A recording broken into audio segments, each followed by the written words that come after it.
obviously, we've had an election. I'm sure you heard about it. Perhaps you even watched some coverage about it on this channel. And one of the things we were waiting to do is get the official confirmation of Trump's victory, which was inevitable at the time that the stream ended.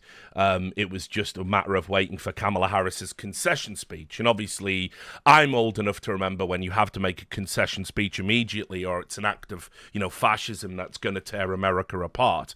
A couple of things I just want to say before we watch the concession speech. I'm going to play all 30 minutes of it in its entirety for the record. I want you to think about a scenario where the election was as close as a lot of pollsters were saying, and the fact that Arizona only came in yesterday officially. I want you to imagine a scenario where Arizona was the deciding state, where those electoral college votes going either way decided who was going to be president.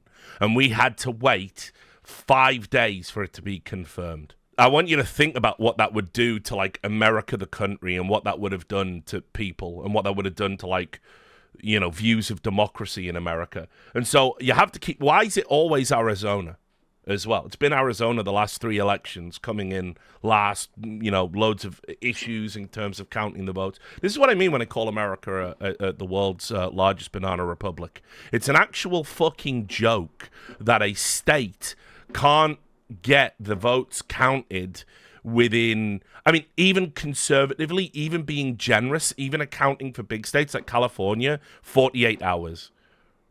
People have to know, particularly at a time when distrust is at an all-time high in democracy. And, you have to get enough votes counted to at least make a call within 48 hours. You've got to do it. So, anyway, all of which is to say we should start the stream, actually, with the concession speech. It's 30 minutes long. I might skip through some of it. But I think it's important for the record to kind of preserve the speech in some form that's, contextually applied to my coverage. It is on Newsmax. I'm not a big Newsmax viewer. It was just the first one that I found that had all of the 13 minutes there.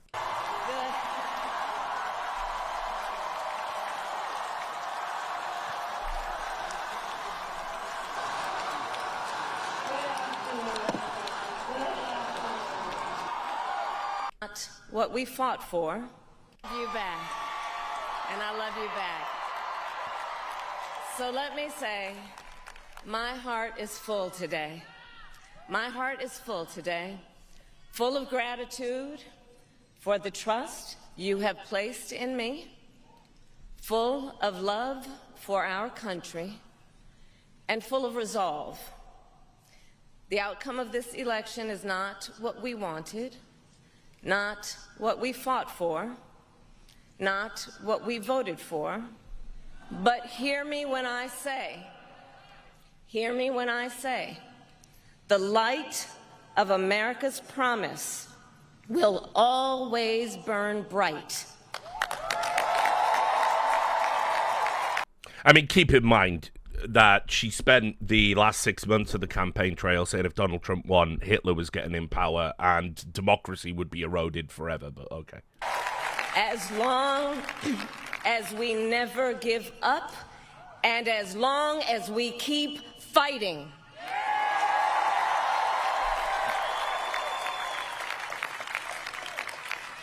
To my beloved Doug and our family, I love... The word fight isn't dangerous rhetoric anymore, by the way. I think if you count the number of times she uses the word fight in this speech, it's close to 20 times. And, of course, the media haven't said that it's dangerous rhetoric that could encourage riots, because only Republicans do those things, right? Love you so very much. And by the way, I'm not against using the word fight. It's very clear within a political context what it means. Thank you for your faith and support. Dr. Biden. To Governor Walz and the Walz family, I know your service to our nation will continue. And to my extraordinary team, to the volunteers who gave so much of themselves, to the poll workers and the local election I thank you all. Look, I am so proud of the race we ran and the way we ran it. And the way we ran it over the 107 days of this campaign, we have been intentional about building community and building coalitions, bringing people together from every walk of life and background. As we'll get to, the coalition building efforts didn't include a couple of key demographics, actually. You didn't build communities with Latinos. I'll explain why in more depth later on. But let's just say implying that all Hispanic and Latino Americans all have family that are deportable, and they shouldn't hate illegal immigration to the same degree as a white person. Yeah, you didn't really do great with that coalition of Latinos. In fact, they came out overwhelmingly for Trump. Spoiler as well. Will you finally stop calling them Latinx, Latinx now? Will you stop doing that? They detest that, and something like 96% of Latinos consider that term offensive when polled. The other coalition, crucially, you refuse to build is young men. Gen Z turned out in record numbers for Donald Trump. And there's a number of reasons about that we'll get into a little bit later on in the stream. But you certainly made no efforts to reach out to them. In fact, at one time on the campaign, one of the phrases they were using was the Democrats are the party of women. It's like that's got the potential for men with all of the problems that young guys are facing in society right now. You know, they're doing worse in college. 3 out of 4 homeless people are men under the age of 40. Many of them are under 40 rather, but 3 out of 4 men are homeless. You're 3 times more likely to kill yourself if you're a young man, under 30. You're 12 times more likely to go to prison. All of these issues in a society. That's before we even get to the job market and the economics. Why you didn't really make a great effort or inroads to have them in your coalition, and ultimately between that and the fact that the abortion messaging didn't move the dial for women as much as people like Ann Seltzer thought it would. More on her in just a moment. It was a pretty shitty coalition that you built. It's got to be said, and as we'll get to later, I'm going to lay out all of the reasons Harris lost the election, and we're going to talk about 2 unbelievably stupid narratives that the Dems, who refuse to learn anything from this election, so stay losing, have decided to settle on. By the way, those narratives are: right-wing media is more powerful than left-wing media, and when we need a Joe Rogan of the left. That's utterly stupid and ridiculous on its face. And the other one, all incumbent governments lost in 2024, so we just couldn't possibly win. Utter fucking moronic takes from utter morons. But anyway, back to the concession speech. We're going to cover all of that at length as we go through. United by love of country, with enthusiasm and joy in our fight for America's future. And we did it with the knowledge that we all have so much more in common than what separates us. Now, I know folks are feeling and experiencing a range of emotions right now. I get it. But we must accept the results of this election. Earlier today, I spoke with President-elect Trump and congratulated him on his victory. I also told him that we will help him and his team with their transition, and that we will She means the transition of government. Engage in a peaceful transfer of power. Just in case you're a Republican.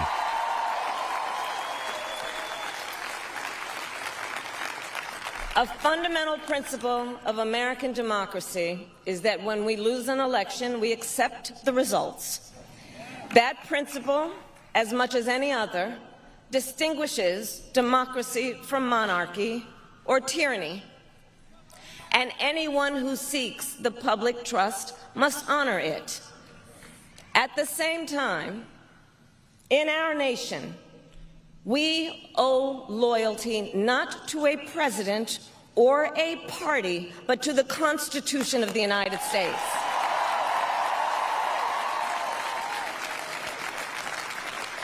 And loyalty to our conscience and to our God. My allegiance to all three is why I am here to say, while I concede this election, I do not concede the fight that fueled this campaign. Okay. Conniptions if Donald Trump said something similar in a concession speech. The fight for freedom, for opportunity, for fairness, and the dignity of all people. A fight for the ideals at the heart of our nation, the ideals that reflect America at our best. That is a fight I will never give up.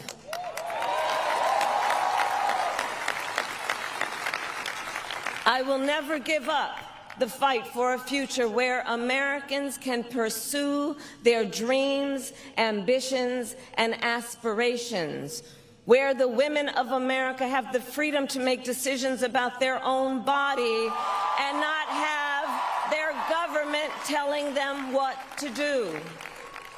We will never give up the fight to protect our schools and our streets from gun violence. And America, we will never give up the fight for our democracy, for the rule of law, for equal justice, and for the sacred idea that every one of us, no matter who we are or where we start out, has certain fundamental rights and freedoms that must be respected and upheld.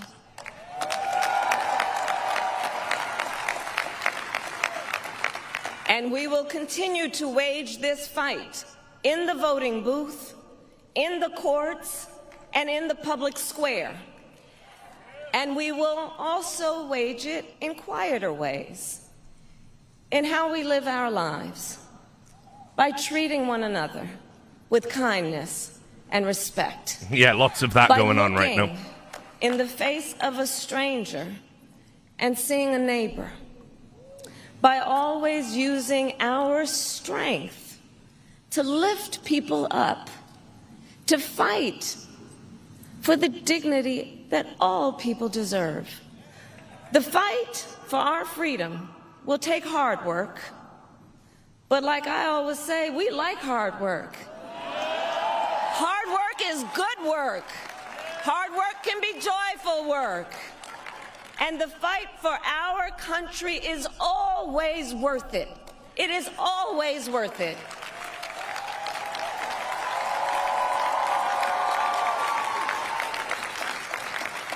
To the young people who are watching, it is... I love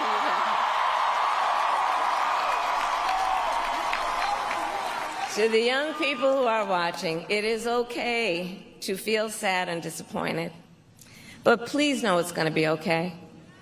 On the campaign, I would often say, when we fight, we win. But here's the thing. Sometimes the fight takes a while. That doesn't mean we won't win. That doesn't mean we won't win. I mean, actually, you've lost the Senate, you've lost the House, you don't have the Supreme Court, you've lost the presidency. Donald Trump will make Thomas Clarence fucking retire. He's going to replace him with a judge in their fucking 40s. You're on the precipice of being politically irrelevant for close to 2 decades. So, yeah, I mean, I hope you're in for the long haul on this one, guys, because... your losing message, your campaign's losing message, plus the political scandal of appointing Joe Biden when clearly he had dementia and not making him drop out of the race and lying to the American public about it, that's all come back to bite you on the ass. The ramifications of losing this election are going to be long-lasting, no doubt about that. But yeah, maybe you'll win again soon. Let's see. The important thing is don't ever give up. Don't ever give up. Don't ever stop trying to make the world a better place. You have power. You have power. And don't you ever listen when anyone tells you something is impossible because it has never been done before.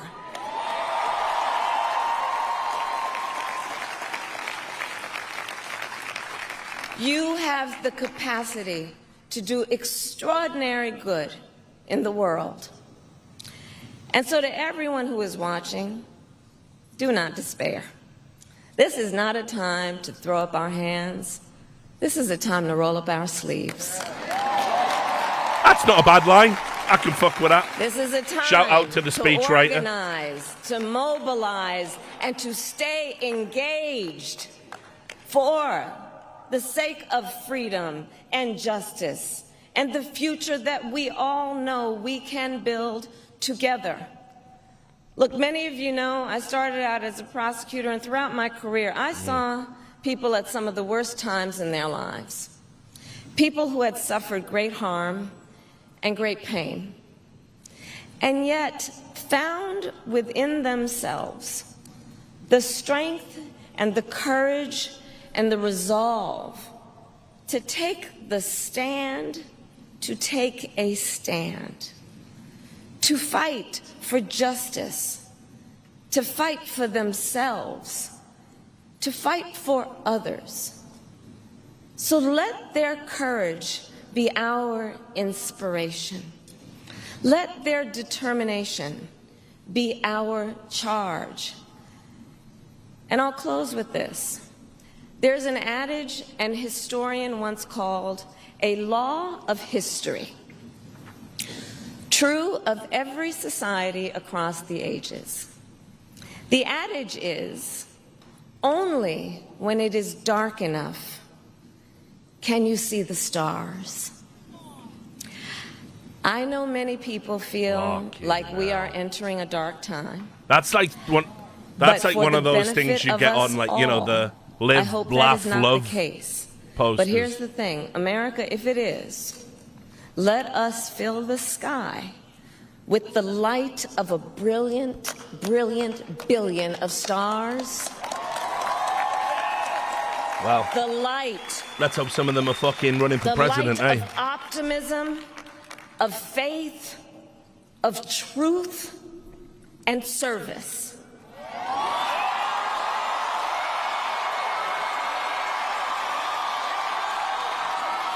HU.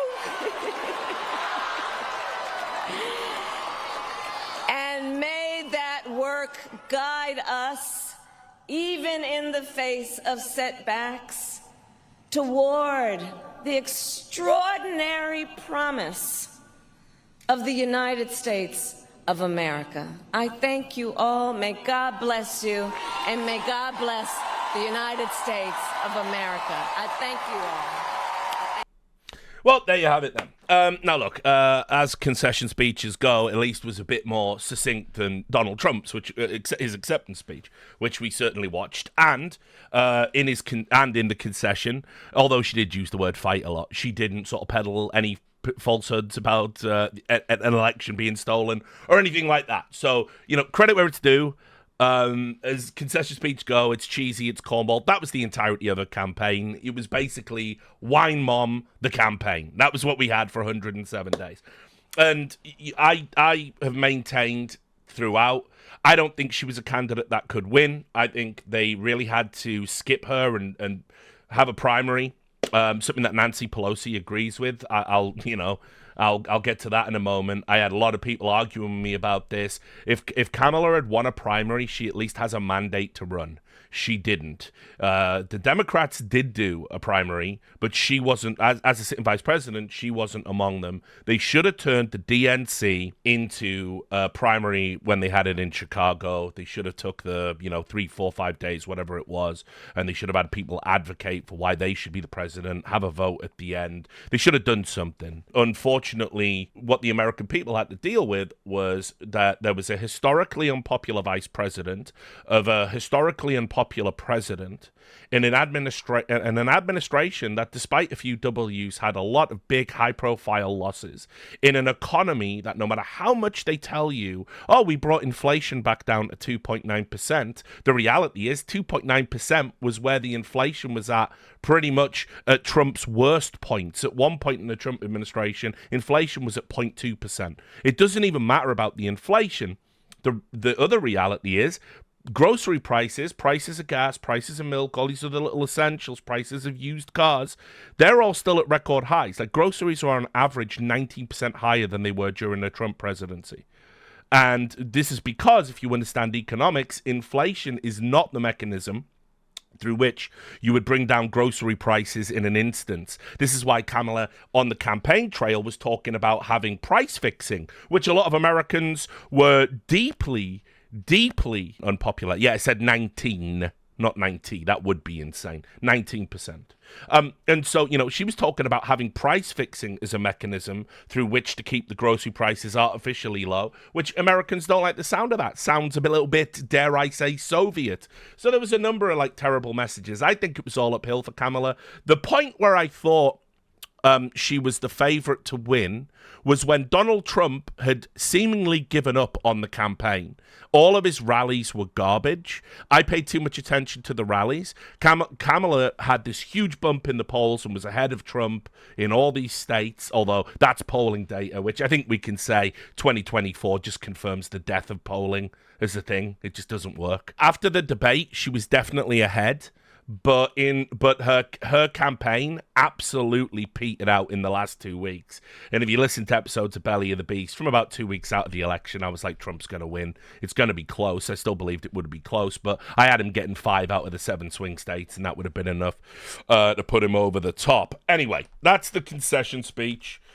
Heard in full. Quite funny, actually, just to play you this clip. After the concession speech, MSNBC covered it, and their reporters on the ground at the Kamala Harris concession speech, they were dressed all in black like it was a funeral because they are the most cringe network. They're an embarrassment to news media. They make Fox look balanced. That's right, Nicole. And what you might not see on screen in when you're looking at the speech head on is that this was a crowd that was overwhelmingly young. This was a crowd that was overwhelmingly emotional. People were crying. At one point, people were shouting, "We love you." People were also wearing a lot of sunglasses. You could tell people had been up crying. And what the vice president was really trying to do was hammer home the idea that even though she's conceding this election, she's not conceding the fight, and that people need to understand that they still have power in this moment. That if you were someone who was backing her, someone who felt like Donald Trump was going to usher in a dark phase in American society, that you still have the power to find joy, but also to find purpose in the work ahead. And it was really interesting that she was really talking about the fact that she is not going to give up the fight for equality, for justice. And she was really, I think, trying to tell people, I hear your heartbreak. I'm there with you. I feel you. I understand you. And as someone who's covered her now for several years, I can tell you that that was a very sad Vice President Harris. She was being strong. She was delivering the speech that she came to deliver, but she was someone who you can also tell was very, very upset and really understanding the emotion of the moment. So this was really a speech that really did, I think, get at the tone of this crowd here. And I want to just point out, she says, sometimes the fight takes a while, and that doesn't mean that we don't win, that we don't give up, and trying to make the world a better place. So I think she was also trying to give a generational message because she was pitching herself as part of this next generation of leaders. And she was now talking to the youngest among us, the 18-year-olds that are just starting their lives off, saying, you can still have power in your life. So I really think that she was trying to make sure that she was consoling people, but also giving them a mission and a purpose here, Nicole. Mission and a purpose, exactly what you need. I'll also add that Barack Obama, who, of course, no one seems to question the fact that he's still so hugely influential over the Democrat Party. I mean, he has been portrayed as being a kingmaker. Perhaps not so much now, although Axios reporting at the time did say him and Michelle reluctantly endorsed Kamala Harris because it was just the way the party was going to go, and there was a little bit of hesitancy before they did that super cringe fake I'm on the phone, hey, it's me, Obama, Kamala, how you doing? And they did all that, and it was like, wow, there's 3 cameras just there that happen to catch the phone call and all of that shit. Anyway, he put out his letter, and again, it's just so weird to me that, there's somebody that, you served your 2 terms, right, but you're still unbelievably active in political life and unbelievably influential and feel compelled to talk about all of these party things. It's like, I don't know, you're a Netflix producer now. Just go and enjoy that. As I've said, Barack Obama, for me, was such a charismatic and interesting person. I think he's one of the few people in American history that were using the presidency as a stepping stone to better things, right? Like, I genuinely believe that about him. I wish he'd go and do those things now, because the Democrats have to reshape their identity and rebuild, and clinging on to the old DNC power structure that's led them to this point of utter political ruin. It's probably time to shake it up a little bit. But, you know, I was right there back in the day, dick riding for Obama, same as everybody else. I'll never forget where I was when the election results come in and the "Yes, we can" slogan had worked. But I just kind of think he's a relic of a bygone era now, and perhaps the Democrats do need to review what their coalition and makeup should look like. Anyway, here it is, statement by President and Mrs. Obama on the 2024 presidential election. Over the last few weeks and through Election Day, millions of Americans cast their votes, not just for president, but for leaders at every level. Now the results are in, and we want to congratulate President Trump and Senator Vance on their victory. I also think this is hilarious. All the people that have peddled all these lies and compared Trump to Hitler, I just can't imagine, even at the time when everyone goes, oh, but nobody knew how bad Hitler was. It's like, yeah, actually, it's a pretty big retconning of history to say that, right? But I just can't imagine, like, leaders of the world, we want to congratulate Adolf Hitler on the victory and a well-fought campaign. You know, like, you wouldn't say that. You would say the thing that you said the entire time of the election. It just gives the game away. You know what I mean? But anyway, now the results are in. We want to congratulate President Trump and Senator Vance on their victory. This is obviously not the outcome we had hoped for, given our profound disagreements with the Republican ticket on a whole host of issues. But living in a democracy is about recognizing that our point of view won't always win out and being willing to accept the peaceful transfer of power. Michelle and I could not be prouder of Vice President Harris and Governor Walz, two extraordinary public servants who ran a remarkable campaign. We will always be grateful to the staff and volunteers who poured their heart and soul into electing public servants they truly believe in. As I said on the campaign trail, America has been through a lot over the last few years, from a historic pandemic and price hikes resulting from the pandemic to rapid change in the feeling a lot of folks have that no matter how hard they work, treading water is the best they can do. Those conditions have created headwinds for Democratic incumbents around the world. And like I say, this is one of the shit narratives that's being peddled, as if somehow because they lost in Japan and we lost in the UK, we were just destined to lose. Yep. Keep that messaging, Democrats. You'll never win again if that's your takeaway. That is the dumbest thing, and I'm going to explain why in detail when we get to it. But all of those incumbent parties were embroiled in scandal. Right? It is not just because the population of the world just suddenly hates incumbent governments and has to vote against them. It is moronic to accept that. Any political analyst that tells you the Biden administration was doomed because it was incumbent and it's 2024, they aren't serious people. They are not serious people. You cannot compare the scandal that has taken over in Japan, where like their liberal party's been in power since like the 50s or something, and then got caught in a historic financial scandal, to why people voted for Trump in America in 2024. It just doesn't hold water as a theory. But settle on it if you want, Dems. You're being very stupid if you do. But we'll get to that. And by the way, this is being peddled by John Favreau at Pod Save America and all this other... They're idiots, guys. Like, I'm actually convinced that Democrat strategists and their media mouthpieces, they're all just idiots, unfortunately. You just can't do anything about that. Anyway, last night showed that America is not immune. The good news is that these problems are solvable, but only if we listen to each other and only if we abide by the core constitutional principles and democratic norms that made this country great. In a country as big and diverse as ours, we won't always see eye to eye on everything, but progress requires us to extend good faith and grace even to people with whom we deeply disagree. That's how we've come this far, and it's how we'll keep building a country that is more fair and more just, more equal and more free. For you see, you must show grace when they lose. That's just how that works. Anyway, let's take a look at just how overwhelming the House and Senate races were, because on the night we didn't We didn't get those results in.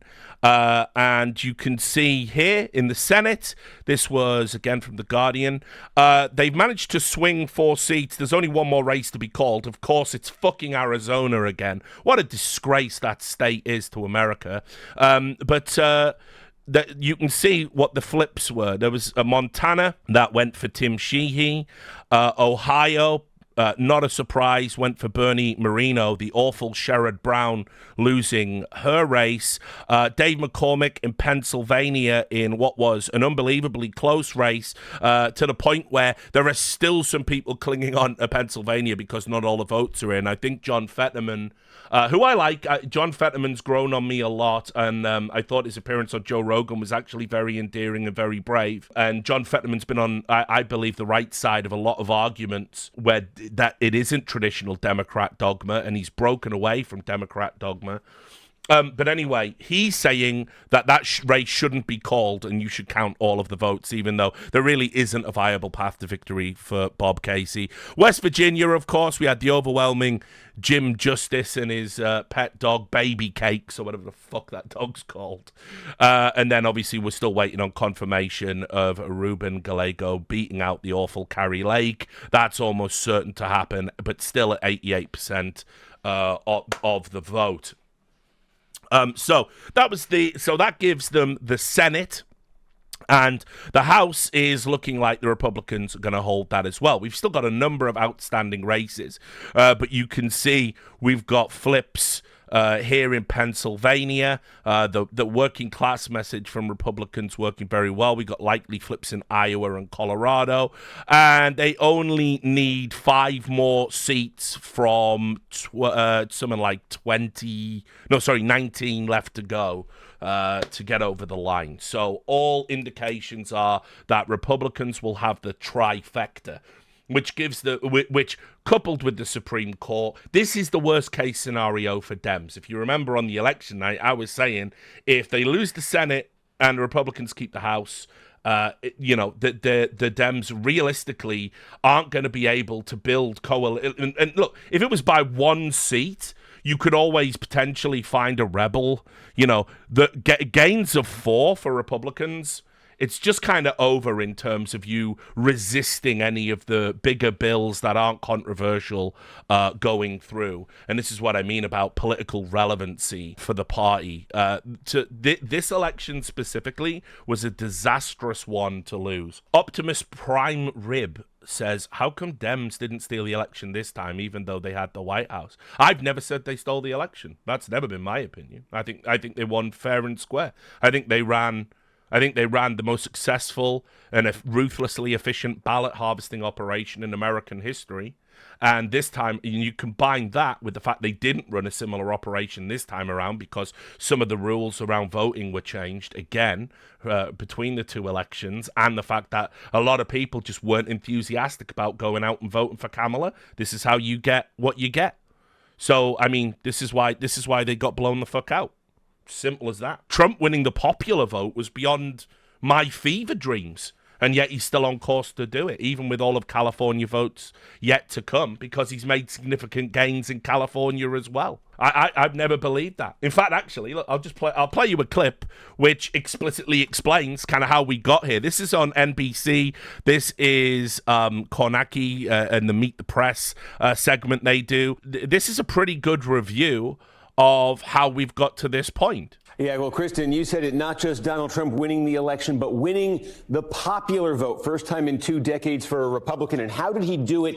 He did it by transforming the Republican Party. It is now more diverse than it's ever been in modern times, and certainly much more than when Donald Trump first came on the scene 8 years ago. A lot of ways to look at this. How about this year? When it says pre-Trump, that's the last presidential election before Donald Trump started running. You got to go back to 2012 for that. Remember, 3 straight elections, Trump's been the Republican candidate. So pre-Trump, voters under 30 were going for the Democrats by 23 points. Folks with incomes under $50,000, 22 points for the Democrats. Folks without college degrees, 4 points for the Democrats. That's pre-Trump. What comes out of this election? Look at some of these shifts. The youth vote, that Democratic margin cut more than in half. Voters under 50,000, now a Republican constituency. Voters without a college degree. Look at that shift. Now a core Republican constituency. And then we can...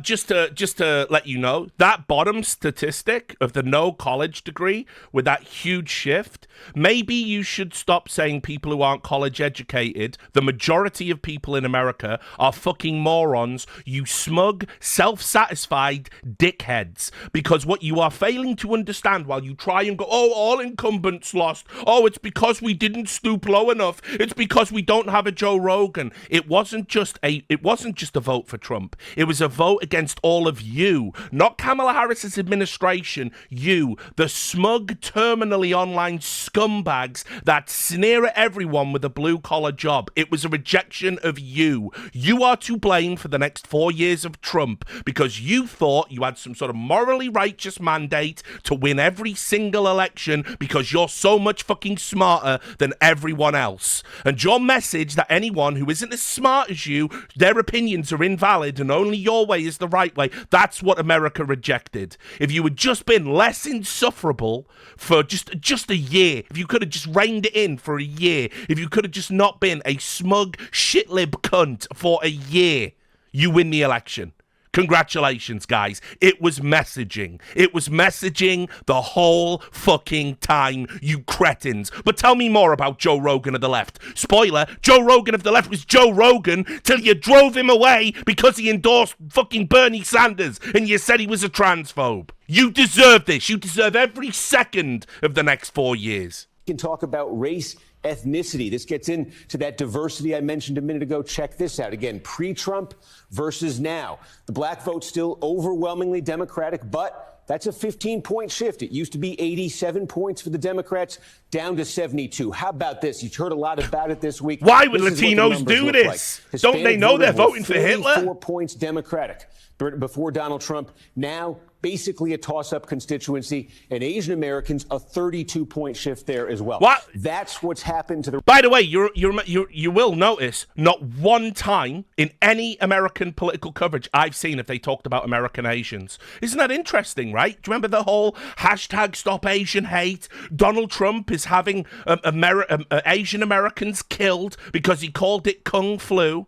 You see, what you have to understand in American politics with their stupid over-focus on putting people in pigeonholes and focusing on demographics, the Asian American is Schrodinger's person of color to them because Asians, they generally outperform white people in academic institutions, financially, and so it doesn't fit the narrative when they want to talk about white supremacy and hierarchies and all this stuff. So they just ignore them. And when you ignore people, they go and vote with the way where they don't feel ignored, where they feel seen, where they feel spoken to. And so Democrats, you were all there for the Stop Asian Hate when you were peddling false narratives about a shooting at a massage parlor that had absolutely nothing to do with anything Trump said. It was an incel who wanted to kill women, right? And then you just got rid of it. You got rid of it when it was super inconvenient messaging. You literally deserted Asian Americans when it wasn't politically expedient. You do these things to yourself every single time. The Republican Party since Donald Trump became its standard bearer 8 years ago. This has been the movement. And meanwhile, for the Democratic Party, the story is the opposite. Pre-Trump versus now. Check out some of these movements. Look at among this. White voters, this was a remember when Republicans were the party of money? Before Trump, still a Republican constituency, but a little bit less so. And white voters are such a massive share of the electorate. That 4-point shift, very meaningful. Again, college-educated voters now, a core Democratic constituency. Folks earning more than $100,000 used to be a Republican constituency, now a Democratic constituency. And this gets to, we talk all about the battlegrounds. Trump swept the battlegrounds. But the other big story this week has to do with the popular vote and how Trump pulled that off. Here's one answer. Big blue states with very diverse Look at New populations. Jersey. My friends in America, many of them live in New Jersey. I've got a lot of friends in New Jersey. I'm in New Jersey a lot whenever I can get opportunities to go there. Look at New Jersey. If they had ran Biden, it would have flipped. 100%. 100%. How do you even think that's about racism or Joe Rogan or incumbency? How do you arrive at that conclusion looking at those numbers? Coalition that Donald Trump's assembled, it meant that he didn't win any of these, but he made some giant strides. California, biggest of them all, 29-point Biden win 4 years ago. Currently, only 18 for Harris, her home state. Look at New York. Basically, Trump cutting that Democratic margin in half. Go down this list and look inside those states and you'll see it. Blue-collar areas, cities, metro areas with large Hispanic... Reminder, when Biden was still in the race, there was a poll that came out that said New York was +2 to Biden. Think about that. populations, that's where Trump made his big gains there. You can see right there, right, like how the shifts have occurred. And all of those shifts, they're about messaging. It's simple. It's as simple as that. Your message has been a losing message. And like, I'll prove it to you because the Dems are going to push, as I said, 3 narratives, really. There's 2 big ones. The first we can just get rid of and dismiss because it's silly. The idea that Dems don't stoop low enough in elections. Really? You don't stoop low enough. Paying a foreign intelligence operative to create a fake intelligence dossier to use for the purposes of lying on a FISA warrant so you can spy on a political campaign. Then when you lose that political campaign anyway, you then tell Americans for 4 years Vladimir Putin unlocked Trump as a sleeper cell through compromise and interfered in your election, destroying the fabric of American society. You didn't stoop low enough, did you not? You didn't stoop low enough calling him Hitler for fucking 10 years. You didn't stoop low enough. The assassination attempts weren't stooping low enough. Shooting Scalise wasn't low enough. I just don't get it, guys. I really don't. If that's your takeaway, fuck you, you're an idiot. Next takeaway, we just had to lose because we were an incumbent. I'll break that down in detail. Again, idiocy. And the third one, right-wing media so much more powerful than left-wing media. That's what they're saying. And it's like you have all of Hollywood, right? You have almost all of network news. You have almost every single newspaper. You've got way more billionaires than Trump, by the way, right? And you kick right-wing voices out of every news network. I'm going to give you a long list of that later on. So what you did is essentially you kicked right-wing voices out of the club and they went and built their own shit like the Daily Wire and the Daily Caller and Breitbart News and all this other stuff. Then you kicked Joe Rogan out. Then you kicked Elon Musk out, right? You made Elon Musk buy Twitter because you banned the Babylon Bee. That was the final straw. You all mocked and said he wouldn't really do it and he was only doing it for attention, making him more committed to the idea of buying it. And then you've all turned around and gone, wow, why can't we have more left-wing voices? It's not that your platform isn't big enough. It's that your platforms spew total, complete garbage and people just don't buy it anymore. You took credibility out into the street like a fucking dog with rabies, shot it in the head in front of everyone and then went, why don't people believe us anymore? It's absolute mania, your takeaway conclusions from this elections. Absolute mania. Anyway, I'll show you the exit polling data. This is the only exit poll you need to figure out why you fucking lost, right? It's on Blueprint. It's called Why America Chose Trump, Inflation's Immigration, and the Democratic Brand, right? Let's just scroll down. These are the top 3 reasons. These are the bottom reasons. All that talk about Kamala Harris being too pro-Israel just didn't really matter. Any thoughts about being conservative? Any thoughts that she was like too radical compared to Joe Biden? These were narratives. They were complete nonsense. The coronavirus lockdowns that they're telling you were the reasons incumbents around the world lost. They don't matter in the polling data. Here's what matters. Inflation too high under Biden-Harris. It doesn't matter you brought it down to 2.9. It was 13.5% at one point in your election cycle, and people will remember that, right? Too many immigrants illegally crossed the border under the Biden-Harris administration. You know how you're racist if you worry about illegal immigration? Well, I guess America's just a racist country then. Because I remember when the American government had a bunch of Haitian migrants under a bridge, right? And Fox News sent their helicopter in, their news helicopter, to film it, and the government told them to get out of the airspace because they didn't want that footage getting back to the American people. You did so much to try and obfuscate this problem, still the second biggest concern for all voters. That's your polling data. Right? And then, and this is the key one, Kamala Harris is focused more on cultural issues rather than helping the middle class. That's your losing message right there.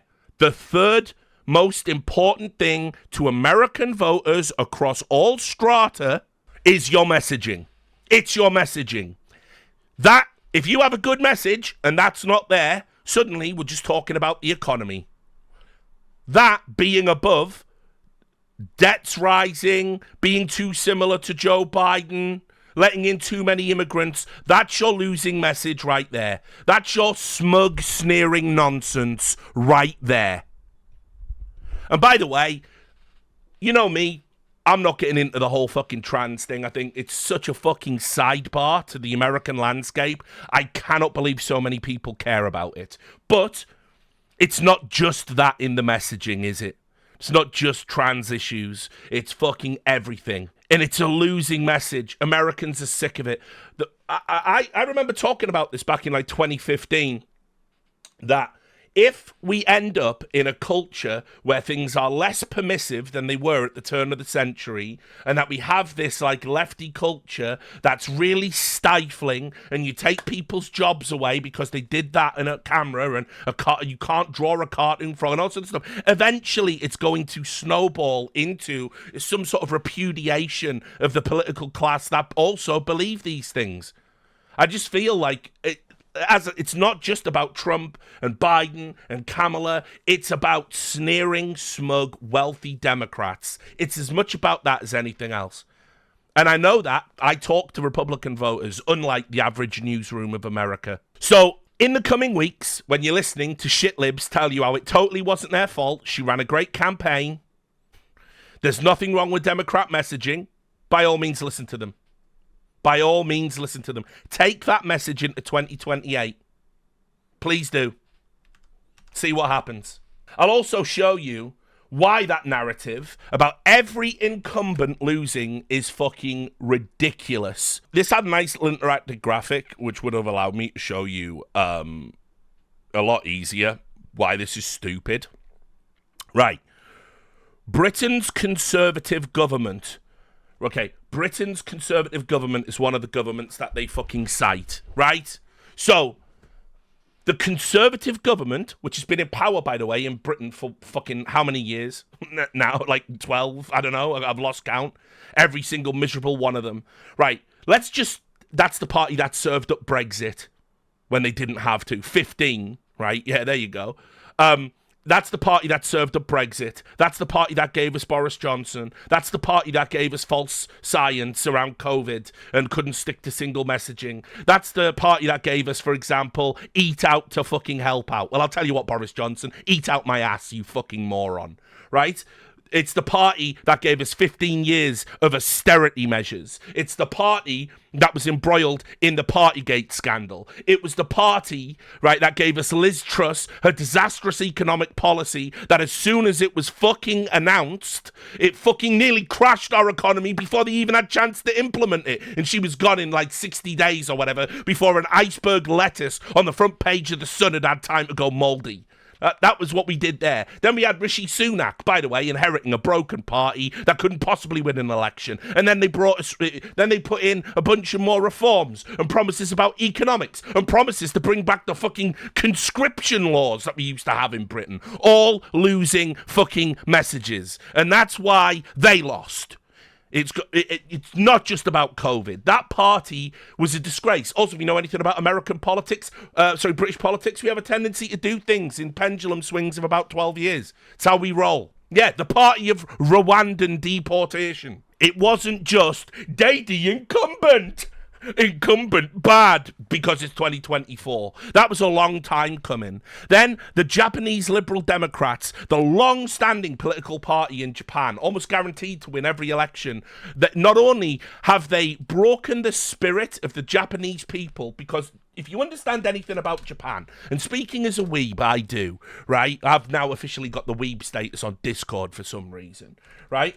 Let me tell you about this scandal, right? And how it broke the spirit of the Japanese, because they take this thing very seriously. So first of all, in 2022, you had the public assassination of Shinzo Abe. That shook the country to the core. And that was done over his party's connection to the Unitarian Church. The guy who shot Shinzo Abe said that the Unitarian Church, I believe they're commonly called the Moonies, they'd bankrupted him and his family. That fucking shook everyone, right? And then the Japanese had to wake up to the fact politics dirty in a country that absolutely rejects scandal, believes in honor, looks up to fucking their leaders.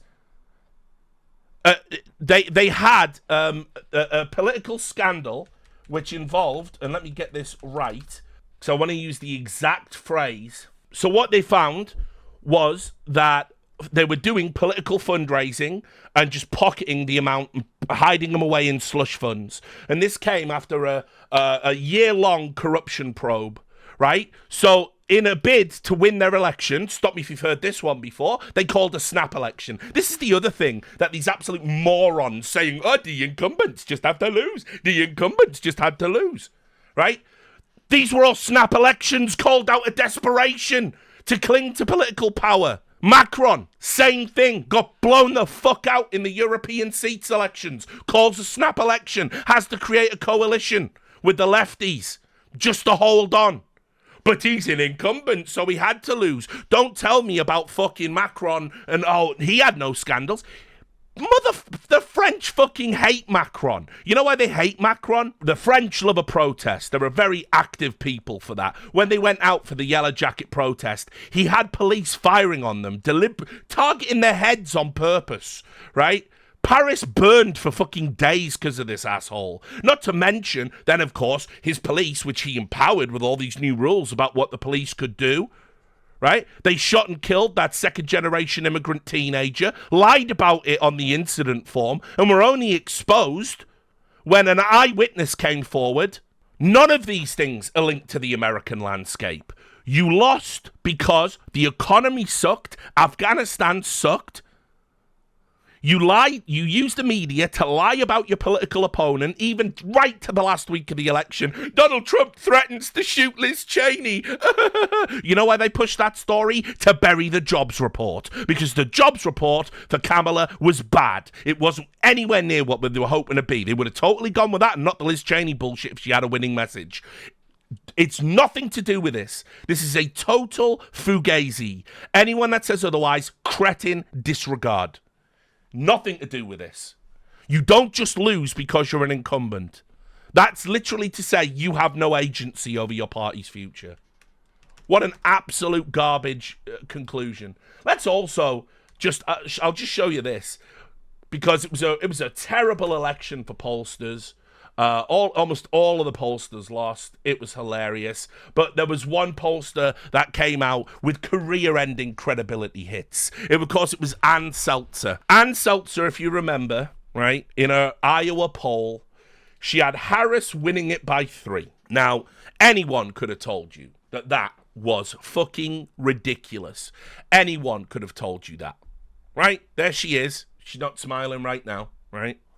Anyone could have told you that was ridiculous. It was +8, 7 weeks prior to this poll. So apparently Harris did something in Iowa that moved it 11 points. And when she had to explain what it was, when she went on air and didn't even know what R&D stood for in polling numbers, she said it was women over 65 coming out because of bodily autonomy messages. Great job. Really good job. Grannies for abortion. I mean, what a fucking clown fiesta. So, you have this.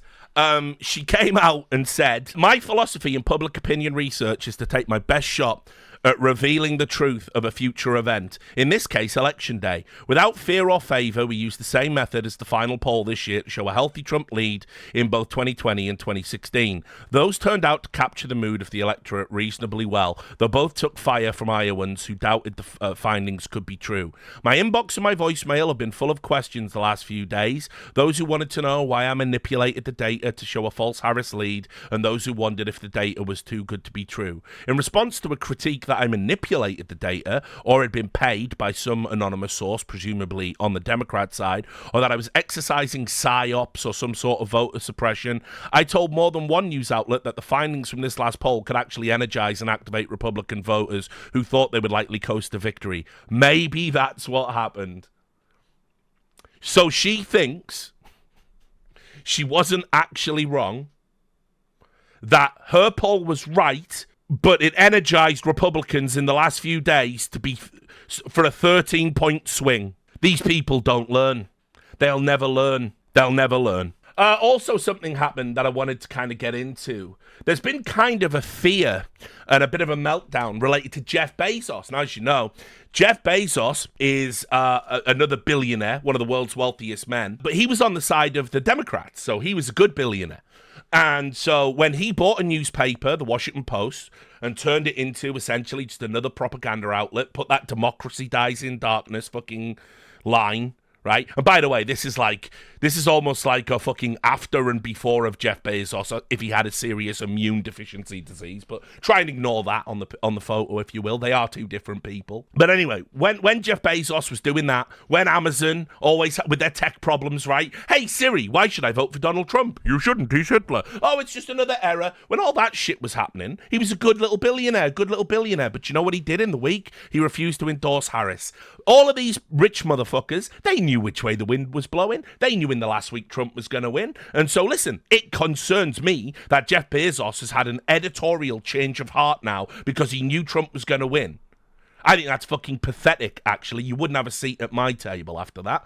But that's exactly what's gone on. And it should absolutely concern you, by the way. Of course it should. These billionaires buying news outlets, you shouldn't want that as a news model, whether they're on your side or not. Because ultimately, they're not on your side. They are on the side of their fucking bank balance. And that has no place in a newsroom. And if Jeff Bezos tells you, I don't put my finger on the scales editorially, he's full of fucking shit. But anyway, what happened was he said we won't be endorsing Harris, and there was blind panic. They had some audio here where suddenly Bezos had a conflict of interest, right? Wasn't a conflict of interest when they were in the tank for Harris. It was a conflict of interest the minute he said, let's not be in the tank for anyone. That's kind of interesting, isn't it? Kind of instructive. You had this as well. This was News Nation again, talking about the subsequent meltdown surrounding how Bezos had said he wants us to be politically neutral. I won't play you the full thing. It's 7 minutes, but I'll just play you the bit about Bezos. Every news cycle, every election cycle is different, right? Breaking tradition, major newspapers are fleeing presidential endorsements. The Washington Post saying it would not be endorsing any president. The Post publisher, William Lewis, saying the decision is, quote, consistent with the values the Post has always stood for. The Columbia Journalism Review reporting the paper was ready to endorse Vice President Kamala Harris, but billionaire owner Jeff Bezos killed the story. And the LA Times editorial leader and two other members of the editorial board re-signing after a similar bout when billionaire owner Patrick Soon-Shiong reportedly blocked the newspaper from endorsing Harris. Pulitzer Prize winning columnist George Will, who writes for the Washington Post, had this to say about it. It seems to me good basic policy on the part of all newspapers to not endorse candidates as an institution. Correct. Because they are supposed to be, and they're supposed to pretend to be, is somehow above the fray. All right, but not every publication is stepping out of the race. The Philadelphia Inquirer, the Houston Chronicle, both endorsing Harris, the New York Post backing Trump. Here to talk more about this is News Nation media contributor Steve Krakauer. Great to see you. Welcome in. Hey, great. You too. So billionaires like Bezos and Soon-Shiong allegedly backing their papers, blocking their papers from endorsing Harris. What does this mean for editorial independence, you think? What Yeah, indeed? it's a mess. I mean, it is. First of all, this entire election cycle. I mean, we talk about October surprises. We've had a summer into an autumn of chaos when it comes to politics, assassination attempts, multiple Democratic candidates, and now we have a media meltdown to kind of end this thing all out.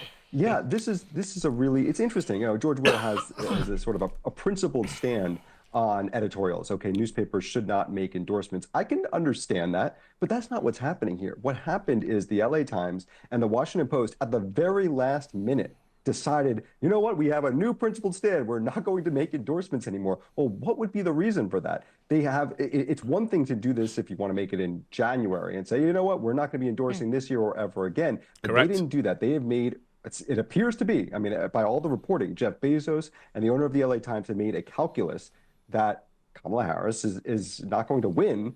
And so why endorse her in this moment when you could just say, oh, you know, we're going to remain on the sideline, we're going to remain neutral here and not do it. It is causing an internal backlash and just a complete revolt inside both the Washington Post and the LA Times. We're seeing people cancel subscriptions by the thousands at the Washington Post. And for what? What, you think Trump supporters are now going to want to read the Washington Post for? I mean, it is a total debacle. So, look, I mean, I could do that guy's job, evidently, because, yeah, I mean, look, the timing is super important with any message, right? Since it's this stream, we're all going to be talking about messaging quite a lot. You could have just as easily, going into the election, announced when, by the way, you could have done this after Harris got the bump, and you could have said, we won't be endorsing this year, but, you know, we want to get back to political neutrality as an editorial institution. Could have done all of these things, but they didn't. They waited until, oh shit, she's fucked it, lads, and then made the announcement. LA Times did it quite coordinatedly for different reasons to the Washington Post, by the way. Jeff Bezos did it because he saw Trump getting in, and he wanted to be back at the table. Spoiler, immediately after Trump was called, Bezos tweeted out saying, you fought a great campaign, Donny, and all of a sudden we're all friends again. A strong uptake for that sentiment, by the way. The LA Times were different. They said Kamala Harris had to stop the genocide in Gaza, and they had to stop funding Israel. And obviously, she's been very much on record saying she's not going to do that, but she will maybe do that in the future if elected, but probably not. Don't worry about it. I stand with the Arabs. I stand with the Jews. I stand with everyone. You know, it was a fucking total train wreck, her messaging. Now, as we saw from the polling, didn't really move the dial incredibly, but it did mean the LA Times weren't going to give her an endorsement, and whether an endorsement would have been important or not, that's irrelevant. The fact that you publicly come out and say we won't endorse her, that absolutely hurt her in the last week. There's just no doubt about that. So that was what was going on over there. I'll also just add, because I didn't work this into the election night coverage. I mean, I spent an entire day pulling everything. Let me just show you this. This is what's been going on at the Washington Post. In newsrooms in America, you've basically got two schools of journalists. You've got the old journalists that are in their like late 50s, 60s, sometimes even their 70s. Many people that have ascended to the godhood of being an editor at large or a columnist, and they've got huge reputations, and they still believe, as I do, in the fundamental principles of journalistic neutrality and objectivity, which you will remember in 2015, 2016, there were a lot of the new school journalists, there were some old school journalists, but a lot of the new school journalists that had come straight out of academia, they said you can't be objective anymore. If you're objective, you're playing into fascism's hands. It's the paradox of intolerance, said the dickheads who've only ever seen the cartoon and never read Karl Popper in their fucking lives, right? So you had all of that bullshit going on, and most older journalists, more veteran journalists, they don't like it, even though they're still Democrat voters. And so you ended up with this. This is absolute scenes. This is a veteran Washington Post reporter storming off air in an interview and then later resigning because he corrected an on-air hoax about Donald Trump. Me, or does it seem like this week Donald Trump is laying the groundwork for contesting the election by complaining that cheating was taking place in Pennsylvania by suing Bucks County for alleged irregularities? And this is on top of his continual assertion that if he loses, it's because of cheating. Yeah. That's what he's been laying the groundwork for this, just not in the last week, but in the last umpty-ump months. No election can be fair in Donald Trump's mind, unless Donald Trump wins it. And I think we are going to see him both rev up his supporters to contest elections outside of courtrooms and go to every courtroom he can in America where it's relevant to make whatever arguments he can, no matter how far-fetched. We saw Jonathan, that I've work got to out speak last up. time, but it didn't work out Ruth this time. finish, It Hugh. may not work. That may not happen this time. And now I'll let you go, Hugh. Well, I've just got to say, we're news people, even though we're at the opinion section. It's got to be reported. Bucks County was reversed by the court and instructed to open up extra days because they violated the law and told people to go home. So that lawsuit was brought by the Republican National Committee, and it was successful. The Supreme Court ruled that Glenn Youngkin was successful. We are news people, even though we have opinions, and we have to report the whole story if we bring up part of the story. So yes, he's upset about Bucks County, but he was right, and he won in court. That's the story. I'll let you keep going, Jonathan. No, I don't appreciate being lectured about reporting when Hugh, many times you come here saying lots of things that aren't I won't based come in back, fact. Jonathan. I'm But- done. but- I'm done. This is the most unfair election ad I have ever been a part of. You guys are working. That's fine. I'm done. So Ruth, you wrote a column this week ending with this line, and actually I think this is perfect. We're going to put it on the screen. You wrote, "You want to know the stakes of this election? Not only democracy, but decency." I just love that they've left the empty chair in there. It's like Hassan watching someone's YouTube video. So, look, that guy, he's had enough. I can't imagine any credible journalist would still participate in this fucking farce. It is a joke. It is a joke. Everybody knows that the fucking bias in media goes exactly one way all of the fucking time. There have been so many easily debunkable fucking stories, and it's irresponsible. It's breaking people's brains. I don't want to hear about right-wing misinformation when this is actually what passes for unbiased journalism of the left. This is garbage. He was absolutely spot on. Trump sued in court. He won in court because there were irregularities. You can't leave that detail out of the fucking story if you want to complain about Trump contesting election results. It's material details like that. So anyway, what ended up happening off the back of that was he didn't just say, "I won't come back to the show." He fucking quit the Washington Post. He quit his luxury 6-figure journalist job. He was out. He was done. Enough is enough.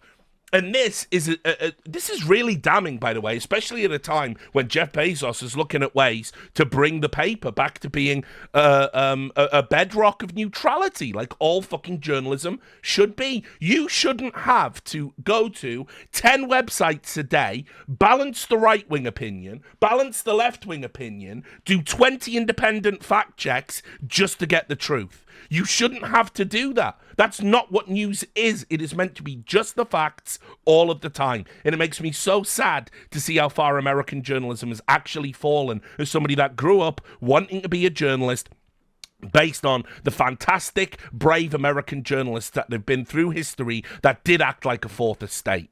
That was what inspired me. And it's not there anymore. And it's fucking sad that it's not there anymore. Anyway, we also had this. This was like a little treat just on the Washington Post.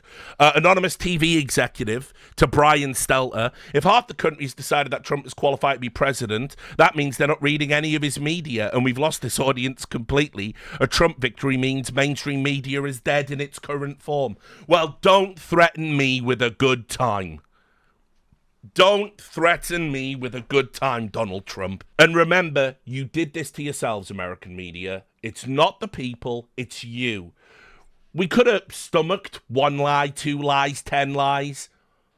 There have been so many just in these last 6 months. It's beyond a joke. It's beyond a joke. And you all walk in lockstep, and we all know why you do. Because you're all sitting in a fucking Slack group, right? All of you, just like Journalist back in the day.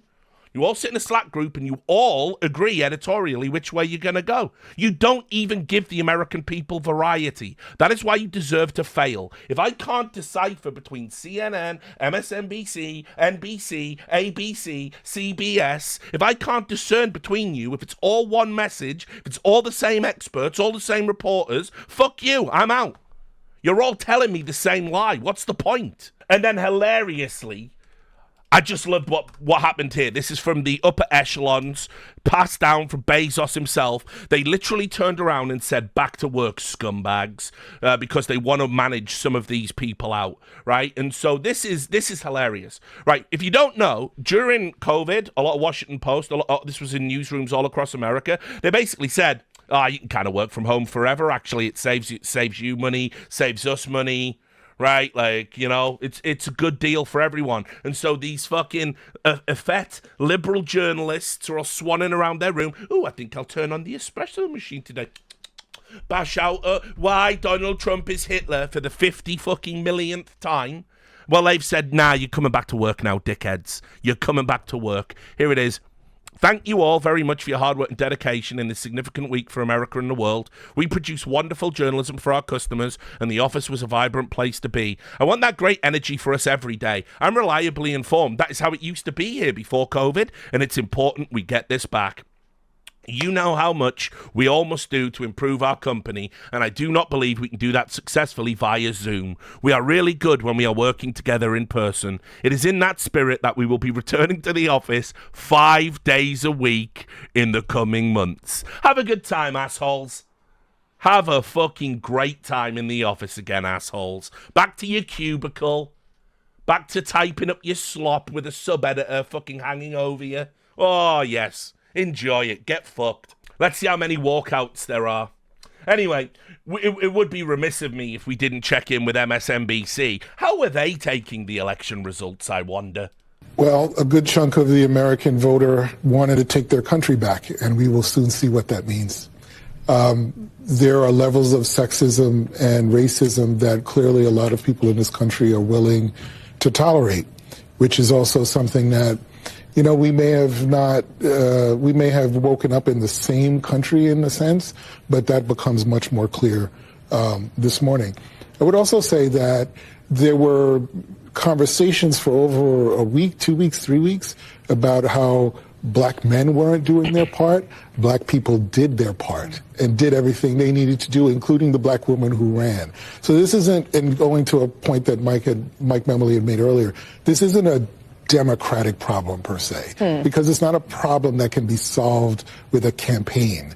These are deep-rooted issues in our country that we absolutely need to address. And frankly, I think that, and as we're talking about big D Democratic politics, the coalition that we had relied on is now 30 years old, and it has frayed. And that is something that I think as a party going forward, folks need to figure out what that coalition is going to look like. So there you go. Dems, please, stoke more racial division in your country. Definitely do that. Definitely have black Democrat voters saying, we did our job. You know, fuck you, white voters. Have white voters saying, but there was record numbers of black people turning out for Trump. Do all of that. You never win in another election like that, guys. It's your messaging. You got to come together and figure it the fuck out. And if I were you, I would get rid of all the strategists, all the power brokers, all the media mouthpieces that have been lying about your chances, peddling this message that doesn't work for anybody in America right now, or certainly only a small minority in America, and get out there and actually say something constructive to the American people. You can do that, or you can point fingers like the Spider-Man meme. You know, you decide. It's up to you. Remember, I've got no dog in the fight. I'm good. Also, I thought this was kind of funny. Worth pointing out, Trump, obviously, the misogynist in chief. The misogynist in chief appointed the first ever woman to be the chief of staff in American history. Reactions to that from CNN on Jake Tapper's show.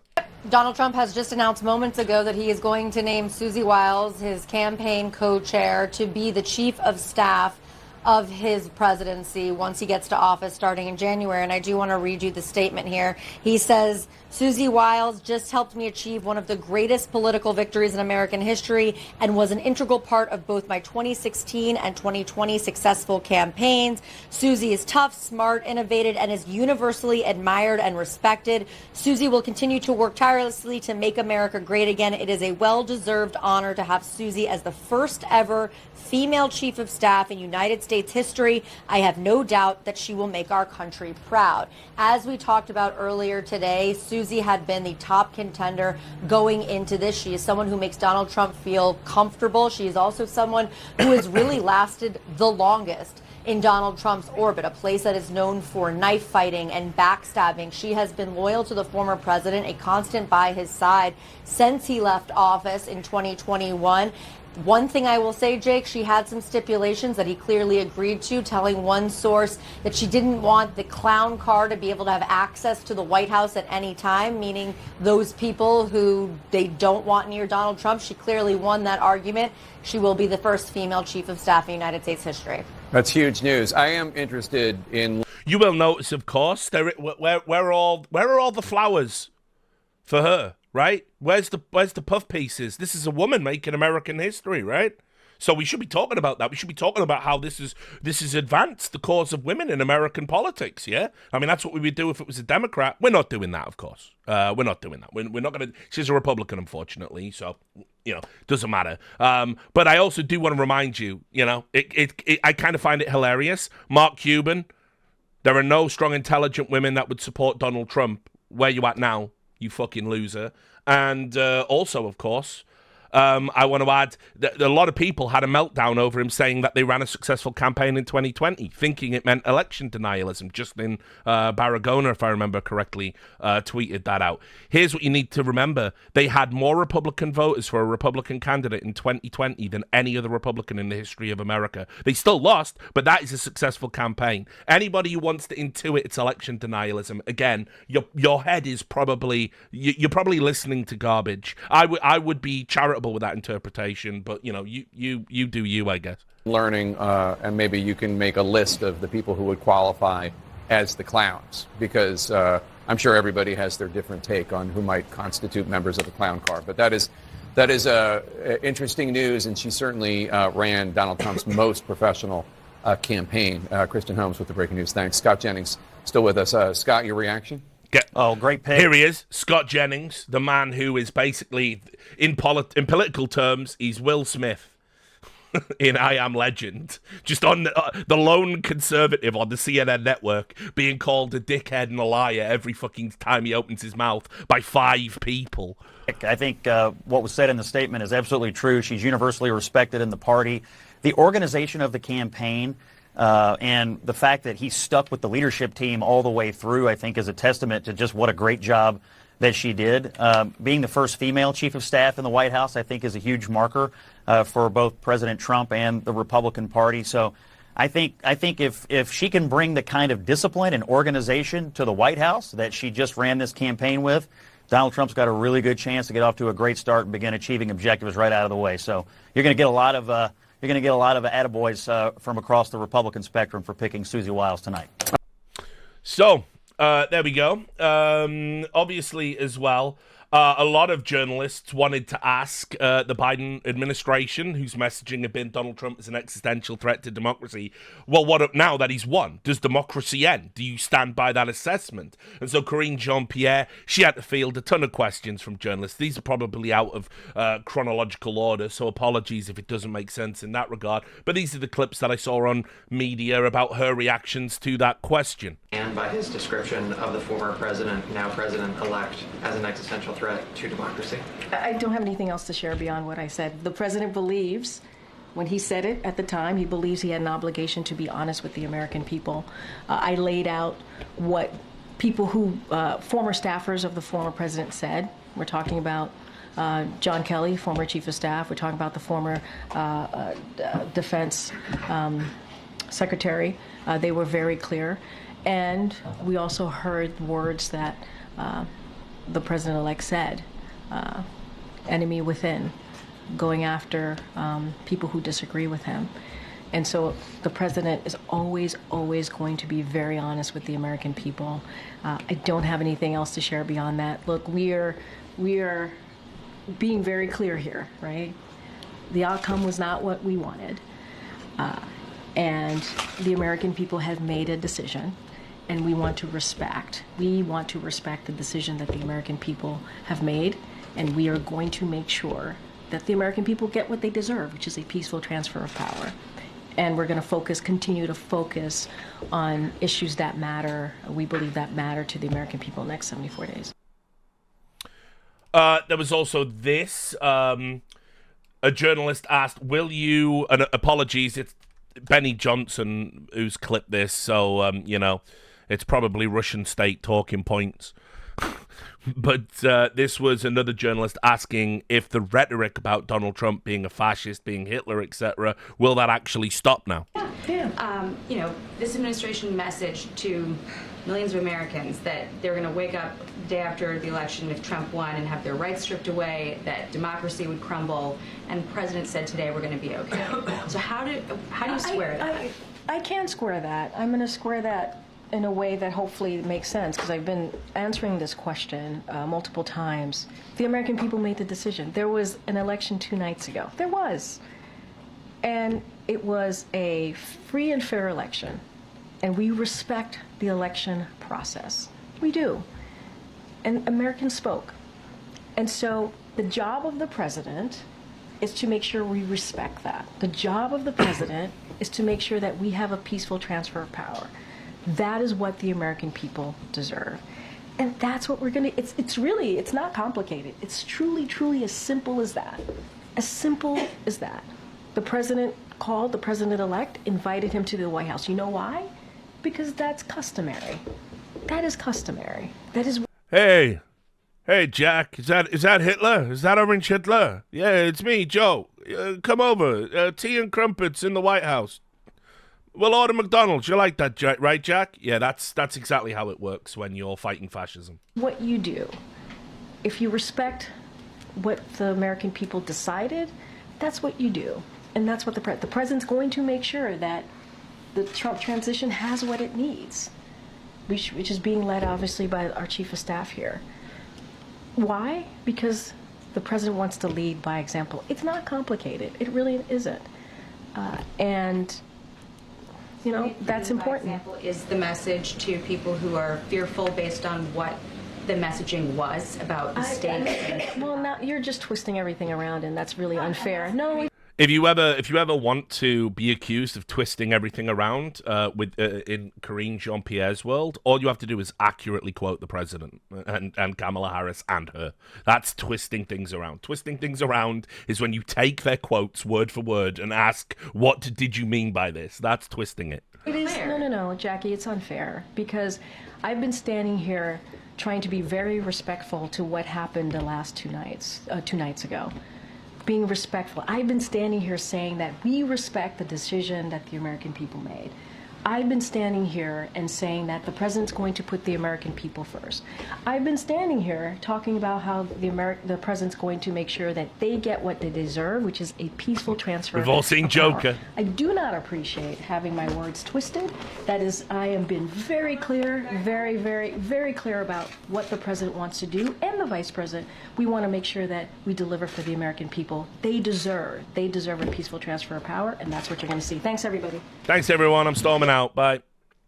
So there was that. Now, Donald Trump, of course, has been on social media, and he's been outlining his vision. He's been recording these videos almost daily, right? Where he's talking about what policies he's going to enact. And because they're Donald Trump, they're long-winded and crazy. So we'll start with this, right? Now there's some stuff in here. It's kind of interesting because I'm a lefty, right? I'm a lefty that can't stand American shit libs dictating the left and the direction it has to go in, right? That's pretty much where I'm at on the political spectrum. There's stuff in here lefties have been calling for years, right?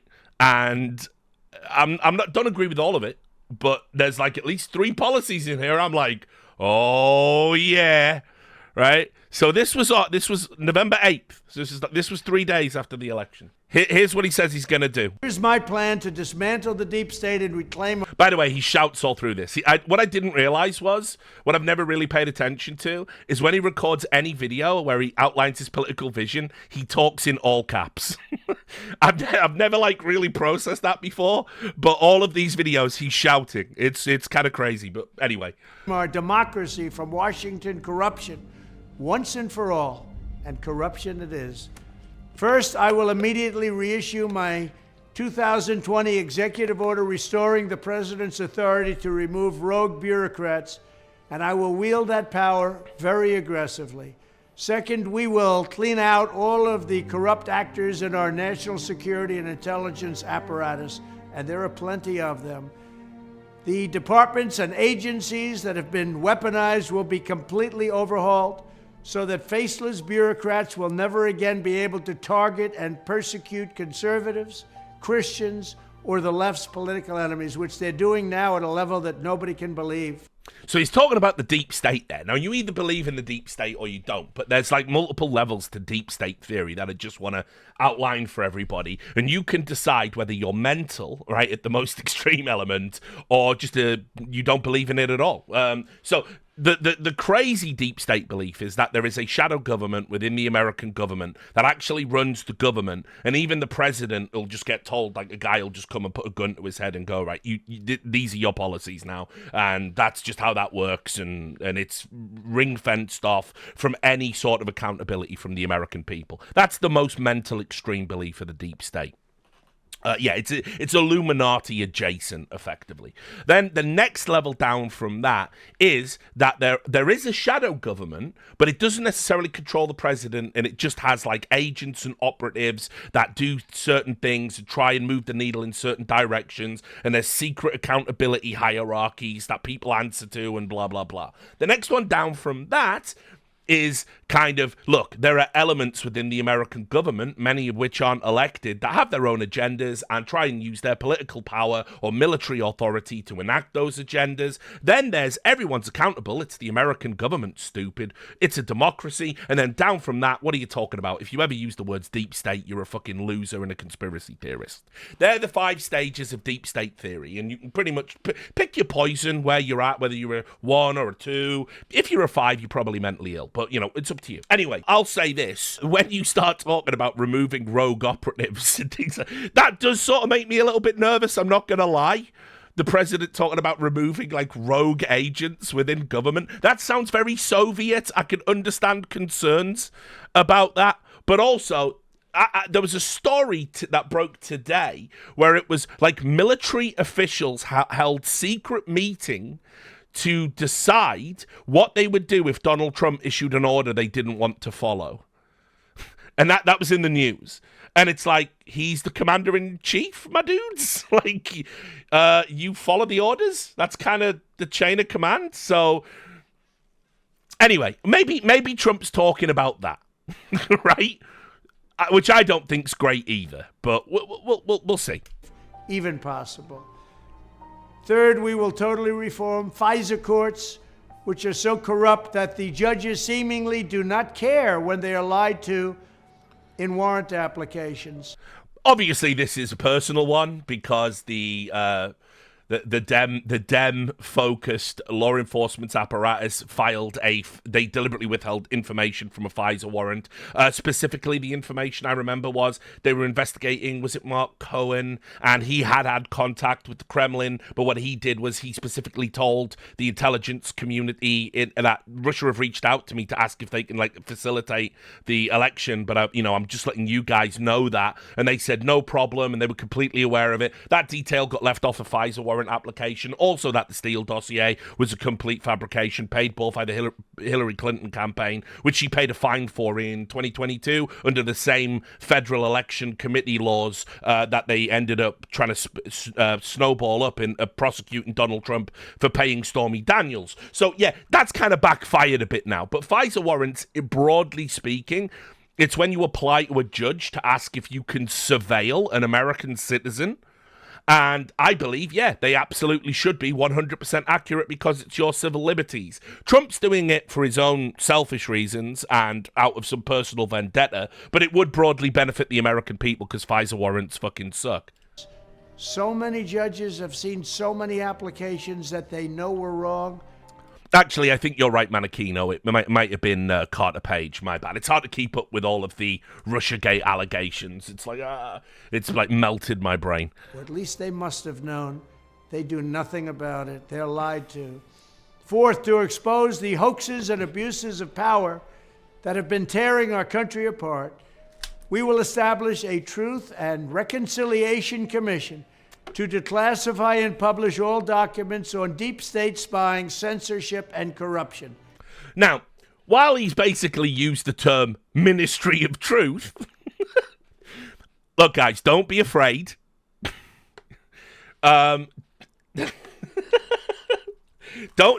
be afraid, right? This is about. He wanted to declassify a bunch of documents around the Kennedy assassination, around UFOs, and release them to the American people. There was many freedom of information requests that were being denied because Donald Trump had been asked not to approve of them. I hope he's talking about Kennedy and aliens and maybe garbage, like almost borderline irrelevant stuff at this point, like the Twitter files.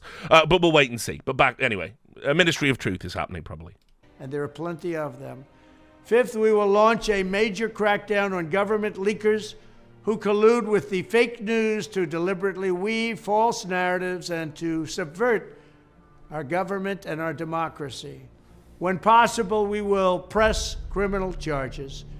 Sixth, we will make every Inspector General's office independent and physically separated from the departments they oversee, so they do not become the... By the way, I think this music in the background might be from Stellaris. I'm not too sure. It's so familiar, I can't place it. But it's so out of place for what he's saying, and they're trying to make it historic. But it is breaking my brain, because all I can think of now is, like, anomaly detected. Like, anomaly detected. So is it, if you're a Stellaris player, is it Dark Knight? 100% the Dark Knight music? That's mental. That's mental if someone's put the Dark Knight music over this. Protectors of the deep state. Seventh, I will ask Congress to establish an independent auditing system to continually monitor our intelligence agencies to ensure they are not spying on our citizens or running disinformation campaigns against the American people. Now, I'm going to say this. Yes, absolutely. I grew up, I was doing political coverage back in the Bush years. I was writing about George Bush and the single greatest erosion of American civil liberties that happened when Bush was essentially elected in a post 9/11 landscape. There's so much more to it than the Patriot Act, but broadly, the Patriot Act was a problem, obviously using the NSA as an apparatus to spy on American citizens. This should absolutely be something that has to happen. There should be no mechanism via which a law enforcement agency in America can privately spy on American citizens. It's completely unconstitutional. And anything that monitors any and all of that is a good thing. So, yep, I'm about that. Or that they are not spying on someone's campaign like they spied on my campaign. There it is. There it is. We will continue the effort launched by the Trump administration to move parts of the sprawling federal bureaucracy to new locations outside the Washington swamp. This is also a broadly good idea. Washington is too centralized, and all the power structure in America is too centralized to Washington. And this is why, it gets that rumor of being the swamp, because all the power brokers and official people and journalists and all of this like sprawling network of power structure that ultimately leads to what you call permanent Washington in my parlance. Yeah. Let's break that up a little bit. I mean, there's no real comparison in British politics that makes sense. But I guess if I had to compare it to something that's not a direct analog, so don't call me out for it. But in the not too distant past, the BBC, our state media, it was all primarily located. Most of its big programming structures, its news structure, it was all based in London, and it was creating a very skewed view of British society because of that. Because a lot of the stories were London government centric. Well, it was ruled. I don't even remember how many years ago it was now. It feels like not that long ago, but but probably 5 or 6, maybe more. We had to move parts of the BBC to other parts of Britain. So we had a more broad understanding of British society, British culture in general. And so if you apply that thought process to your political power structures in America, it's probably good that it's not all centralized in one state, especially when you consider how diverse states are broadly across the huge sprawling landmass that is America. Just as I moved the Bureau of Land Management to Colorado, as many as 100,000 government positions could be moved out, and I mean immediately, of Washington to places filled with patriots who love America, and they really do love America. It's the patriots. Ninth, I will work to ban federal bureaucrats from taking jobs at the companies they deal with and that they regulate. And this, by the way, I've been calling for this for as long as I've been actively writing about American politics. The American political structure is completely insane. It's no wonder it completely represents corporate interests. It doesn't broadly represent the interests of the American people. Lobbyists, right? You've got garbage like fucking Pelosi, like, you know, we're passing a bill about NVIDIA fucking graphics cards and the CHIPS Act. I'm just going to put a bunch of stock in there. You got to get rid of all, like, put it this way, there's no reason why your politicians should be allowed to trade on the stock market. None whatsoever. You ban that immediately. And the other thing is they absolutely shouldn't be able, you shouldn't have politicians going into jobs within companies that they used to regulate once they're finished with office, or vice versa. People coming, you know, from like lobbyist positions into Washington and back out to lobbying positions. One of the things Donald Trump actually, I think he attempted to pass, I don't know if it got through, but he tried to limit how many years you could be like a lobbyist as well. And I can't remember if that passed or not, but that was something that was on his agenda. All of that stuff's got to fucking go. I mean, yeah, Nikki Haley, prime example. I mean, Republicans are broadly more guilty of this than Democrats, historically speaking. Nikki Haley, a great, you know, example. Like, she's sitting on the boards of, like, fucking, you know, Boeing or whatever it was. And then it's like you come into government and you have to discuss where you go to war and how many fucking weapons of war to manufacture. Guess who's getting the contract? I fucking wonder. And that's all got to go. That's all, you know, that's out and out insanity for a government to function that way. Right? So if he's as good as his word on this, and it's not just going to be, we're going to kick out Democrats and give Republicans all of the cushy jobs, which don't rule that out. You know, I've heard this speech about political reform many, many times in my life, going all the way back to Bill Clinton when he was talking about the third way, quite famously. Ultimately, it's a good thing for American society if this is enacted upon. So they deal with these companies and they regulate these companies, and then they want to take jobs from these companies. Doesn't work that way. Such a public display cannot go on, and it's taking place all the time, like with Big Pharma. Finally, I will push a constitutional amendment to impose term limits on members of Congress. This is how I will shatter the deep state and restore government that is controlled by the people and for the people. Thank you very much. And there it is. So, for Gotham, you see here, opposing term limits. I don't know what that means. I don't know if that's meant to be impose or oppose. Because impose makes more sense. That's more in line with the Trumpian agenda. Right now, there are no term limits, so it has to be imposed, right? Anyway, if that's true, if that is indeed what he says, rather than installing, we can all just be here forever, and I'm using that as a pathway to the God Emperor fantasy a lot of shit libs have been peddling the past few years. Term limits, fucking yes, into my veins. Fucking about that. Term limits and age restrictions, essentially for American political reform. You've got to stop these career politicians fucking your country when using it for personal wealth accruement. That's absolutely got to happen. And you've got to stop having all these geriatric fucking mummies running forever. And by the way, let's also make Supreme Court appointments not for life. Like, start there, guys. Right? If 65 is I believe if you go downstream, even into appellate courts, they have like 65 as an age limit for judges. Why does the highest court in the land have a lifetime appointment? It makes no fucking sense whatsoever. You know, I remember you're watching like Dianne fucking Feinstein fucking get wheeled out with one bloodshot eye. Do I vote yes or no? Like, no more of that, America. No more of that. So if he's going to impose these term limits, then actually this could be good. And yes, I see L Deep in the chat. You are seen. Good to see you, by the way, buddy. The irony of that being brought in is it would help the Democrat Party, I think, because some of these Republicans, they're going to have to walk away. Right? This 20-year vision that could be applied because of the Republican power structure being completely total across all areas of political mechanisms right now. Yeah, that would be really good. We got to leave. We got to have a race. Oh, here's a charismatic Democrat. Well, the Democrats are back. We're so back. So, I mean, listen, I think if you're a Democrat, you should support at least 3 or 4 of those. Now, there was another one.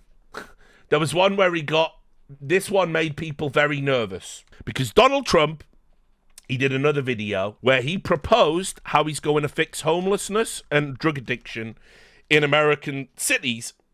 And he used the words tent cities. Now, that's been broadly interpreted by shitlibs as concentration camps. I will let you make up your own minds, right?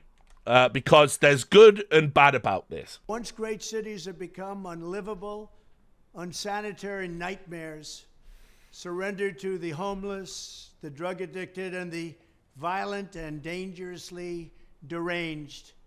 We're making many suffer for the whims of a deeply unwell few, and they are unwell indeed. The homeless have no right to turn every park and sidewalk into a place for them to squat and do drugs. Americans should not have to step over piles of needles and waste as they walk down a street, a beautiful city, or at least once beautiful city, because they've changed so much over the last 10 years. Our first it does look like the Fire should be Festival the end rights logic. and You are safety right. of the hardworking, law-abiding citizens who make our society function. When I'm back in the White House, we will use every tool, lever, and authority to get the homeless off our streets. Now, you see, that does make me a little bit nervous because that sounds like get in the back of the van to me. I'm not going to lie to you guys. I never tell lies. When you say you're going to use every authority and apparatus and lever at your disposal, that sounds like get in the back of the van. And get in the back of the van, I don't think is great optically for America right now, with everyone in trepidation and on the borderline of absolute abject panic should anything even slightly fashy happens. I'll say this, though.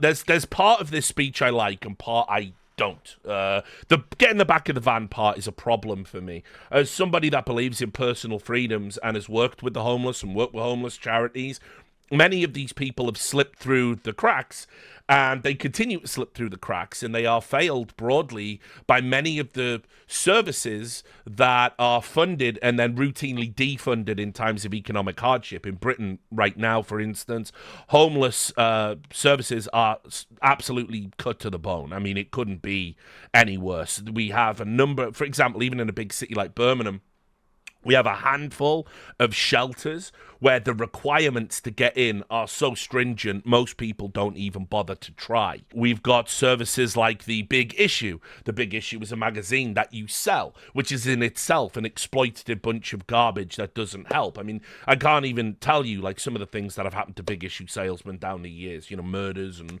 all sorts of stuff, because it doesn't actually get them off the streets. What I do is I give you, like, 10 magazines for £10. You sell it for £1.50. You keep the profit. You come back, you get more magazines. But The Big Issue as a publication, they make their money by selling advertising on the back, and it's not a very great product. It's not a very great product. And they put the people in these high visibility uniforms so you can see them.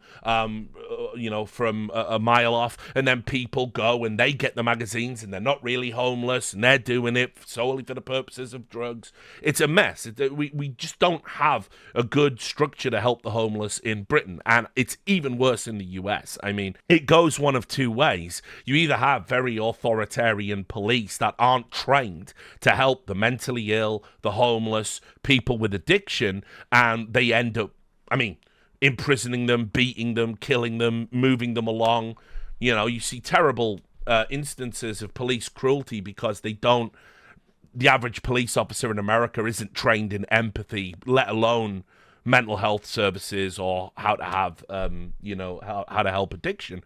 But on top of that, you then have these places, and it's these places that have broadly helped Donald Trump win, where they've been left. There are tent cities in California. I've got a friend in esports. I've talked about this before, and it's like, listen, if you were to ask me what my perception about Oregon is, it's a fucking, shithole. Portland, it's a fucking shithole where everyone's just defecating in the streets and doing needles. And their reaction is, yeah, but that only applies to a few streets. That's not all of it. That's not all of the city. And I'm like, should it be any of it? I don't know. I don't know how to fix. I don't know how to fix these problems. I just know what America does right now doesn't work. So anyway, when you say throwing them in the back of the van and moving them along to a tent city, that kind of sounds like what they did with the Cubans that fled Castro's Cuba, and that wasn't good. They put fucking camps under underpasses in major cities, and these were basically just open air prisons. So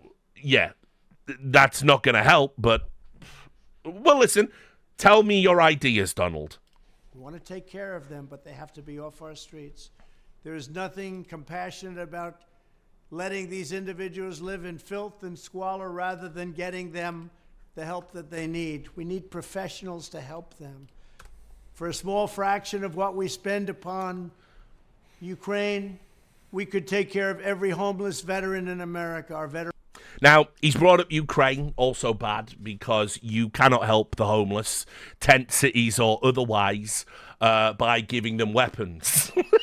I don't think a javelin missile is going to help the average homeless people in America, but Trump's got it. Trump, unfortunately, seems to believe what a lot of Americans do, that when we say money to Ukraine, we don't mean equivalent value of weapons or aid or food packages. We just mean a blank check, which, of course, isn't how it works whatsoever. But look, baby steps, guys, baby steps. Veterans are being treated horribly. Likewise, with all of the money we will save by ending mass unskilled migration, we will have a huge dividend to address this crisis in our own country. Under my strategy, working with states, we will ban urban camping wherever possible.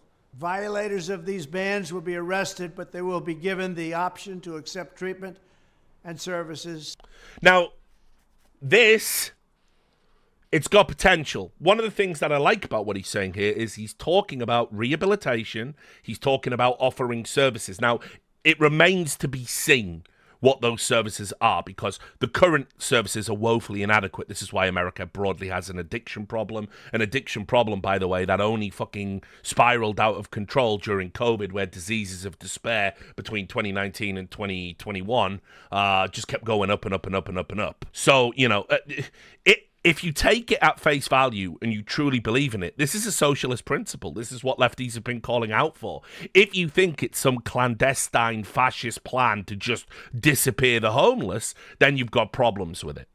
If they're willing to be rehabilitated, many of them don't want that, but we'll give them the option.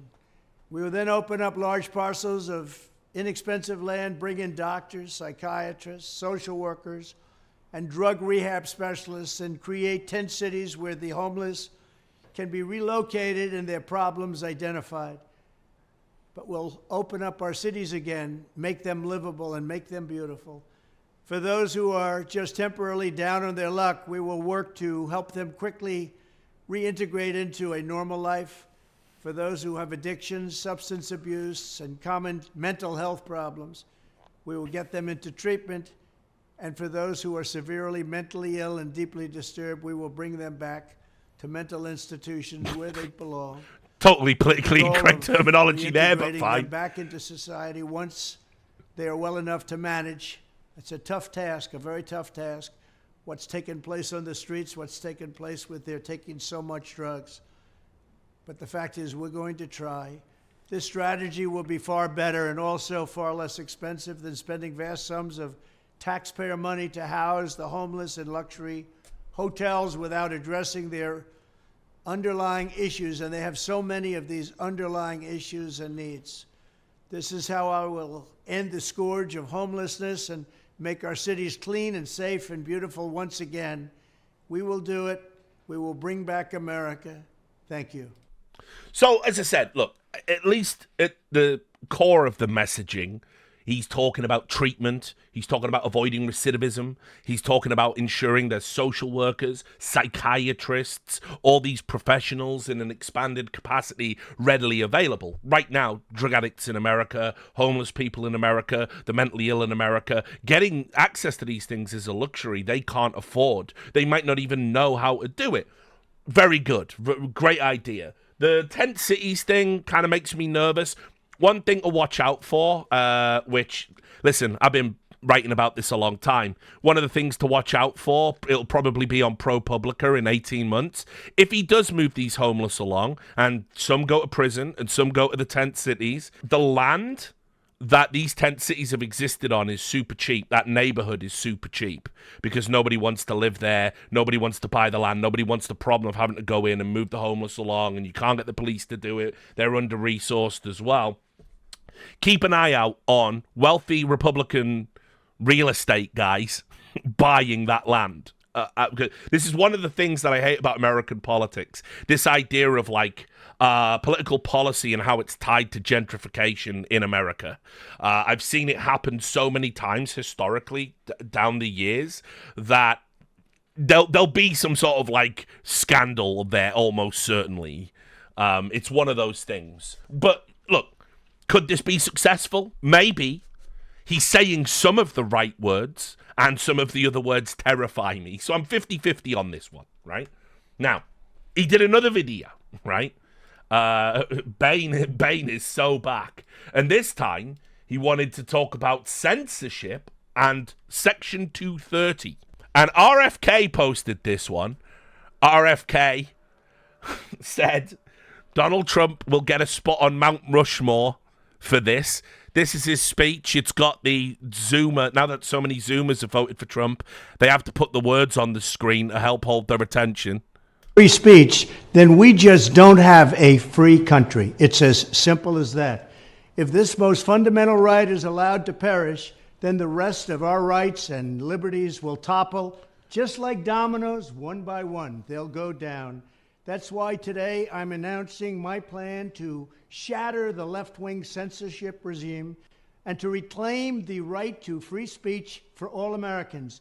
And reclaim is a very important word in this case because they've taken it away. In recent weeks, bombshell reports have confirmed that a sinister group of deep state bureaucrats, Silicon Valley tyrants, left-wing activists, and depraved corporate news media have been conspiring to manipulate and silence the American people.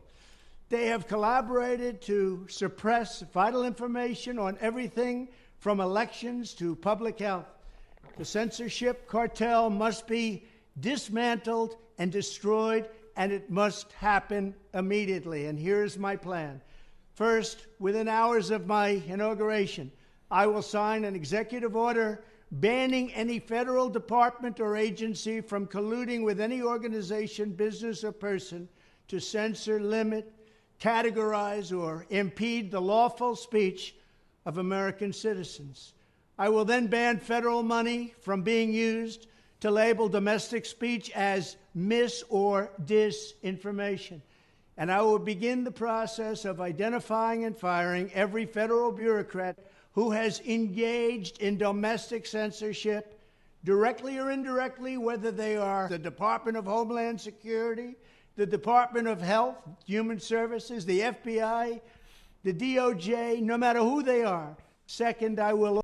Now, as I said, I think this video, even though it's RFK posting it post-election, a lot of people are speculating whether RFK will be involved in the process or not. I think this video is like actually an old video that they're like kind of re-putting out there, if I remember rightly. I think this was like some of the messaging you put out there in a post-Twitter files environment. I'm not too sure. But anyway, the fundamental thing at the core here is kind of good. Yeah, do you want private companies being lent on and pressurized by members of the government to suppress certain types of speech? But I would also go this far to say the problem in America is that I'm definitely not a free speech absolutist. I may have even moved on that position. I think broadly free speech is good. I think free speech that can incite people to violence where you specifically call in for it is kind of bad. So I don't really know where I'm at. But what I do know is that in most countries where you have a free press, there are some penalties for the press should they continually get things wrong. There are complaints, there are fines. You try and incentivize the press to do their job. What America needs is better protections around advertising and better protections around news outlets. They shouldn't be able to lie to you without penalty. And that's the problem. And so when he starts talking about disinformation, misinformation, how would Fox News, Breitbart function in that environment, right? But then again, how would MSNBC? How would Twitter? Like, who is the peddler of disinformation and misinformation in that world, particularly if you repeal Section 230? Now, look, I'm not going to play the whole thing, actually, because that green text is going to give me a seizure, let alone you, and I think a seizure midstream would be pretty bad. Anyway, we can get back to the reactions, right? There's a few monologues that I'm just going to play you. This will be the section where I just get to chill. I might even pour myself a beer. Who really knows? But anyway, Jonathan Pye, who's been like kind of a regular appearance on this stream, he is essentially the kind of British Jon Stewart, I guess is kind of the best way to describe him. This is what he had to say about Trump winning. I'm not having a liberal meltdown. Yeah, I'm just disappointed Trump won, right? I'm sure I'll get over it. Might be a liberal meltdown, is it? I'm not thinking of hanging Mike Pence or taking a shit on the Speaker of the House's desk. It's hardly a proper meltdown, is it? Didn't he do well? Eh? First time round, he shocked the world. This time round, it was all but inevitable. He has been given, as he says, a powerful mandate, a conclusive cross-demographic coalition, proving once again that just relying on the vote of city-dwelling, latte-swilling liberal women doesn't win elections. One of the Democrats' final TV adverts was directly to women, and it essentially said, it's fine to vote for Kamala, just don't tell your husband. Yet when you're relying on women to vote for you, don't patronise them by making out they're all wife-battered wallflowers, because if you do that, you will lose. So what we're doing?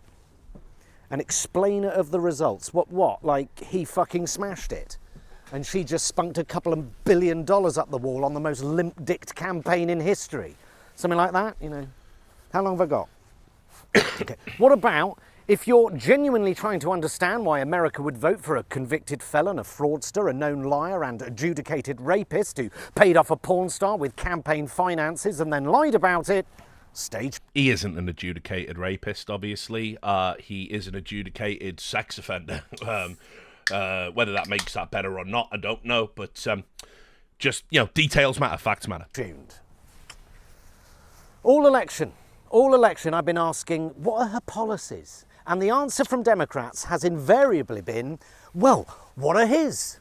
Which is no answer at all. They had all the reasons not to vote for one candidate, but no reasons to vote for the other. Nothing on policies, nothing on immigration, no attempt to persuade the electorate that economically America is doing rather well, actually, thank you very much. Once again, the Democrats have absolutely failed to effectively address the concerns of millions of Americans, particularly the millions who voted for Trump before and just voted for him again. Kamala Harris has completely ignored a genuine beef these people have. A huge section of America thinks the state is corrupt and wields too much power over normal people's lives and just serves the rich and the powerful. And they're not wrong. Trump didn't create this belief, he just used it. He harnessed it to his own ends, but he is the only person talking about these things. He's voicing concerns that nobody else is. And when Donald Trump says he plans to dismantle the deep state and reclaim democracy from Washington, that might sound chilling or perhaps a bit authoritarian, but to many normal, sane Americans, that sounds amazing.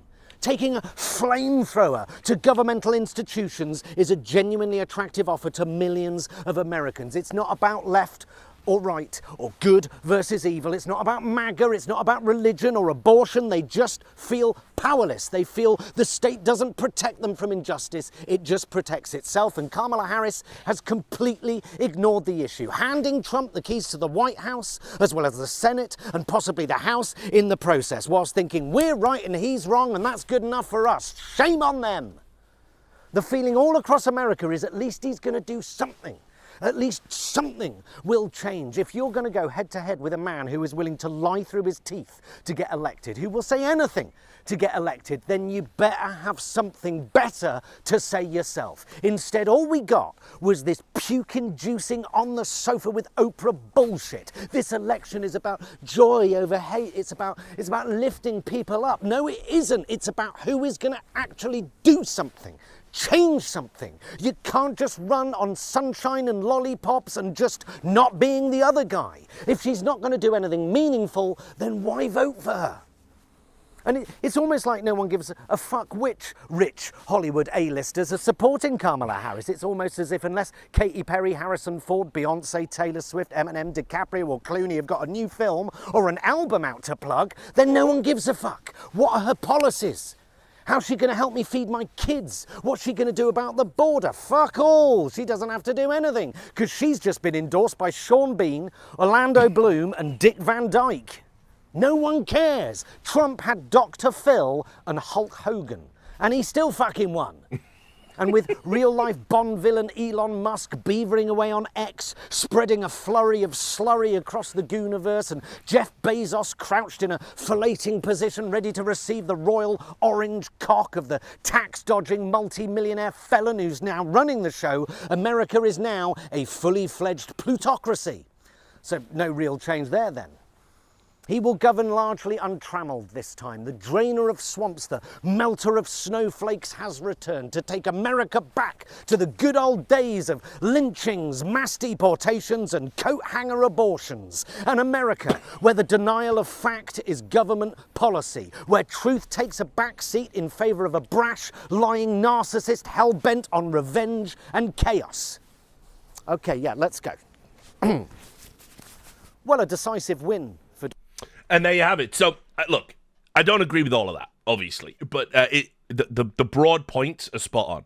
It's the messaging, stupid. It was the messaging the whole time. I got a whole segment we're yet to get to about how they're trying to say now, the one thing you cannot say, you can say it's because all of the incumbents. You can say it's because of right-wing media and they don't have a Joe Rogan, right? You can say it's because they didn't stoop low enough in an election where the media literally drove mentally ill people to try to assassinate a political candidate and then promptly ignored any responsibility in that reality, right?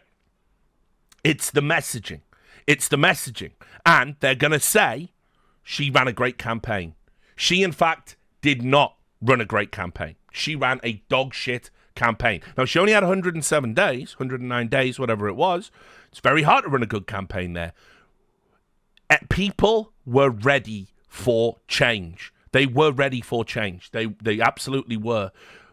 She both sidesed it, like she did with Israel and Palestine. She wanted to be the change candidate, but refused to say she was any different to Biden. This messaging doesn't work. You've got to grab people's optics and eyeballs. And as I say, you start with the economy. You start by telling people things are going to get better, and here's why. You say, listen, I'm going to take border concerns seriously.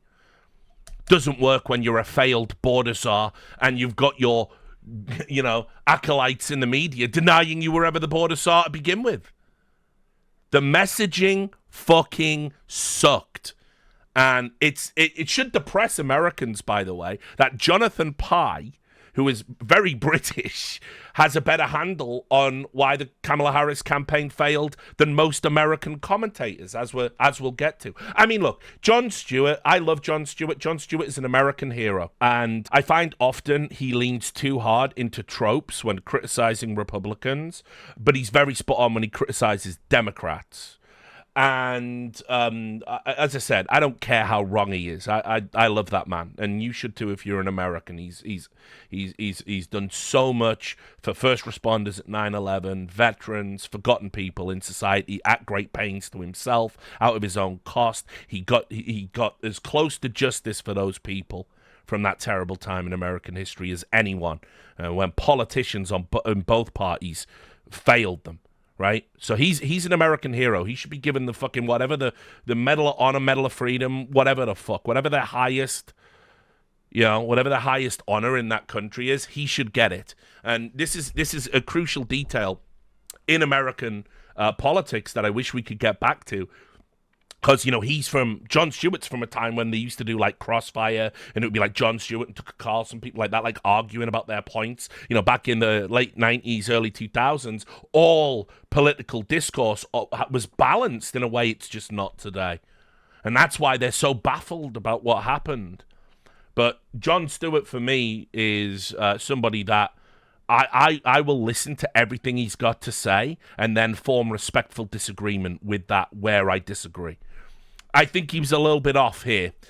He said something I didn't quite like on his own podcast. For all scenarios, and each one of those scenarios, it was, how is Donald Trump going to finagle his way back into the way? How is he going to use undemocratic principles? What measure of intimidation and underhanded shenaniganery will this man use to worm his way back into the Oval Office? And it turned out he used our electoral system as it is designed.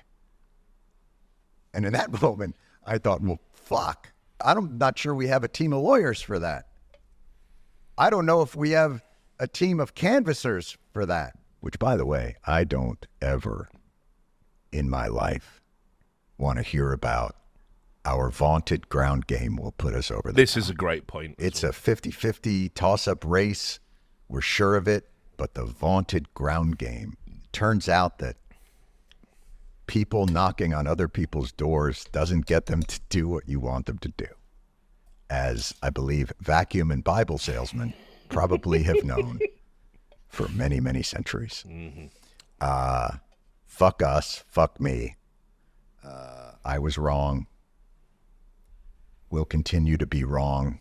So look, it's like Trump's won a free and fair election. You've got to break down and assess how that can happen. Because look, this is how I know it's the messaging. Okay? Since Donald Trump entered political life, he's fascist, he's Mussolini, he's Hitler, he is a racist, he's a rapist, he's all of these things, right? And yet your messaging was so bad, America said, let's take a second look at this Hitler guy, actually. That's how I know it's the messaging. There's no great riddle to solve, no great mystery to unveil. Your messaging made the American people do that. It's as simple as that. I don't understand why they can't see it. It's so fucking plain and obvious. Anyway, I will show you Chris Cuomo, obviously formerly of CNN. He had his little summary, which is kind of a little bit in line. It's not very sophisticated, but come on, it's Fredo.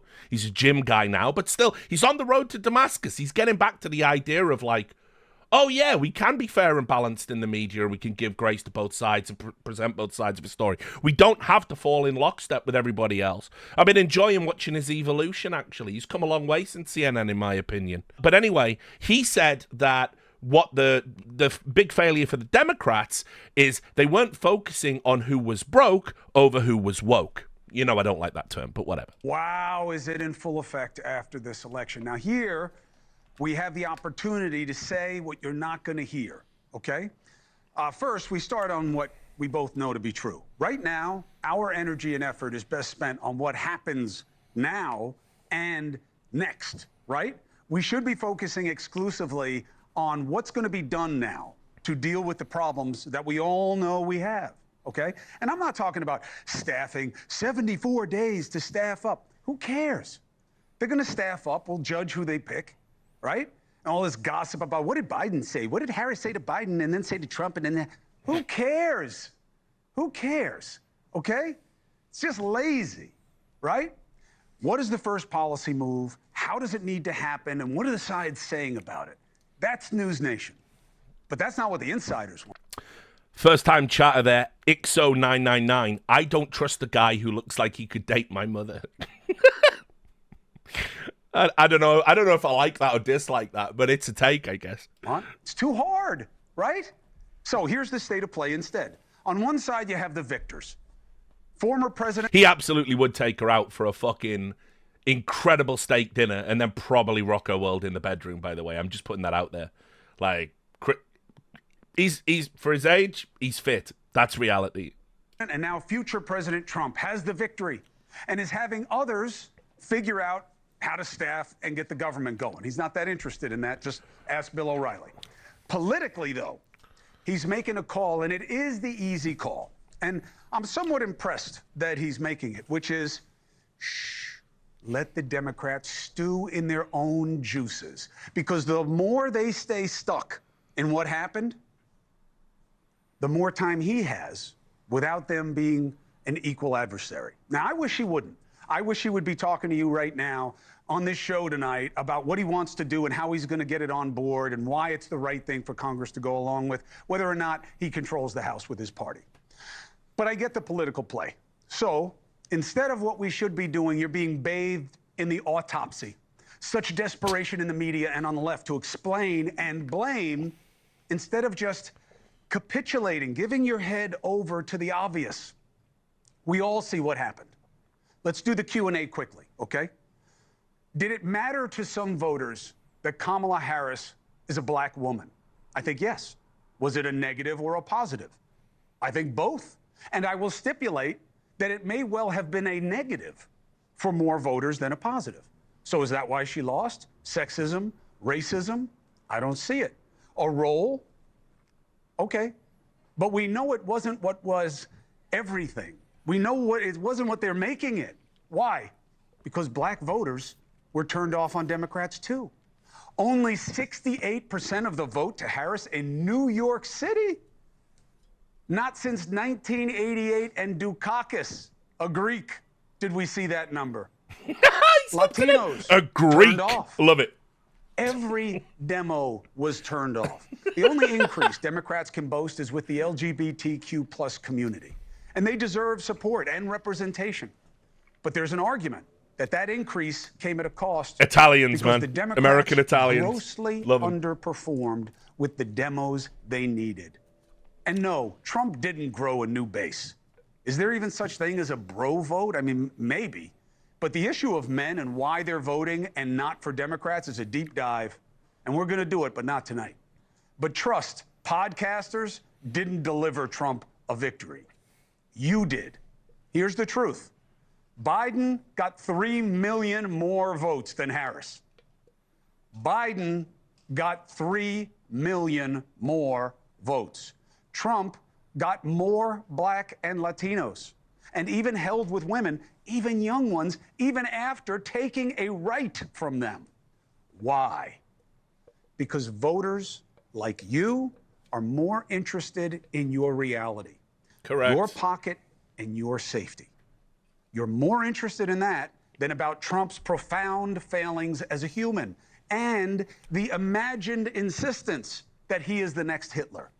Period.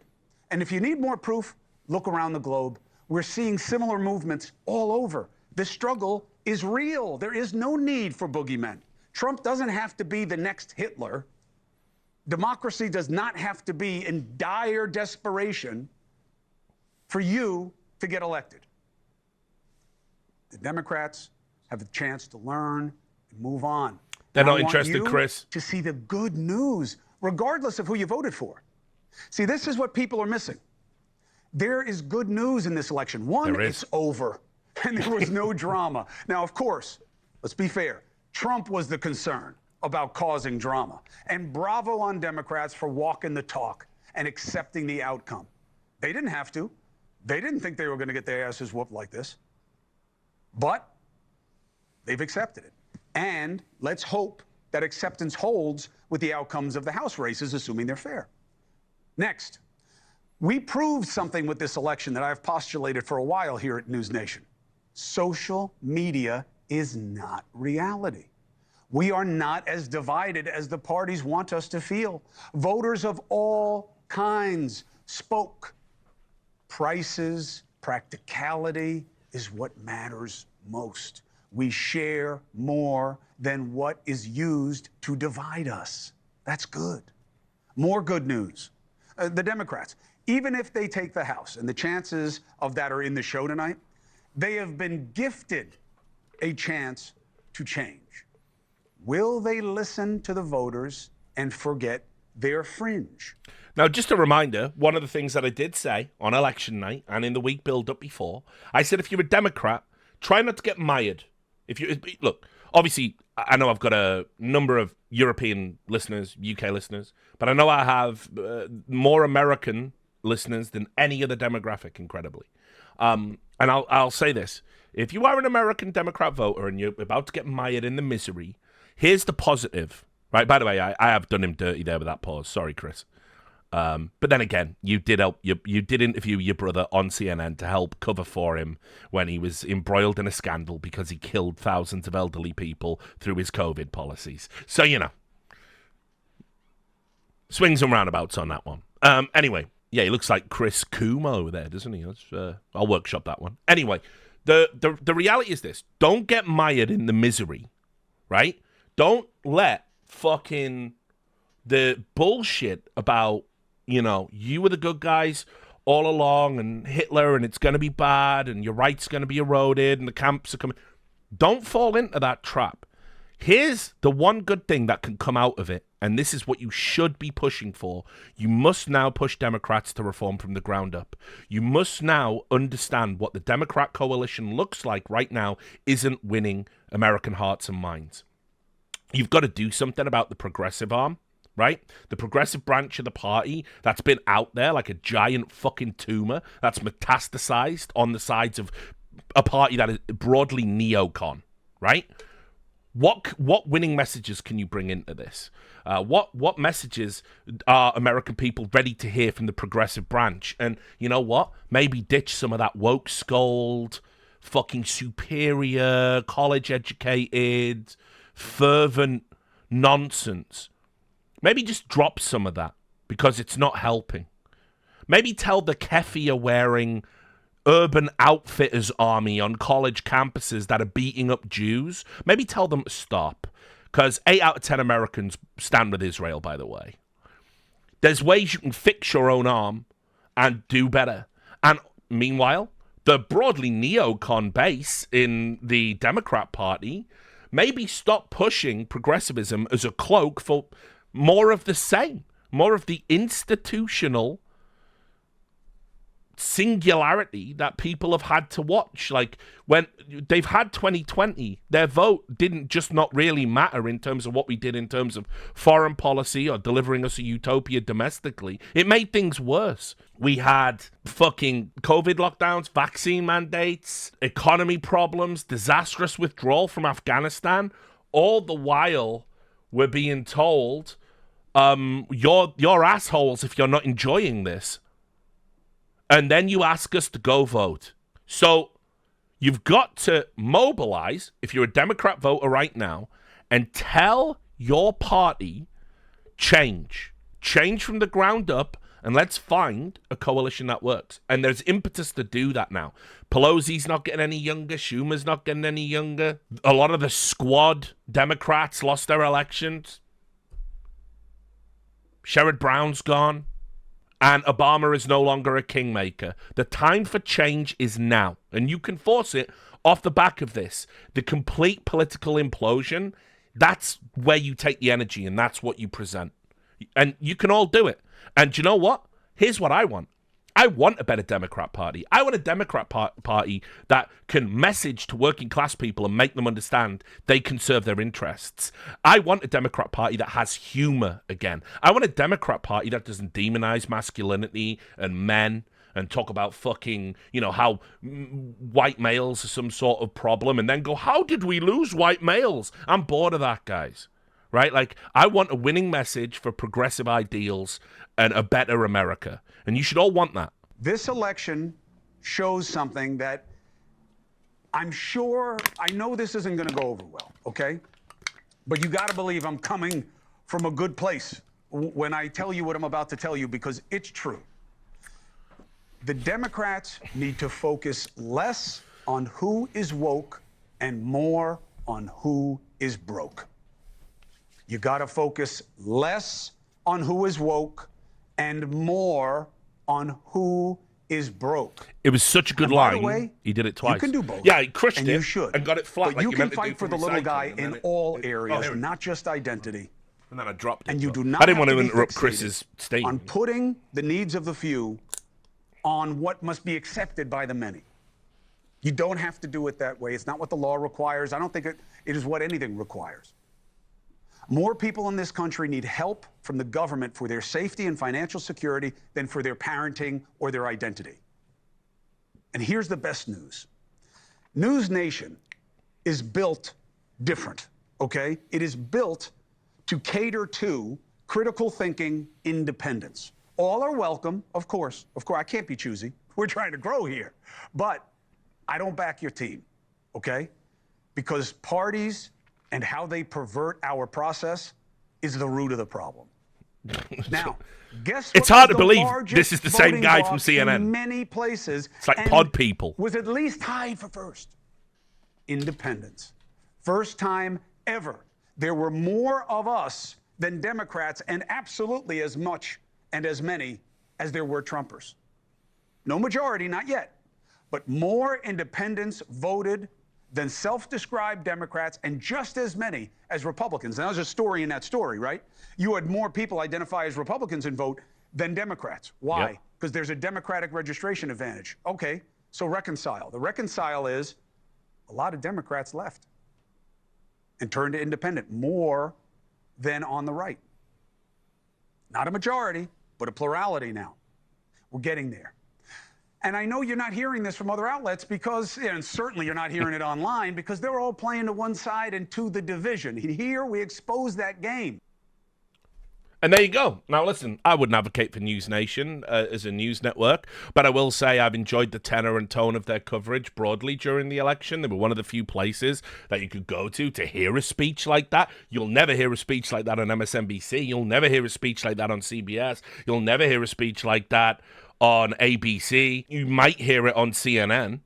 CNN, since the new ownership change, since Zucker was ousted, they've been a bit more balanced, and that's how it should be. Now, we'll move over to Bill Maher. Bill Maher gave his monologue, and Bill Maher, again, he's somebody I really like.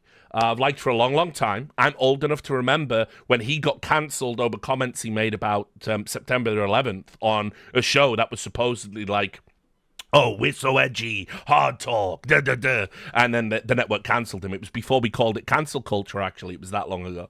And I always felt bad for the way Bill Maher was kind of served up at a time when America was hurting, and there were just certain things you couldn't say for a few years. I mean, it's as simple as that. But I think broadly, Bill Maher is somebody who, has he got TDS? Probably. It's a very mild case. What I loved about his monologue is Bill Maher is a comedian first. And he took an election result that could have upset him and probably hurt him deep down to his core, and he fucking told jokes.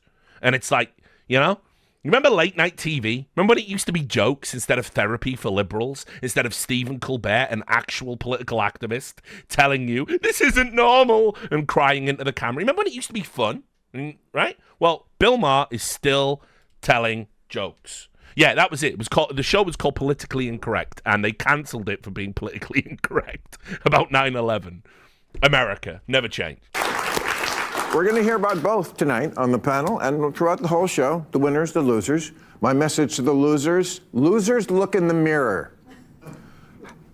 No? Well, maybe you should. Sorry. They're not coming along for this one, Bill. Losers look in the mirror, okay?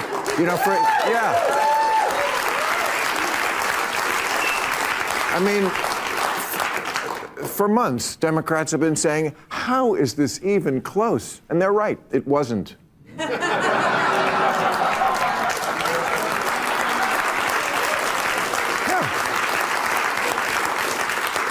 They could not conceive of a second Trump term, but they should have. When does America ever turn down seconds? I mean, come on. Look, these are just the facts. It's just the facts. Trump won all the swing states, all 7. I mean, he ran the table. Trump won so big. Today he called the Secretary of State in Georgia, and he asked him to lose him 11,000.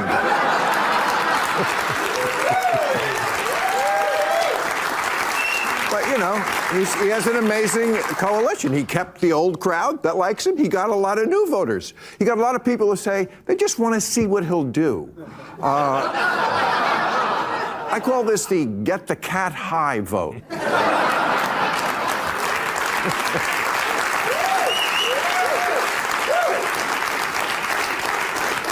But, I mean, he did better, like, in every demographic. The exit poll said he grabbed 52% of white women.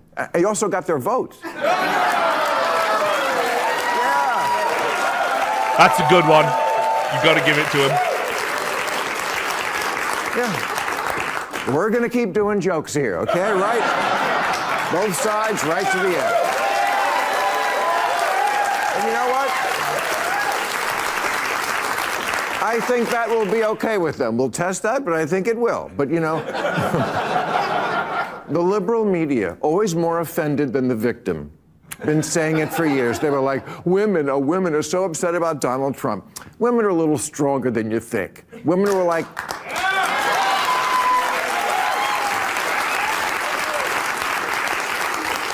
Women were like, whatever, I don't have to fuck them, I just want bacon. But, I mean, women, that had to hurt for Kamala. I mean, the whole thing must have been very painful. And they say she saw the writing on the wall. Around 10 o'clock at night on election night, she called McDonald's to see if she could get her old job.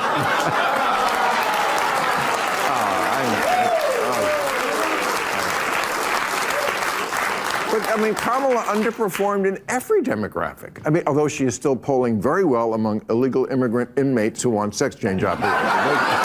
Totally on her side. Oh, well, make no mistake.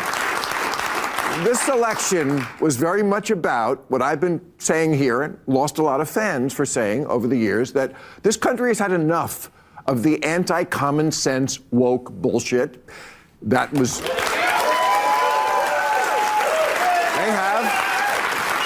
resoundingly, and here in LA, Proposition 36 passed. This was the one that said shoplifting, which we'd made just a misdemeanor. If you don't understand what Proposition 36 is, there was a proposition. It was put in California to be voted upon to turn shoplifting back from misdemeanor into a felony. A lot of places in California, a lot of businesses, they just stopped even prosecuting shoplifters. In fact, I think there was a financial threshold where if you shoplifted below that amount, they wouldn't pursue it at all, misdemeanor or felony. Anyway, on the campaign trail, Kamala Harris was asked repeatedly, what do you think about this proposition? And remember, she has posed publicly as a tough prosecutor, right? Repeatedly said that. And she refused to take a stance on it. And it passed for like 70% of the vote. It would have been a winning message, right? But she stayed away from it because she wasn't sure whether the extreme leftist lunatic fringe would see that as a losing message.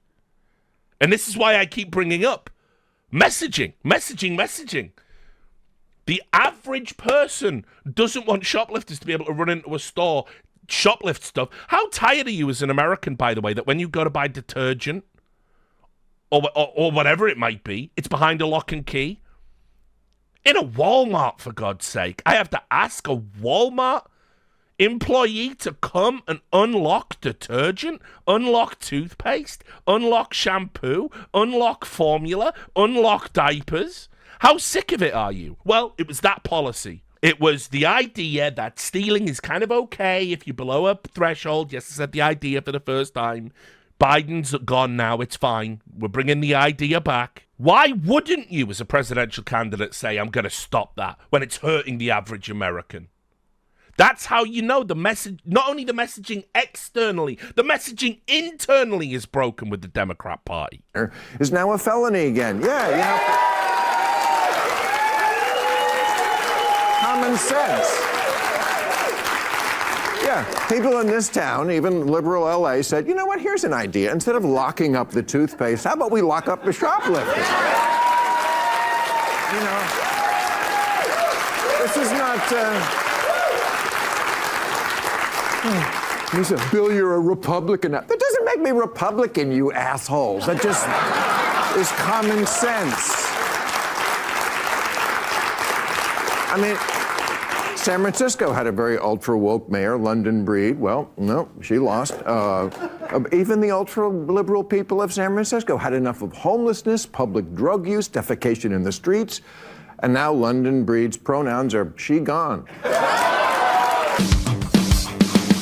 It was Bill Maher. He had to get a pronoun joke in there. It's just his shtick. But anyway, you can see there, that's kind of like the tone and the tenor, you know, he's going to take moving forward, because again, it's a repudiation of all of the stupid bullshit that's been coming out. Now, also as well, there was the news story that Kamala Harris didn't have a particularly great campaign, sure, but also that the campaign ended up $20 million in debt somehow. This is the fact that she massively overspent on the campaign. I'm going to show you the spending in swing states in just a little bit. But Kamala Harris' presidential election campaign ended the 2024 White House contest at least $20 million in debt. And now there's vendors that ran concerts for her that were in fear that they wouldn't get paid by the Democrat Party now that they've lost, right? So there's this $20 million that has just been sunk, gone, and people genuinely have concerns. So Donald Trump, he does a little bit of trolling, in case you haven't noticed. He said this because everyone was telling him to put out a unity message. I'm very surprised that the Democrats, who fought a hard and valiant fight in the 2020 presidential election, raising a record amount of money, didn't have lots of dollars left over. Now they're being squeezed by vendors and others. Whatever we can do to help them during this difficult period, I would strongly recommend we, as a party, and for the sake of desperately needed unity, do. We have a lot of money left over in that our biggest asset in the campaign was earned media, and that doesn't cost very much. Make America great again. And this is a troll on two levels, right? Because on the one hand, he is saying, yeah, you know, look, we're going to pay the $20 million because we've got loads of money left over. They're not going to pay the money whether or not they have loads of money left over. But also they have this thing called earned media. And that term is basically where you get coverage for free because they can't stop talking about you. And so it's a little dig at the news media and their programming, because what they were doing is, yeah, you'll never guess what's happened now, Jan. Donald Trump is saying he's going to shut down the border, and there's an American liberal, potential independent Democrat voter going, well, that sounds pretty good. Yes, Jan, shutting down the border and then deportations on day one. Also, we're going to reduce inflation. Oh, okay. Thanks for the earned media, guys. Then I just want to play you this clip before we move on to the autopsy of Kamala Harris's campaign. This just made me laugh, and I couldn't find anywhere else where to fit it. Donald Trump figured out who the largest influencer was. The largest influencer in the world. There's been a lot of talk about how podcasters and the right-wing media apparatus delivered the election for Trump, but Trump had the world's biggest influencer on his side. See if you can guess who the world's biggest influencer is, according to Donald Trump. How interesting is this stuff? See, this is the fun stuff. Know, he's an influencer. Kid. Yeah, he's a good kid. You know, I asked him, I said, Alex, let me ask you a question. Sure. And I wasn't. Oh, you're not telling him he's got time I said, now. Who is give him a little more time? What the hell? Can I override Alex? I don't know. Yeah. Unlike Biden, he can't. I can. I can say, Alex, I'm doing it. He'll say, thank you, sir. No, Biden can't. They turn the cameras off with this guy. Do you ever see it? The cameras are off. The lights go off. Everyone. Because you see, he's in deep trouble. We're in no trouble. Yeah. But I'll tell you what. I asked Alex, he's an influencer. You know, he's a big name influencer. I don't know if he's in this league. I don't know who the hell knows. But I said to him, knowing nothing about influencers, I said, who is the biggest of all the influencers, sir? That's the easiest question you've ever asked me. Who is it? You, sir. That's true. I said, me. I never thought of it. He said, you're the biggest. Yeah. So it turned out Donald Trump was the world's biggest influencer the whole time. I guess you couldn't see that one coming. It was him the whole time. And by the way, any sort of rumors around how much ass you have to kiss in the Donald Trump administration probably just absolutely proven to be a fact with that. I never thought about it, but it was me. I never thought about it. Right. Now I bring you to the part of the stream entitled, The Campaign Was Good, Actually. The campaign was good, actually. Now, one of the things they're doing, as I said, they're presenting all of these stupid, sloppy narratives that don't make any sense about why Democrats lost, instead of focusing on their message and their coalition and the power brokers within the party, which are the three things you need to fix moving forward, and the only three things you need to fix moving forward. People are saying she ran a flawless campaign, right? That's a real message that was out there. The Dem com shop went to work still. She ran a flawless campaign. Now, I'm old enough to remember that when you run a flawless political campaign, you win. But, you know, why split hairs? This is MSNBC telling us how Kamala couldn't have done anything different. This includes Representative Claire McCaskill live crying on air. Lots of tears on MSNBC. This is really hard stuff. For her to be selected as vice president after what I think she would tell you was a very disappointing presidential race, where I think she kind of lost her footing and was listening too much to consultants, frankly. Look at them zoom in. And it didn't really exude who she was. And then to be vice president and to step into the most difficult situation in the world, where she had to be completely loyal to Joe Biden and respectful of the fact that he had chosen her, but yet maneuver in a situation, I mean, such political skill. It is just inspiring. People who don't understand what she had to do to get to this moment. Mm-hmm. And so I'm just very proud of her. Howard, I'm begging Americans to stop filleting the political class, but then again, you know, she's one of the political class anyway, so it's never going to happen. I'm just so proud of her. Let me tell you how another way Democrats could have actually moved the dial and maybe won. You know how Joe Biden has dementia, and we're all pretending he doesn't now and Trump does, because now that Biden's out the race, it's okay to talk about a candidate's age again. And Biden still has dementia and is still the president. At the moment, it becomes apparent that roughly, I would say, after that debate, but certainly before, and the world knows that Biden has dementia, right? Why not just invoke the 25th Amendment? Why not be the brutal, cutthroat Pelosi party that we all know you are secretly, and just invoke the 25th Amendment, install Kamala as the 47th president of America, and let her run on a presidential ticket with a new VP, someone like Gavin Newsom, someone like that? Why not do that? It's ruthless. It's horrible. The Biden coalition had no real political power or influence left. And by the way, if you would have asked me, gun to my head, did Biden sabotage her a little bit, whether intentionally or not? I mean, yeah, he did, right? So the garbage comments certainly didn't help.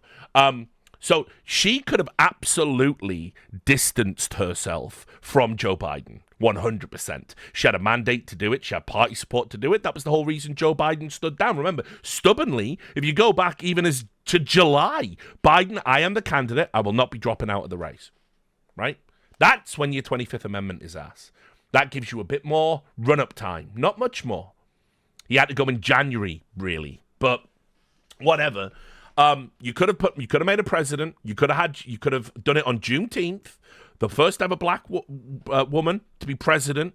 You could have done it on Juneteenth, generated all that feel good, and maybe snowballed that into an election win. You chose not to. You chose Biden. You chose the candidate with dementia that you fucking pushed over the line in 2020 by getting people who were beating him in the primaries to drop out of their primary races in exchange for administration positions. You deserve everything that happened after 2020, essentially, Dems. Not because you stole an election, I'm not mentally ill, but because you chose a candidate with dementia, made everyone else drop out. You didn't, as I said, you are now the party of selection, not election. You rigged the primary for Hillary. You rigged the primary for Joe. You installed Kamala in 2024. You spent $1 billion doing it. You didn't deserve to win. All the tears aren't going to change that. Now, here's Morning Joe. Also MSNBC. I'm cheating by using them, but it's just so good.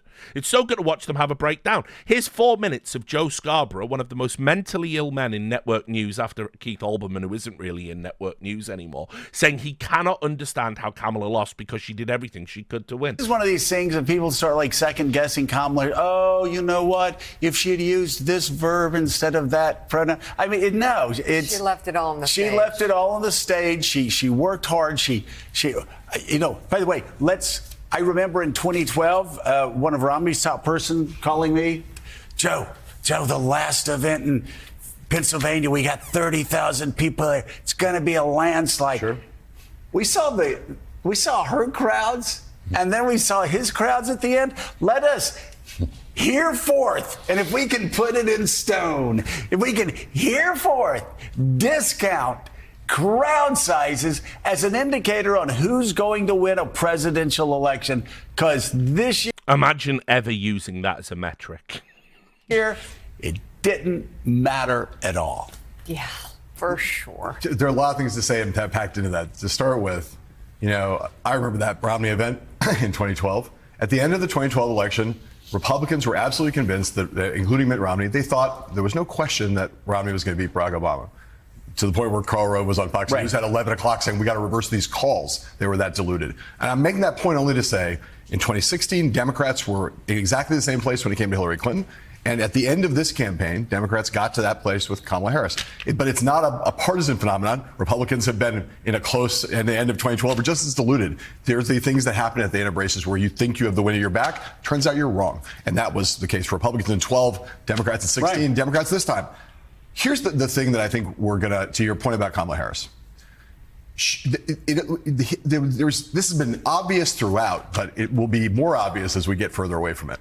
The degree of difficulty of the situation she was put in was higher than anything I've ever seen in my entire time covering politics. From Joe Biden. She was put in, well, she was dropped into the presidential race in August of the election year and asked to become the nominee when she was still a broadly unknown figure. She did not have the benefit of running a primary, of getting known, getting the reps in, of doing multiple televised debates, doing any of those things, right? She had. For you see, the American people did not know who the sitting vice president was.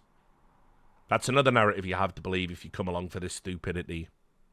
She had to do two things in 3 months. That while Donald Trump had to do one. It was like they were running a foot race against each other, and Trump just had to run to the finish line, and she had to run to the finish line while she was baking a cake or something at the same time, or trying to do a crossword puzzle. Bit misogynistic that you implied she would be baking a cake there, mate. Why is the female candidate baking a cake, bro? What's up with that? Or being in a boxing ring where you're also trying to fight your opponent and do a crossword puzzle at the same time. This is the period, the close of these races is when you just need to be in the race. And she was trying to introduce herself to America while beating Donald Trump. So that is, what did she do? She raised an insane amount of money. Her introduction to the country went well. The convention was a success. Her convention speech was a success. And she crushed him in the debate, and she closed stronger than he did. To your point, she hit her marks. Did she make some mistakes? Every candidate makes mistakes, and Trump's mistakes were way bigger than her mistakes, which brings you back to the fundamental question, which is she was the sitting vice president for a president who had been, his approval rating had been hovering in between 38 and 40% for 2 years. That is a no one in the history of the country It's a historic has low. ever It's okay overcome to those say kind it. of headwinds. He didn't want to say it. The wrong track. It's a historic low. He didn't want to say it. Historic low. On track at 75. Yeah. Whether you say that, I can argue all day that Americans have assessed the American economy, but the Americans think the economy under Biden has sucked. They think the country's on the wrong track, and they thought they did not approve of the Biden years. She had all of that weight hanging on her. And I think when we talk about this, the debate in the party is now going to be, there are going to be people in Joe Biden's world, and this is about to start, in 3, 2, 1. There are going to be people around Joe Biden who will say he should never have quit. He would have beaten Donald Trump. And there are going to be people who say, this is all his fault. He should have gotten out after the midterms in 2022 and given his party a chance to have a primary. That's what historians are going to say. I agree. No doubt about it. I agree with that. Say. But you think that, Joe? 'Cause that's interesting. Because just a month ago, Nancy Pelosi was telling me Joe Biden should be on Mount fucking Rushmore. So historians aren't going to remember him as a historic presidency now that you've lost this election. That's interesting. That's a new development. Well, thanks for that, Joe. we're going to have a fierce debate about that as people battle for what the future of the Democratic Party is. There you go. There's the cope. She ran the perfect campaign. Let me just show you how historically bad in terms of campaign spending her campaign was. This is the political ad spending from March 6th to November 5th in the swing states, okay? So Pennsylvania was a key battleground. As I said, without Pennsylvania, the assumption was Trump wouldn't have a pathway to victory. He had to flip that state. As it turns out, it would have been academic. But you can see, this is how much they spent in Michigan. This is how much they spent in Georgia. This is how much they spent in Wisconsin. This is how much they spent in North Carolina. This is how much they spent in Nevada. I had, on my electoral college map, I had Nevada going blue by 1 to 2. Right? And someone in the chat asks, how many of these did they win? 0. These are the swing states. This is the great campaign that she ran, that you spent $109 million in Pennsylvania and then it's flipped red. And I'm going to show you why her campaign was bad. I'm going to show you some of her campaign ads in just a moment, because I think you need to get a fucking handle on it. But I think also as well, right, I'm just going to show you some headlines, kind of where I think it sort of went wrong. And again, we come back to messaging. Messaging is super important. I don't think this is a good headline if you're the average American. How Wall Street is subtly shaping the Harris economic agenda. The vice president has repeatedly incorporated suggestions from business executives into her economic agenda. That kind of makes me go, ooh. Fuck Wall Street. Like, is the average American for Wall Street? Are we there now? Are we that far? This used to be the party of Occupy. That headline's a nightmare, right? Messaging, it matters, but she wanted to appear strong on the economy and that she was going to fix it, cozied up to the wrong people, said the wrong things. By the way, again, double dipped on this in classic Harris fashion. 1 minute she's cozying up to Wall Street, the next she's going to fix prices to stop price gouging from these big corporations that are floated on Wall Street. Let's not forget, she also cozied up to Liz fucking Cheney and took an endorsement from Dick Cheney. The Cheneys are diabolical political figures. No true Democrat voter wants to hear from the fucking Cheneys ever again. Fuck those warhawk pieces of shit that got all those Americans and Iraqi and Afghanistan civilians killed. Nah, I'm good, actually. Then, don't say this in October. Hey, if you could go back and do anything different to your president, what would you do? Nothing. There's nothing different I would have done. Oh, so I'm voting for Biden again, am I? All right, bye. I'm out. See ya. It's absurd that you would say this publicly. You say something, if you have to couch the question, which you absolutely shouldn't. Biden was clearly a relic of the past. You had to go full Kamala Harris and, you talk about showing America who you are. I mean, at least give us a fundamentally different policy direction on something. Saying things like this in interviews is ridiculous. What party loyalty is that? There's no party loyalty to show to Joe Biden. He's fucking out to lunch. He's gone. He's not there. There are the sirens. That's the thought police coming to get me. So, anyway, in the great postmortem about her campaign, check out this news report from CNN, right? The party sent out messages to people going, whatever you do in the party, don't ever criticize your campaign, okay? You have to not criticize the campaign. You have to come up with these three narratives. Democrats didn't stoop low enough. All incumbents lose in 2024 no matter what they do or what they say for some reason, because of COVID or something. And we need Joe Rogan. We have to have a Joe Rogan. It was the right-wing media. Even though Fox News only gets 2 million viewers on a good day, it was Fox News and Joe Rogan that swung the election. By the way, Kamala Harris had the opportunity to go on Joe Rogan. Don't bring that up. Told that there was a Harris campaign staff call held yesterday evening, and that leaders on the call had one specific request that they wanted to make to the staff, and that was to avoid criticizing the campaign and its strategy to members of the media. Essentially, their message was, this doesn't really help the situation at all. This is how one source who was on the call described the gist of what top officials on the call said to staff. They said everyone was like, this sucks, losing sucks. There's something bigger that happened than the campaign, and everyone worked really hard and everyone's proud of them, and basically stop shitting on the campaign to the press. Now, I am also told that the senior campaign officials on this call promise the staff that they're going to do everything that they can to help them find jobs. Obviously, a very new reality for everyone on this campaign. Some of whom had very much hoped that if Harris were to win, they could be headed to Washington, D.C. to look for roles inside the White House throughout the administration. I'm also told that there was an acknowledgement on this call that Harris's loss had been sweeping. Now, you can imagine a lot of raw emotions right now coursing throughout the Democratic Party, including, as we have been reporting, a lot of anger that is being directed at President Biden as well. Oh, yeah, knives are out for Biden. More on that in a moment. But as you can see, please stop shitting on the shit campaign. And I see some people in the chat going, whoa, she said shit on CNN. Editorial standards at CNN have the word shit and bullshit as being acceptable parts of the linguistic discourse over there. You can't go much more above and beyond it. But you're absolutely right. I don't know how unique they are in that regard. But shitting and bullshit, you'll hear that all the time. I'm going to play you another clip, I think, where some guy starts screaming bullshit at Scott Jennings. It's hilarious. Anyway, I want to remind you guys, I'm going to play you Harris's campaign ads in as we sped towards the polls. This is the campaign you mustn't shit on. Your turn, honey. In the one place in America where women still have a right to choose, you can vote any way you want, and no one will ever know. Did you make the right choice? Sure did, honey. Remember, what happens in the booth stays in the booth. Vote Harris Walz. That is a real campaign ad. That is not satire. That was the messaging. The messaging, I'm going to keep saying the word messaging over and over again.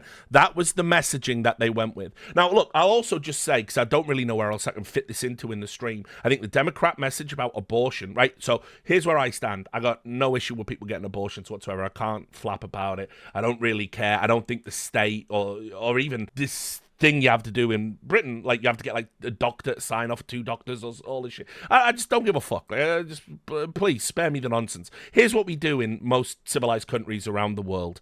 We say, yes, of course you can have an abortion. You're a woman, but we're going to put a limit on it because after this time, a fetus becomes viable, and it would only be medical emergencies that would justify it in this late stage. That's what we do all across Europe. It's never an electoral issue in our countries. For some reason, it's this insane issue in America. And also, they shouldn't have repealed Roe v. Wade, but Roe v. Wade was unconstitutional. It was a case with many problems, and it wasn't constitutional. Most constitutional scholars, even ones that agree with abortion, would have to concede that point. So they gave the Republicans the mandate to repeal it. I said, listen, it should have held. It's unconstitutional, but it's a little clumsy alliance that we can all get through. Okay, Trump has said he doesn't support a federal abortion ban, said he would veto one if one was presented to him, and he wants the states to decide on it. Now, some states are mental. They're deep Bible states, and I feel sorry for the women who live in those states. But the messaging around abortion has been all of your rights are gone if Trump wins. And there are women out there right now that are going to hurt themselves, harm themselves, because they're too scared to go to a doctor and get an abortion because they think it might be illegal. You're already seeing evidence of this. And it's so dangerous what they did about the one place a woman has rights left is the voting booth. It's actually dangerous messaging, guys. And this is what makes me sad, because people are going to harm themselves because of Democrat messaging and the media messaging. It's really bad. It's really bad. And I know, I can't forgive that. Anyway, that was what they did for women. Here's what they did for men. This was the male equivalent of the Harris campaign. Come on, boys. Let's make America great again. It's your turn, buddy. Before you cast your vote in this election, think about how it'll impact the people you care about the most. Daddy! Remember, you can vote any way you want, and no one will ever know. Do your patriotic duty? You bet I did, brother. What happens in the booth stays in the booth. Vote Harris Walls. Like, surely the winning message can't be, it's okay to vote for us in secret with the lights off and a blanket over your head. That can't be a winning message. But there it is. November 3rd. That was what they had going into the election day. Ridiculous. Now, for balance, because I am a non-partisan and I am balanced and I want to present you all of the information. Do you want to know what Donald Trump's most successful campaign ad was? And we know this from the metrics and the data that came back, and they played this ad everywhere they could. It was the ad they spent the most on. I don't like the messaging of this, but this messaging was unbelievably effective. This was Trump's most effective campaign ad in the run-up to the election. It's cringe and terrible. Kamala supports taxpayer-funded sex changes for prisoners. Surgery. For prisoners. For prisoners, every transgender inmate in the prison system would have access. Hell no, I don't want my taxpayer dollars going to that. Kamala supports transgender sex changes in jail with our money. Kamala even supports letting biological men compete against our girls in their sports. Kamala is for they, them. President Trump is for you. I'm Donald J. Trump, and I approve this message. That was the slogan that polled best in those swing states. Kamala Harris is for they, them. Donald Trump is for you. Right? And this ad was meant to be another throwaway campaign ad. They started playing this. People went overwhelmingly for it. So, I mean, I think that's cringe, and I don't think it's very helpful, and I don't think it's going to help heal the fabric of American society. But what... Democrats can learn lessons from this. Why is that message so powerful? Why does that resonate with so many people? How do you assuage people's fears? How do you bring them back to the right side on these topics? Are you on the right side of these topics? Where's the self-exploration and analysis? There isn't any. And so that was Donald Trump's most successful campaign ad, by contrast to the one that Harris had. We had this tweet as well. This was one of the most ridiculous ones I saw. If Kamala Harris had done everything the same, but she was a white man, she would have won.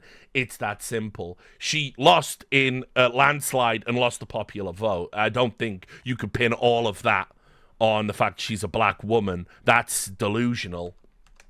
Also, there was a white man running. He was called Joe Biden. If Joe Biden had gone into the race, Trump would have won like Reagan. It would have been almost unanimous across all of the states. Then you had this. This is David Axelrod.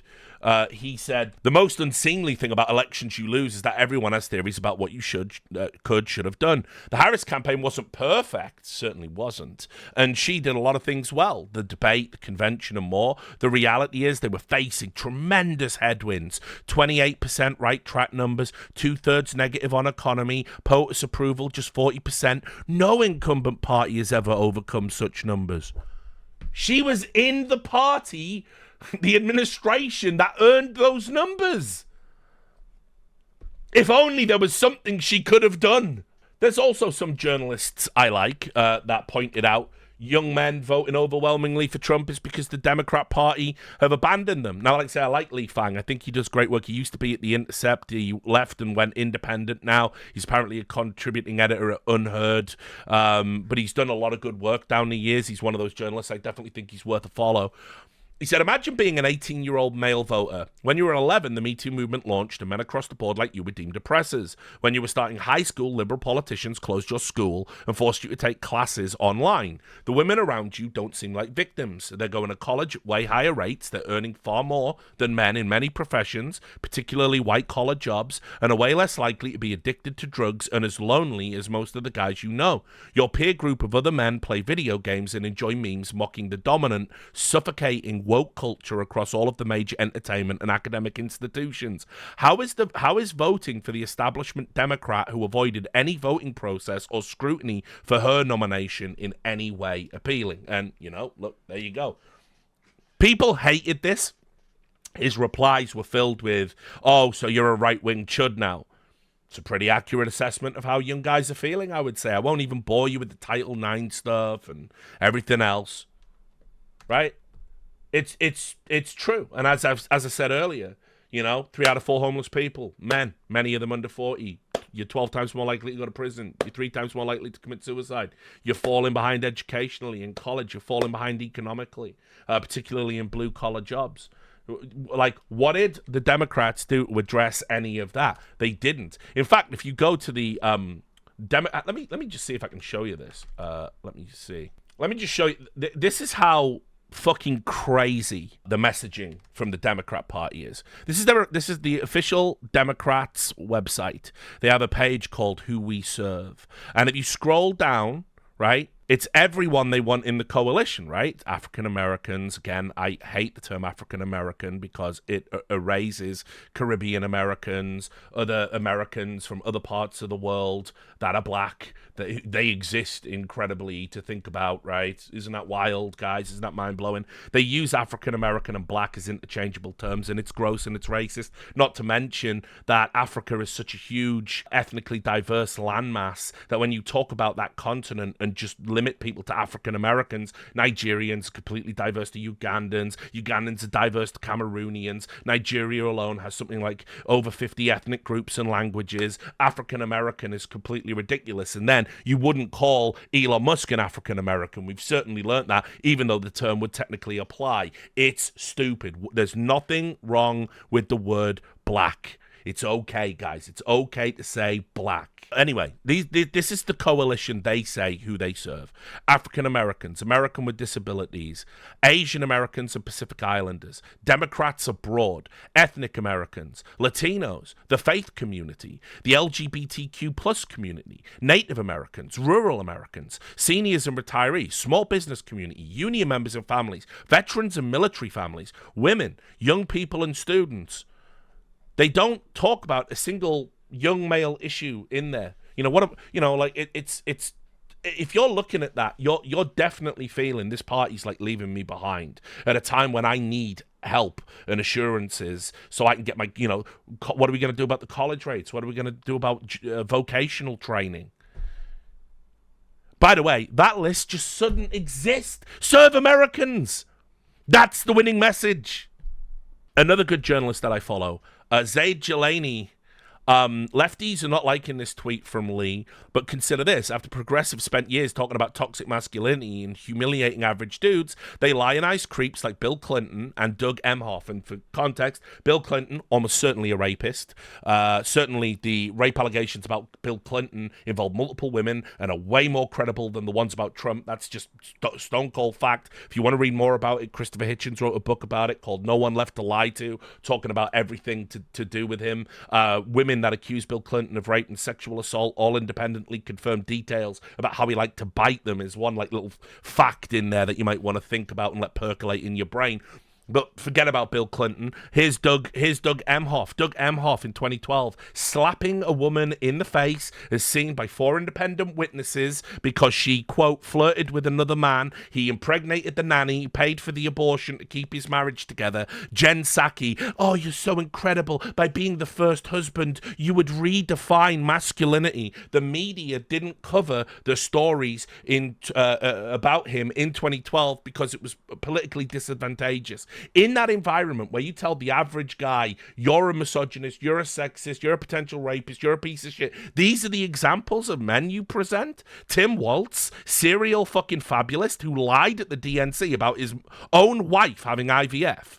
Like, I'm good, actually. Democrat men kind of fucking suck from where I'm sat, and it's okay to say it. Andrew Yang made another point. He's obviously out there still doing the Forward Party, which is his desire to bring a third political party, a much broader coalition than Democrats or Republicans, to the American political sphere, an idea which I totally support. I like Andrew Yang, although I will add, when he needs to repeat Democrat orthodoxy, if it's going to hurt Republicans, he still has a penchant for doing it, but that's fine. Andrew Yang said Kamala Harris totally screwed up by not going on the Joe Rogan podcast. People say this wouldn't have moved the dial.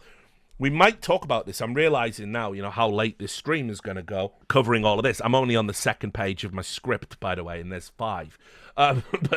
Anyway, here's the reality, right? Donald Trump went on Joe Rogan, and Joe Rogan extended an invite to Kamala Harris.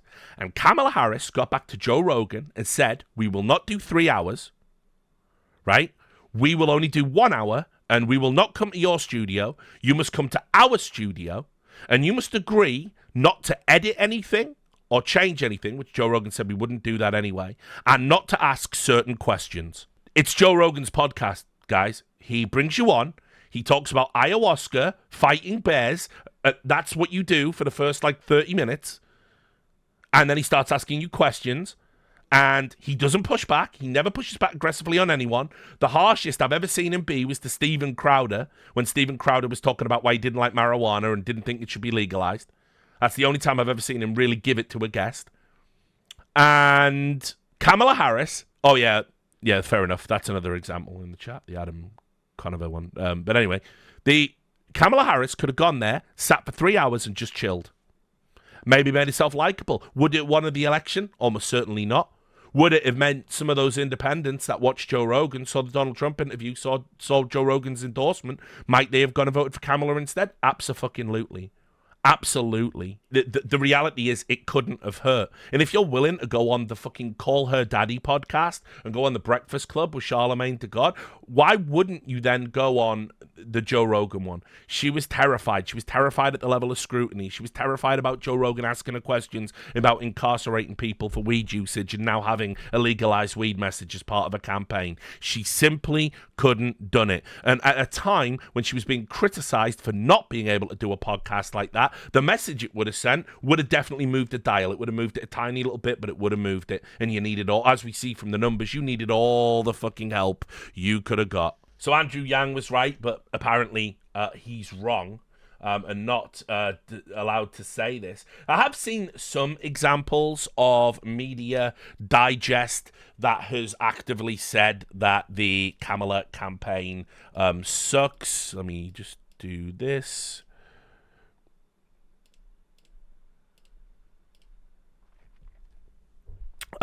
It's time to resist the resistance, and this was an essay by Timothy Schenck. Now, listen, I will. He's a professor at George Washington University, so he's in academia, right? And so one of the things that I'll tell you about, just straight up, is I've talked about this for a long time. The hashtag resistance grift was again toxic poison in the Democrat and progressive and liberal movements in America. It was too much over the line for where the average American wanted to go. And it's been slowly giving ground back to Republicans and independents for the longest time. People are sick of liberal academic Americans, white liberal academic Americans, using the current landscape in America, which is the most progressive it's ever been, for good or ill, to LARP as if, oh, well, if I was in Nazi Germany, I would have been with the resistance. If I was in the Jim Crow South, I would be helping runaway slaves. It's a fantasy white academics like to have in America, that if they could go back in a time machine, they would have been one of the good guys. And the only way to do that is to pretend there's Nazis everywhere in America, which is a patently absurd reality. By every conceivable metric, hate group memberships are down, mixed race marriages are up, the highest they've ever been. Hate crimes coming down. It's fucking crazy. But, this is what they want to do. They have the LARP as the resistance. It's their fantasy. It's their way of feeling morally superior to everyone else. And so, ultimately, it's time to resist the resistance, right? Here it is. The first step for Democrats is reckoning with how they got here. The origins of resistance politics go back over a decade, even before Mr. Trump entered politics in 2011. With Mr. Trump making headlines as the leading spokesman for birtherism, Barack Obama's team sees the opportunity to cast him as the face of the entire Republican opposition. Years later, David Plouffe, an Obama campaign manager turned presidential advisor, explained the strategy. Let's really lean into Trump here, he said. That'll be good for us. And it was, for a while. So good that when Mr. Plouffe joined the Kamala Harris's campaign over the summer, it still seemed like the basis for a winning coalition. Democrats had reinvented themselves on policy several times since he was in the White House, trading Hillary Clinton's technocratic progressivism for President Biden's attempt at a second New Deal, and then pivoting back to the center with Miss Harris. But the anti-MAGA coalition had rallied time and time again, conveniently relieving Democrats of the burden that comes with deciding what to believe other than not being Mr. Trump. There was a price to be paid. No matter how progressive the rhetoric, resistance politics inevitably feels conservative. It's reactionary in a literal sense. The other side decides the terms of debate, and it usually ends with finding yet another norm under assault, a new outrage to be tutted over, or another institution that needs protecting. Whatever mistakes Miss Harris made, and there will be plenty for the postmortems to chew over, her biggest challenges were downstream from the failure to build a democratic identity beyond #resistance. Commitment to stitching together an anti-MAGA coalition made it impossible to lay out the priorities that would have guided a Harris administration. There was no way to tie her policies together into a unifying vision that set her apart from Mr. Biden. No account of what Democrats learned in presiding over a country that most Americans feel is on the wrong track. This fundamental problem explains the strange incoherence of Miss Harris's strategy. Judge the campaign by how it was described in the press, and you think the chief targets were never Trump Republicans waiting for Liz Cheney to give them permission to vote blue. Check out the ads they ran in swing states, though, and you'd hear a populist message that wouldn't have sounded out of place coming from Bernie Sanders, filled with direct-to-camera addresses from voters saying that Miss Harris would cut taxes for working people like me, and it makes me so mad that billionaires pay less in taxes than I do. Miss Harris could express anger over election denialism, the rollback of abortion rights, and the parade of scandals following in Mr. Trump's wake, but she struggled to harness material frustrations, even though testing from her chief super PAC, Future Forward, repeatedly demonstrated it was her strongest argument with swing voters. That is a secretive super PAC funded by a clique of uber-wealthy donors, largely based in Silicon Valley. Bill Gates alone gave $50 million, took the lead in making the case for economic populism, points to even bigger problems for Democrats. Now, by the way, I just want to add, all of the whining about Elon Musk, and we're still back to billionaires in the tank for Harris. There was a ton of them. Remember as well, Democrat donor money all went into Nikki Haley's campaign back in the primaries, and nobody had a problem with those millionaires trying to subvert the outcomes of elections. But now that Elon Musk has done it by offering $1 million to potential registered Trump voters, it's a big fucking problem, and you can believe it. I've read a number of opinion pieces saying Elon Musk must be destroyed because now he's an oligarch subverting democracy. You don't get it anymore. Americans can see through the one-sided hypocritical bullshit. It's got to stop. Anyway, no amount of the on-the-ground organizing, cutting-edge data science, celebrity endorsements, or good vibes could make up for this underlying weakness. And there it is. It's so on point. There was a real winning message there that could have been captured and presented to the American people, and you declined to do it.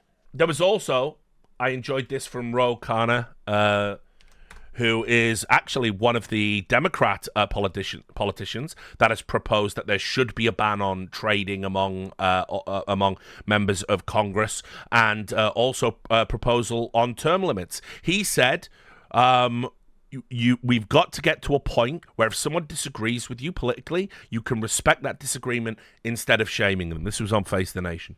In this Monday morning quarterbacking that's happening, to hear from so many Democrats now who are saying that they think that economic message should have been front and center, but that they felt constrained somehow by this focus on identity politics. Tom Suozzi of New York brought that up, talking about Republicans being able to weaponize anarchy on college campuses, defunding the police, and gender questions and girls' sports. Do you think this, movement, woke politics, really was incredibly damaging to the left? Because a large part of that came from the progressive wing on which you are a member. Well, I have always said that we need to be emphasizing the economic issues, but I don't think we should run away for standing up for trans rights, for standing up for equal rights for people, for teaching American history responsibly. You can be true to your values with two things, Margaret. One, if someone disagrees with you, we need to respect that disagreement, not cancel or shame them. Don't shy away from your convictions, but have a reasonable conversation. I did that with Megyn Kelly on a podcast on trans rights. I stuck to my position, but we had a reasonable conversation. The second thing is, if we emphasize the economic hardships people are facing. I've got $12 trillion in my district in Silicon Valley, while towns like Johnstown were hollowed out, Galesburg, Illinois were hollowed out. We can build new factories, we can build new industry, we can create new economic opportunity. We have a vision of how to do that. President Biden started it. I think we can win over people, even if they may not agree with us on a particular social issue. So that's where I think some of the important thinkers for the next however many years it's going to be since Democrats are politically relevant again, these are the voices you need to be listening to. These are the people that are going to steer the party in the right direction, sort of maybe bring people back into the fold that are just so disillusioned with what the modern Democrat Party looks like. And listen, I don't agree with everything he says either. He's certainly been on the side of some of the arguments that have portrayed Republicans as being fascistic in their outlook. And it's interesting that he would say these things now. But ultimately, this is the right message. This is how you get back. This is the steps you have to take, even if it hurts to eat a plate of shit. Sometimes politically, you've got to do it. You got to swallow your pride and say, okay, we thought it was one way, but it's another way, right? And so we can get back to that broader coalition that wins elections. Now, Bernie Sanders came in off the top rope, which is such a Bernie thing to do. On the one hand, I kind of admire it. On the other hand, I don't, because Bernie Sanders criticism, it always comes when hindsight is fucking 2020, which I detest. He didn't say any of this before. He says it after. That's such a Bernie thing. Second of all, Bernie always falls in line for the party whenever there's any political pressure applied to him whatsoever, because he likes the money. He likes the status. He likes being part of the Democrat Party. So, look, all of this talk about how Bernie Sanders could have led some cultural progressive revolution within the Democrat Party, he'd have to have the fucking will to do it. And unfortunately, in his heart of hearts, he's a cuckold. He's not the person to be leading a progressive movement out of Democrats. We're seeing as well, broadly from the voting data and the exit polls, is the progressive message a winning message? Some aspects of it surely are. Some aren't, and yet they won't abandon them because they're too inflexible and rigid. And inflexibility is the one thing that will cost you elections. There's got to be give and take. Having wrote about the Obama campaign, there was a lot of that. Having followed the Bill Clinton campaign, there was a lot of that. As I said, he called it the third way. That was what Bill Clinton talked about, that you had to give some ground to win some people to your side, make the tent bigger, get more people in, win the election, and then with a mandate, impose the things you want. And yes, sometimes you give the electorate a little bit of medicine that maybe they didn't want, but if you give them a spoonful of sugar first, they're all right with it. That's how you play the political game in America. Anyway, Bernie Sanders came in off the top rope with this. He said, it should come in no great surprise that a Democratic Party which has abandoned working class people would find that the working class has abandoned them. While the Democratic leadership defends the status quo, the American people are angry and want change, and they'd be right. I mean, Bernie Sanders himself part, ironically, of that status quo. But whatever. Here he is, November 6th, crucially on the date. I'll read you the second paragraph because the first paragraph is what's in the tweet. Today, while the very rich are doing phenomenally well, 60% of Americans live paycheck to paycheck, and we have more income and wealth inequality than ever before. Unbelievably, real inflation accounted for weekly wages for the average American worker are actually lower now than they were 50 years ago. Today, despite an explosion in technology and worker productivity, many young people will have a worse standard of living than their parents, and many of them worry that artificial intelligence and robotics will make a bad situation even worse. Today, despite spending far more per capita than other countries, we remain the only wealthy nation not to be guaranteeing healthcare to all as a human right, and we pay by far the highest prices in the world for prescription drugs. We alone among major countries cannot even guarantee paid family and medical leave. Today, despite strong opposition from a majority of Americans, we continue to spend billions funding the extremist Netanyahu government's all-out war against the Palestinian people, which has led to the horrific humanitarian disaster of mass malnutrition and the starvation of thousands of children. While the big money interests and well-paid consultants who control the Democratic Party learn any real lessons from this disastrous campaign, will they understand the pain and political alienation that tens of millions of Americans are experiencing? Do they have any ideas as to how we can take on the increasingly powerful oligarchy, which is so much economic and political power? Probably not. In the coming weeks and months, those of us concerned about grassroots democracy and economic justice need to have some very serious political discussions. Stay tuned for when I will be walking back these statements because the Democrat Party power structure has asked me to. And I'll just say there were things that the Biden administration did that actually supported the working class. There's one notable example that immediately springs to mind off the top of my head: the protecting of the 600,000 Teamster pensions. You know, one of the biggest unions were about to have, you know, millions, billions of dollars of their pensions potentially eradicated. And on this bill, not a single Republican voted to keep the pensions installed. Yet, despite that fact, there was no official endorsement for Kamala Harris. In fact, when they polled their membership, it was 56 or 59.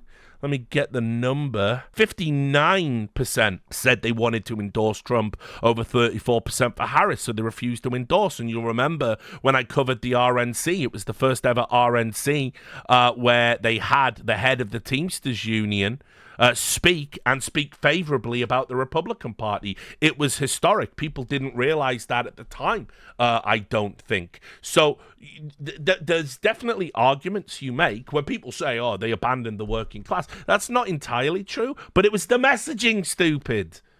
It was the messaging. Again, you weren't telling working class about all the wonderful, fabulous things you were going to do for them. And so Karine Jean-Pierre did get asked about this again at a press conference. She said she respectfully disagreed with Bernie Sanders' assessment. But this is the other part of it. You're gonna have to get this party in some form of cohesive shape. There is no consistent framing of the issues, no consistent messaging how to approach those issues. That's an extension of a fundamental problem. Then the knives were out for Biden. Everybody hated Joe Biden. Why didn't he stand down sooner? This is the same media and the same power structure that told us Joe Biden was fine. They told us not only Biden was fine, he could win and serve for 4 more years. Speaking as the guy who wrote in when he was then candidate Biden saying, guys, he has dementia. The reasons for being able to spot it is I've had a loved one who had dementia and Joe Biden was making all of the errors. By the way, 2024 Joe Biden compared to 2019 Biden is day and night. We'd do anything to have 2019 Biden as president now, but unfortunately the one we got is completely fucked. He's gone. He's out to lunch. Given the progressive nature of the disease, he's probably going to be very ill very soon. Although, as I'll show you in a moment, he gave a speech which is the most lucid I've ever heard him in his entire presidency recently. But anyway, all the media who told us he was fine. Remember, it was cheap fakes, whatever the fuck they are.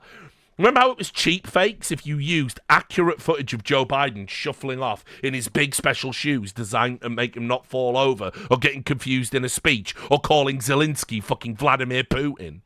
right? They're cheap fakes taken out of context. Remember when he froze up at that public event and Obama had to take him backstage? It is the biggest political scandal of your lifetime, whether you know it or not. They put a man who wasn't medically fit to lead in the White House and lied to you about it for 4 fucking years until they couldn't lie about it anymore. And Kamala also, guess, you want to know why? You want to know why you lost the election? That's one of the reasons right there. You shouldn't have done it. He should have been ousted. You should have 25th Amendment his ass. Anyway, here we go. This is CNN being angry about Joe Biden, who was fine and had 4 more years in him, according to that network, being angry he didn't drop out sooner. Saying, Karen, is part of the reason why a lot of Democrats are very angry at Joe Biden tonight. Because they feel that the decision to run again when he was 80 years old was very reckless and a very risky decision, a risky gamble that he lost. And then he basically swapped out, and he chose Kamala Harris, not just in 2020, but then he chose her, basically gave her a $100 million head start when he endorsed her and gave her his campaign. Yeah. And in some ways, while a lot of people want to say, well, Kamala was bad in an interview, and I just mentioned it before, it was bad in an interview with The View. She was bad in an interview with 60 Minutes. There are a lot of Democrats that are actually much more angry at Joe Biden tonight. Yeah, I think that's, I'd just say, yes. Then I was expecting that because some felt like if he'd have dropped out sooner and she would have ascended as the nominee, she would have also had more time. Yeah. Look, I don't think there's any candidate, no matter when they started, this decisive of a delta between Republicans and Democrats. It doesn't matter who came in. The right choice was putting Kamala Harris in when they did. These numbers would be exponentially worse if Joe Biden was going to be the candidate. And if you would have plugged Kamala or anybody else in earlier, it still would. This was a mandate by America. I think the question, just really quick, I think the question was if you'd had a process 2 years ago. If you'd installed, had a process, a primary, something. Yeah, if there was a real Democratic primary. Once again, Donald Trump ran as the outsider and people appealed to it. If they ran the same messaging that they did and didn't talk about the economy or didn't take the border seriously enough, quickly enough. So, look, yes, it's Biden's fault now.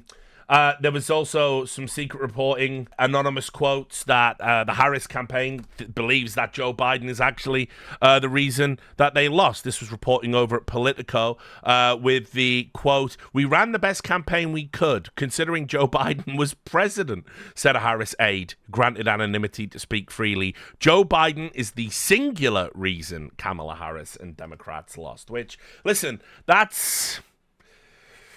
it's true if you lay it all on his doorstep and forget she was the vice president. And it's also kind of true if you don't realize that the problems began as soon as you won the 2020 election because you were just so insufferable for 4 years. Not just the party, but the commentariat, right? It was like, a much bigger issue. But whatever. Then, here's Joe Biden, right? Now, this will blow your mind.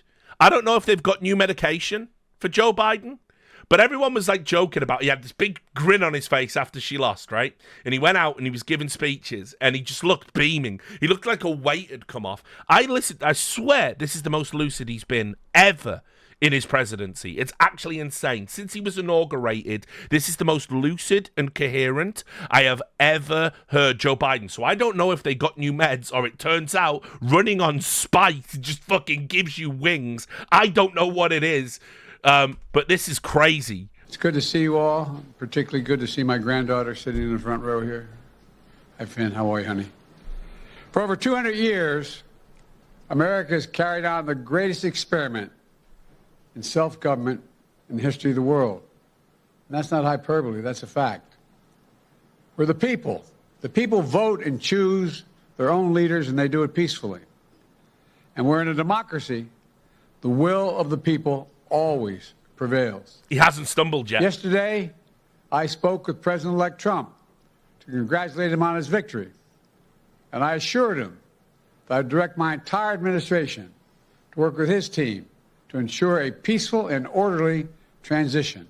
He said administration instead of ministration, which if you've been following his decline, administration was becoming a hard word for him to say. He's just delivered it there with all the syllables. Like, whatever they've got him on now, it's probably end stage care. Like, this is my theory. This is a problem. Oh, he's a conspiracy theorist now, but like, he has dementia, guys, right? So accept that and then just work with me here. I know that there are like some meds that have like unbelievable downsides, like you sleep more, movement becomes less viable, but your mental acuity goes up. There was probably meds they couldn't give him when he had to go out and perform presidential duties that they can now give him. That's going to give him like a little boost before it's in terminal unfixable decline. That medicine does exist. And listen, this speech, as I said, the most coherent I've heard Joe Biden in years, if ever, since he's been president. That's what the American people deserve. Yesterday, I also spoke with Vice President Harris. She's been a partner and a public servant. She ran an inspiring campaign, and everyone got to see something that I learned early on to respect so much. Her character. She has a backbone like a ramrod. She has great character, true character. She gave her whole heart and effort, and she and her entire team should be proud of the campaign they ran. You know, the struggle for the soul of America, since our very founding, has always been an ongoing debate and still vital today. I know for some people, it's a time for victory, to state the obvious. For others, it's a time of loss. Campaigns are contests of competing visions. The country chooses one or the other. We accept the choice the country made. I've said many times, you can't love your country only when you win. You can't love your neighbor only when you agree. Something I hope we can do, no matter who you voted for, is see each other not as adversaries, but as fellow Americans. Bring down the temperature. I also hope we can lay to rest the question about the integrity of the American electoral system. It is honest, it is fair, and it is transparent. And it can be trusted, win or lose. I also hope we can restore the respect for all our election workers who busted their necks and took risks at the outset. We should thank them. Thank them for staffing voting sites, counting the votes, protecting the very integrity of the election. Many of them are volunteers who do it simply out of love for their country. And as they did their duty as citizens, I will do my duty as president. I'll fulfill my oath, and I will honor the Constitution. On January 20th, we'll have a peaceful transfer of power here in America. To all our incredible staff, supporters, cabinet members, all the people who've been hanging out with me for the last 40 years, God love you, as my mother would say, thank you so much. You put so much into the past 4 years. I know it's a difficult time. The most fucking presidential he sounded in a long time. And I wish this guy had been around 2 fucking years ago. Things might be totally different. I know, obviously, he physically couldn't be that guy. I get it. Like, he was just fucked. But, like, that is the most presidential he sounded. You know, when you were out there with the red light shining in your face, looking like a fucking...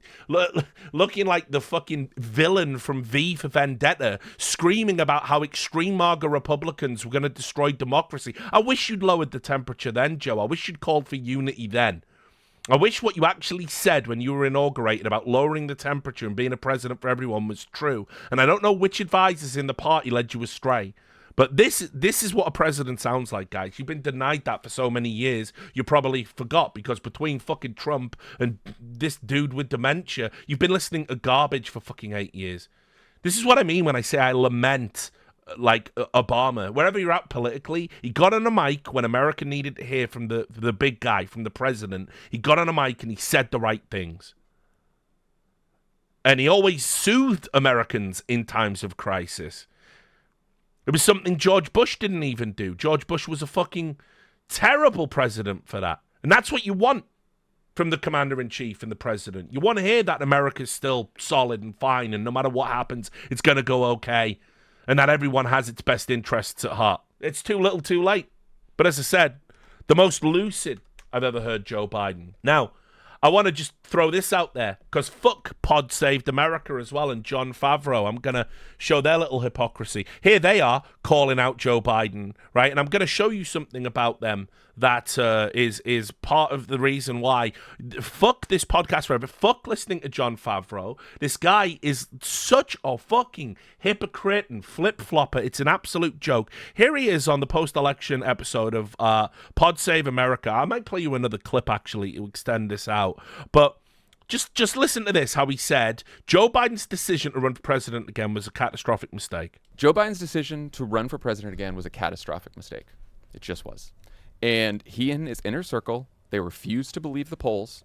They refused to believe he was unpopular. They refused to acknowledge until very late that anyone could be upset about inflation. And they just kept telling us that his presidency was historic and it was the greatest economy ever. We just heard him again say that it's the greatest economy ever. Clearly, 70, 80% of voters don't believe that. They don't believe that about their own personal financial situation, but they just keep telling us that. And then after the debate, the Biden people told us that the polls were fine.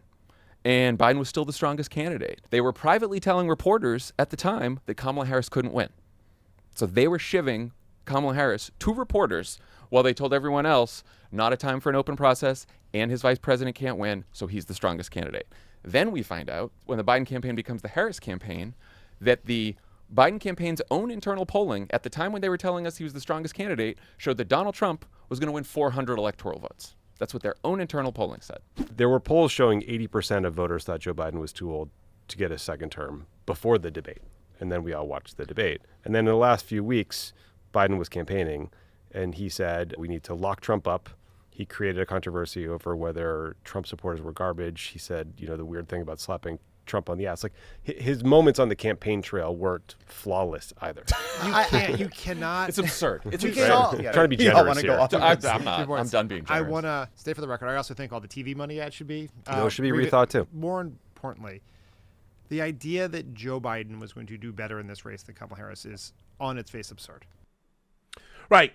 That's Pod Save America. And you heard John Favreau there saying it was a disastrous decision for Joe Biden to run again. He also threw in the idea. It's unavoidable sometimes, guys. It's Joe Biden ruined that phrase forever, but it's a valid way to start a sentence sometimes. Here is John Favreau back in February, and this is him smearing the Hur report. Now, if you don't remember what the Hur report is, the Robert Hur report is where they had found Joe Biden guilty of mishandling classified documents, the same thing they're prosecuting Donald Trump for, and he did it when he was vice president. And what he did is he took boxes of classified documents, put them in a home in Delaware where his drug-addicted son with business ties to China and Ukraine was crashing at the time, right? And nothing to worry about there. And they interviewed about him, and they said he is an elderly man with a poor memory, and given that he's a former president, no jury would be inclined to prosecute him. That was the conclusions of Robert Hur. John Favreau smeared that. Hur completely right. This was February. This was the jumping off point. You could have done it here and maybe won. Right? He completely fucked Biden with an intro that was contradicted dozens of times by the rest of the report. I'd strongly encourage people, especially reporters, to read what these people bullshitting about it put together, which is mainly a series of direct quotes from the report. Reminder, Joe Biden in that interview, he forgot what year his own son died. That's how far gone he was. And that's fucking sad. But that also, politically, where there is no room for feelings, that's where you go, Joe, you got to go. This is so politically damning. This was Favreau again. And by the way, this is aside from the age memory commentary. The report pretty clearly states dozens of times that the evidence just didn't support the charges. No, it doesn't suggest that multiple times, John. He absolutely mishandled classified documents. Spoiler, by the way. The upper echelons of American politics do this shit all the time. They do it for ghostwriters. They do it for memoirs. They do it for souvenirs. They do it because they work from home.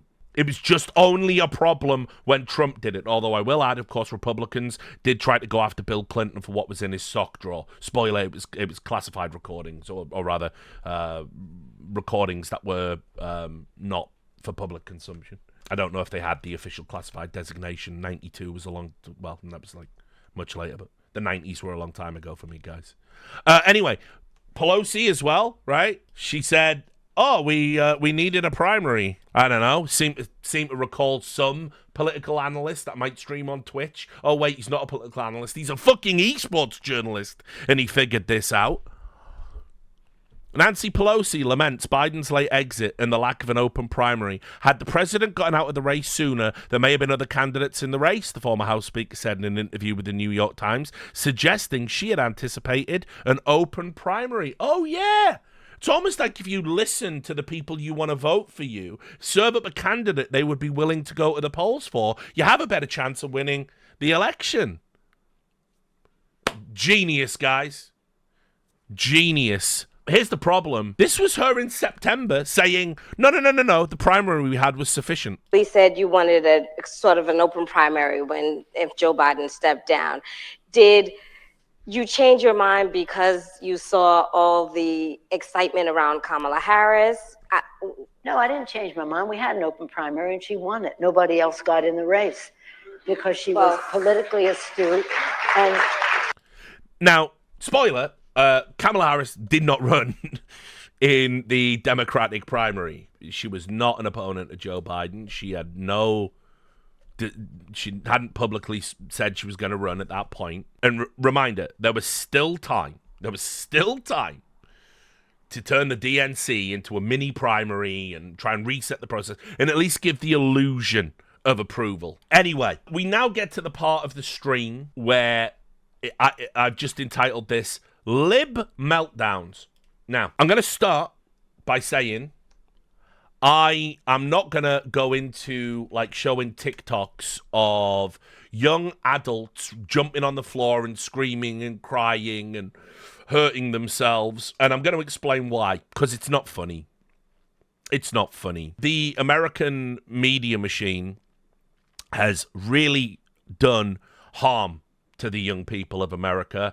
And there are many Americans, young Americans, that don't understand political reality, that had to wake up to believing, because the media and whatever else they listen to, all the lefty podcast grifters, they believe that Donald Trump's going to install himself as a dictator for life and take away all their rights and send them, their friends, to camps, deny them health care that they deem necessary.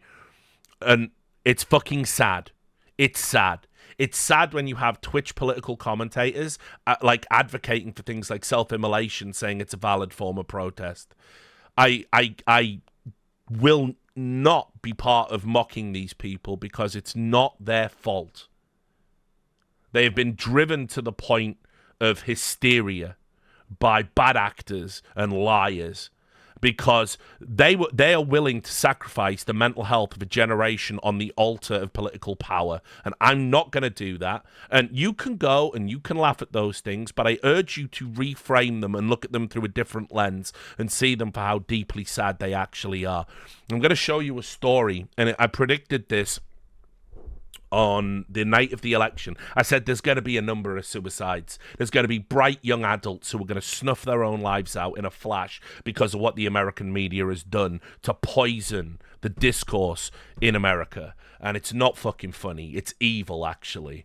And this was one such headline. This was a university, the UTSA, saying with heavy heart, we've lost a member of our doctoral student community, likely by suicide. I know an unexpected loss like this can feel overwhelming and may impact you differently. However, please know that you are not alone and support is available. Harvard University cancelled classes, right? The day after the election. There are reports of people murdering their children and then killing themselves. It is sick. You have to understand why I rail against misinformation is this is the fruit that it bears out. And I'm not going to laugh at young people thinking their world has come to an end because the media has lied to them for 4 years about how if you get the result on November 6th, you don't want your world will end. I'm not laughing at those videos. That's a serious point. A video I will laugh at is an adult old enough to know better being smug and self-satisfied. And there was one video that stood out to me because it was the perfect representation of what the modern kind of Democrat voter has become and why people aren't just rejecting the party and rejecting the media. They are kind of rejecting you too. I'm sure you saw this one. I'm going to play it. It's hilarious in retrospect, but as I say, I'm not playing any of the teenager tantrums and all that stuff. That's not funny to me. Okay, so we're closing in on almost 5 p.m. Eastern time, and I've been tracking everything that's been going on across the country today. And my most important encounter was when I went out to get my champagne. I was talking to the guy in the store, of course, asking him, did he vote? And he said he did early voting, and he asked me if I early voted. And he asked me, why I was getting the champagne, and I said because I'm going to be toasting Madam President tonight. And he just looked at me with kind of like a smirk on his face, and I said, she's going to win this, right? And he says, oh, well, it's very, very close. And I said, no, it's not. He says, well, what do you mean? I said, no, it's not. The women of America are making their voices heard. Reproductive rights is what it all comes down to, and the women are voting in numbers relative to men that are unbelievable. She's won this. And I said to him, she's going to take every one of the swing states plus Iowa. And he said, oh, but the numbers are so close. I said, I'm a political analyst. I'm telling you right now, the numbers are there. She's taking this election. And then I said to him, you realize, and he didn't tell me who he voted for, but of course I knew. And I said, you do realize you wasted your vote, right? And I didn't care. And I walked out with my bottle of champagne and happily walked home. Bye-bye. Well, how's your champagne taste today, dickhead? So that's the problem right there. That's the problem in a nutshell. That when these people are so insular in their bubbles because of their media diet, and they don't talk to their fucking neighbors, like with differences, because there's a kind of orthodoxy among modern Democrat voters that if someone would be willing to vote for Trump, you just don't talk to them anymore. You just don't visit them on the holidays. You drive them out of your life because only Democrats are good people. There's no such thing as a good Republican voter, no matter their reasons for feeling they have to vote that way. And so anyway, that is what I'm talking about when I talk about the sneering Dem. Like, basically, if you took an AI and interpreted my brain, it would have produced that video for you. Anyway, we've got this as well. This is Joe, I believe another Joe Scarborough, learning absolutely nothing. Have an electorate 70 million plus that will be voting for a man who said he was going to assassinate for treason the chairman of the Joint Chiefs because he didn't support him on January the 6th, who said just in recent days he was going to execute Liz Cheney with a firing squad, 9 guns pointed and shooting at her face. A man who has said that he was going to shut down CBS because he didn't like how they edited an interview. A man who said he was going to be a dictator from day one. A man who said he was going to terminate the Constitution. A man who said he was going to use the army and he was going to use the National Guard on his political opponents. I literally could go on all day, and yet you talk to Trump voters and they'll go, he didn't say that. Wait, now I didn't hear him. And then you say, well, here's the quote, and then they'll go, he didn't mean that. So there is You've never ever produced an accurate quote for any of the lines you just called. Long-lasting than just Donald Trump, the candidate. There is a sort of Russian embrace of disinformation, a radical devaluing of truth over the last 9 to 10 years, and a complete ignorance on civics and what the term Madisonian democracy even means, what checks and balances even means, what judicial review even means, what the rule of law even means. How do we as a nation, even post-Trump, how do we reach those Americans who apparently didn't go to civics class, apparently didn't learn the basics of this Constitution, and have just been overwhelmed with disinformation over the past 9 years? MSNBC there bemoaning disinformation. Yeah, okay. So obviously, just as a broad thing, because there's been people in the chat that haven't seen me debunk these things before. The Liz Cheney thing is just absolute nonsense. I think I went into that on the election stream. People go, but he did say he was going to be a dictator on day one. He didn't say that. He said if he was going to be a dictator, he would only do it on day one, and he would do it to use executive order to unlock fracking and hand out more oil licenses to make America energy efficient. That was exactly what he said. You're not installing yourself as a dictator on day one if you would only do it for one day, right?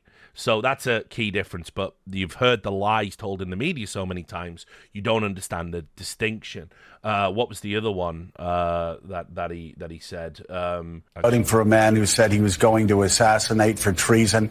Oh, yeah, he didn't say he would assassinate one of the generals for treason. He said in years gone by, what he did would have constituted treason and he would have been executed. You see, these differences are subtle, and you can argue, should the words be used in Trump's rhetoric, but he's not saying the things they claim he's saying. It's a constant slew of lies, and this erosion of trust in the American media is another reason why Democrats who love this kind of thing, they send out their comm shop talking points. Joe Scarborough reads them verbatim. Reminder, by the way, Joe Scarborough and Mika used to be very good friends of Donald Trump. When he ran in 2015, they gave him They even broke MSNBC's long-standing rules about not doing telephone interviews with candidates, and they gave Donald Trump dozens of hours of free airtime on a big news network because they were personal friends. They didn't switch until he won the primaries. Then suddenly he was dangerous, and then suddenly he was a problem. They were going to get married at Mar-a-Lago, and Donald Trump was going to officiate the wedding. They were regulars at Mar-a-Lago, personal friends. So you've got to understand the game that's being played. You have to know about these things in the media. And this is how broken and fucked up it is.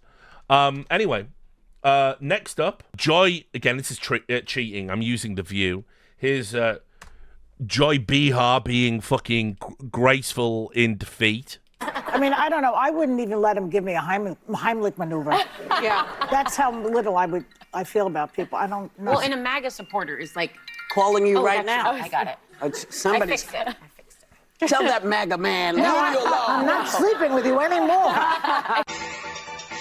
There you go. Well, listen. Okay, you've just given every Republican voter in America an open card. Listen, sorry, I see that you're choking there, Joy. Can I perform the Heimlich maneuver on you? But I do want to just make it clear, I did vote for Donald Trump.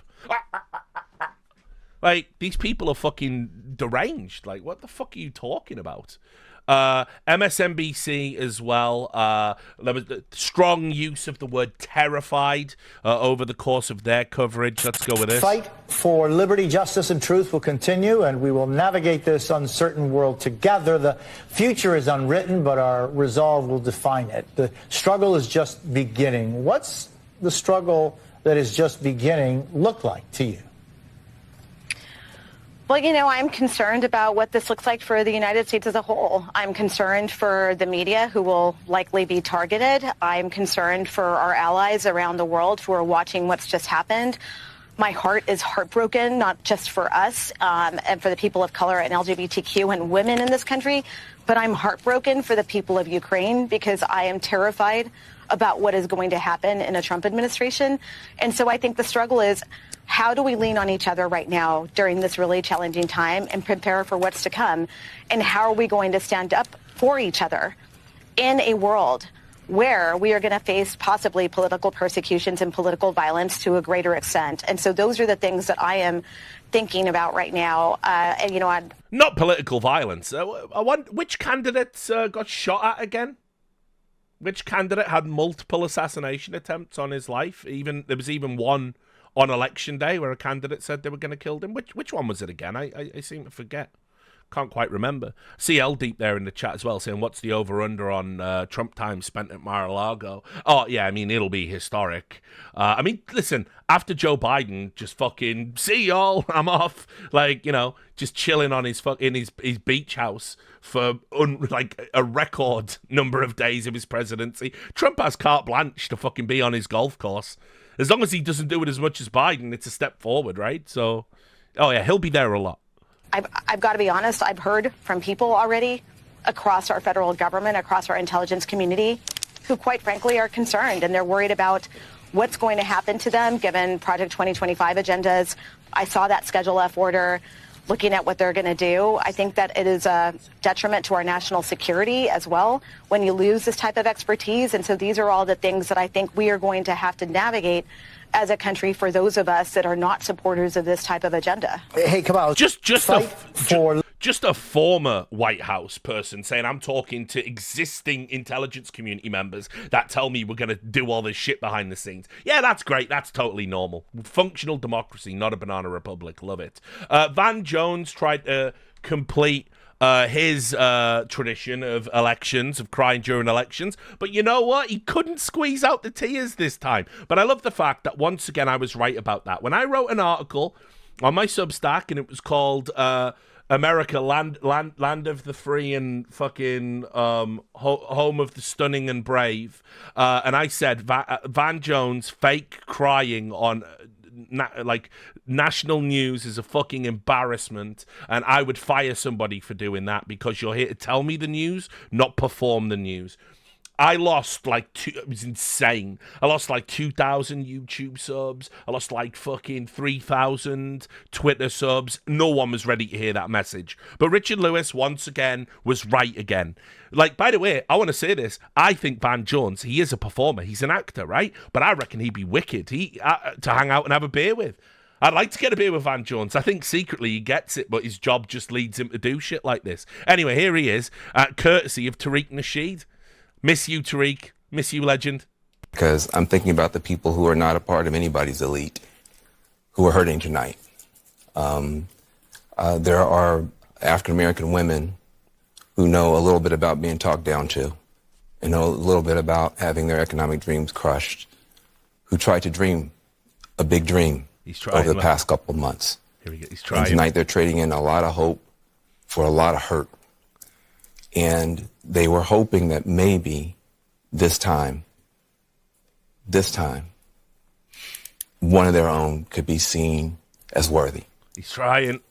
And once again, they're facing rejection. And that hurts. They thought tomorrow morning they're going to walk out with their shoulders back a little bit, maybe able to breathe for the first time and feel like they belong someplace. They did everything that they knew how to do. He's trying. And it's going to be harder than it should be tomorrow for them to hold their heads up.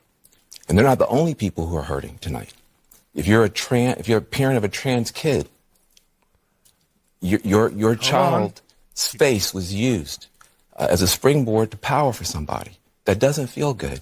There are going to be people tomorrow, we're going to be handing clothes at the dry cleaners to people who don't have papers. There are going to be people who are going to be cleaning your teeth tomorrow who don't have papers. And they're terrified tonight. And so it's easy to blow this off. Oh, look at the elites. They're going to get their comeuppance. It's not the elite that's going to pay the price. It's people who woke up this morning with a dream and are going to bed with a nightmare. And those people didn't deserve to be respected and held and talked to. Those are the people who are going to pay the price for whatever Donald Trump decides to do. Yeah, but Van, how do we know that those people didn't vote? A large portion of those people aren't part of the people that elected Donald Trump. Well, right? I think that's a good part of the electorate. And the black women, the party, the Democratic Party, let those black women down. Not Donald Trump. There you go. No one was ready for that. Tossing that conversational grenade into the room. Anyway, yeah, he couldn't do it this time. I was kind of a little bit disappointed. The one thing I would have took to the bank would have been a Van Jones tearful session, but it just wasn't there. And I'm glad that Tariq Nasheed agrees with me of all the things to happen. Anyway, there was also this. There was a Never Trump. There was a group of people that were like the Never Trumpers, and they ran an election stream, and you'll probably recognize some of these names, principally among them Bill Kristol. Bill Kristol's just one of those like hack frauds, but there was also like Jonathan Alter as well. These are like, if you follow media like me, you know who these people are. If you don't worry about it. The bottom line is like Bill Kristol was leading his own stream. We're going to watch the election results come in, and it's going to be, complete damnation for Trump. We're the Never Trumpers, and we're going to win, and we're going to enjoy enjoy it. And anyway, somebody did like a little 3-minute supercut of their stream, which is kind of funny. It's like you're watching these people wake up to the reality that once again you didn't have your finger on the pulse of America. Hey guys, welcome to the Bulwarks 2024 Election Night live stream. I am Tim Miller. I'm here with Bill Kristol. I go back to it. Everything I'm saying right now really is in line with what I expected from tonight. I was hopeful that we were going to see a big Ann Seltzer wave, a secret wave, a huge rush, and we're going to out. The polls were going to be outdone. And we're a polarized country. And what we're seeing right now is some changes on the margins for 2020 that we're trying to analyze. We don't have bad news yet, guys. That's for people getting nervous. It's right now. We're looking at a close race like we expected.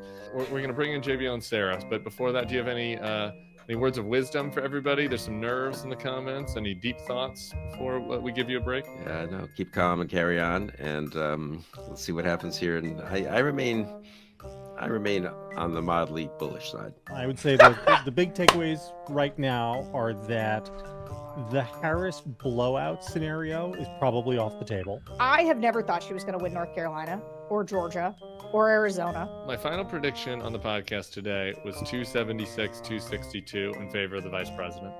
But Georgia looks close. North Carolina looks close to me. Neither of them were on the map that I had for Kamala Harris winning. So yeah. I wish we were already popping champagne and the country would have rejected this piece of shit who attempted a coup. It's not happening so far. But if we are talking about coming down to a 5-digit margin in 3 states. I know.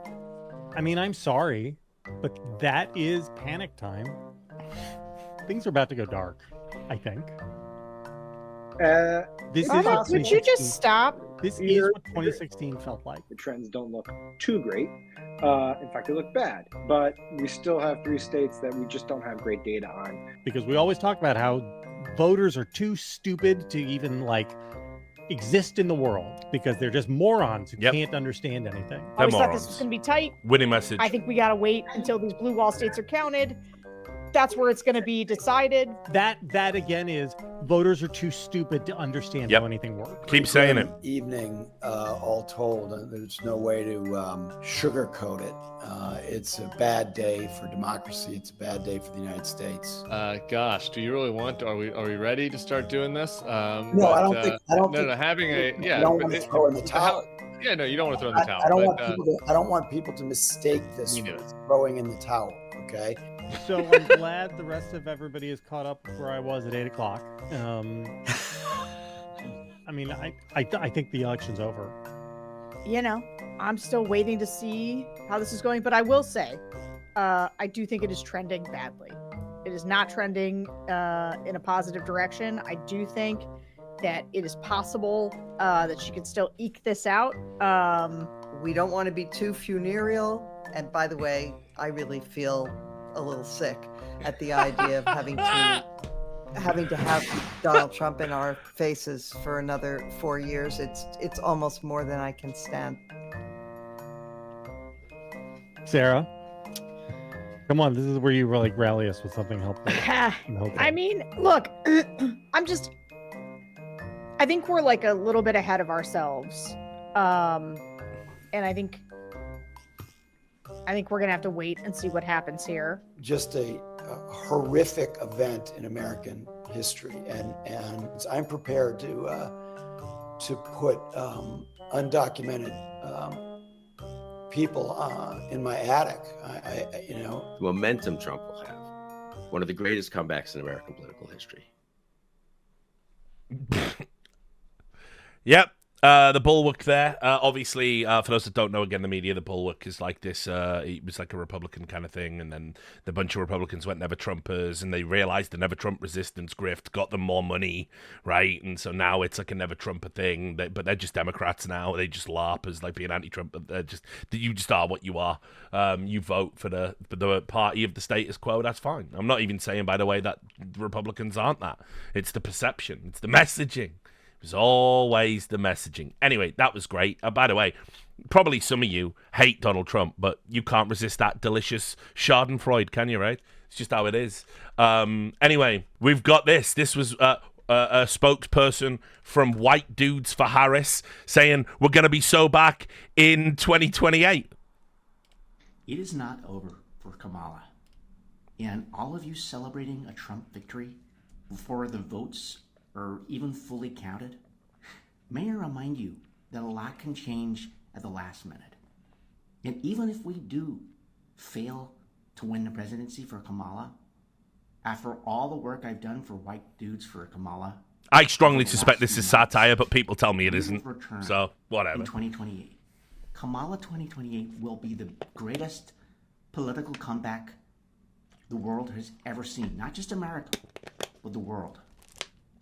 And I firmly believe that Kamala is still the best person in the whole of the United States to be the president of this country.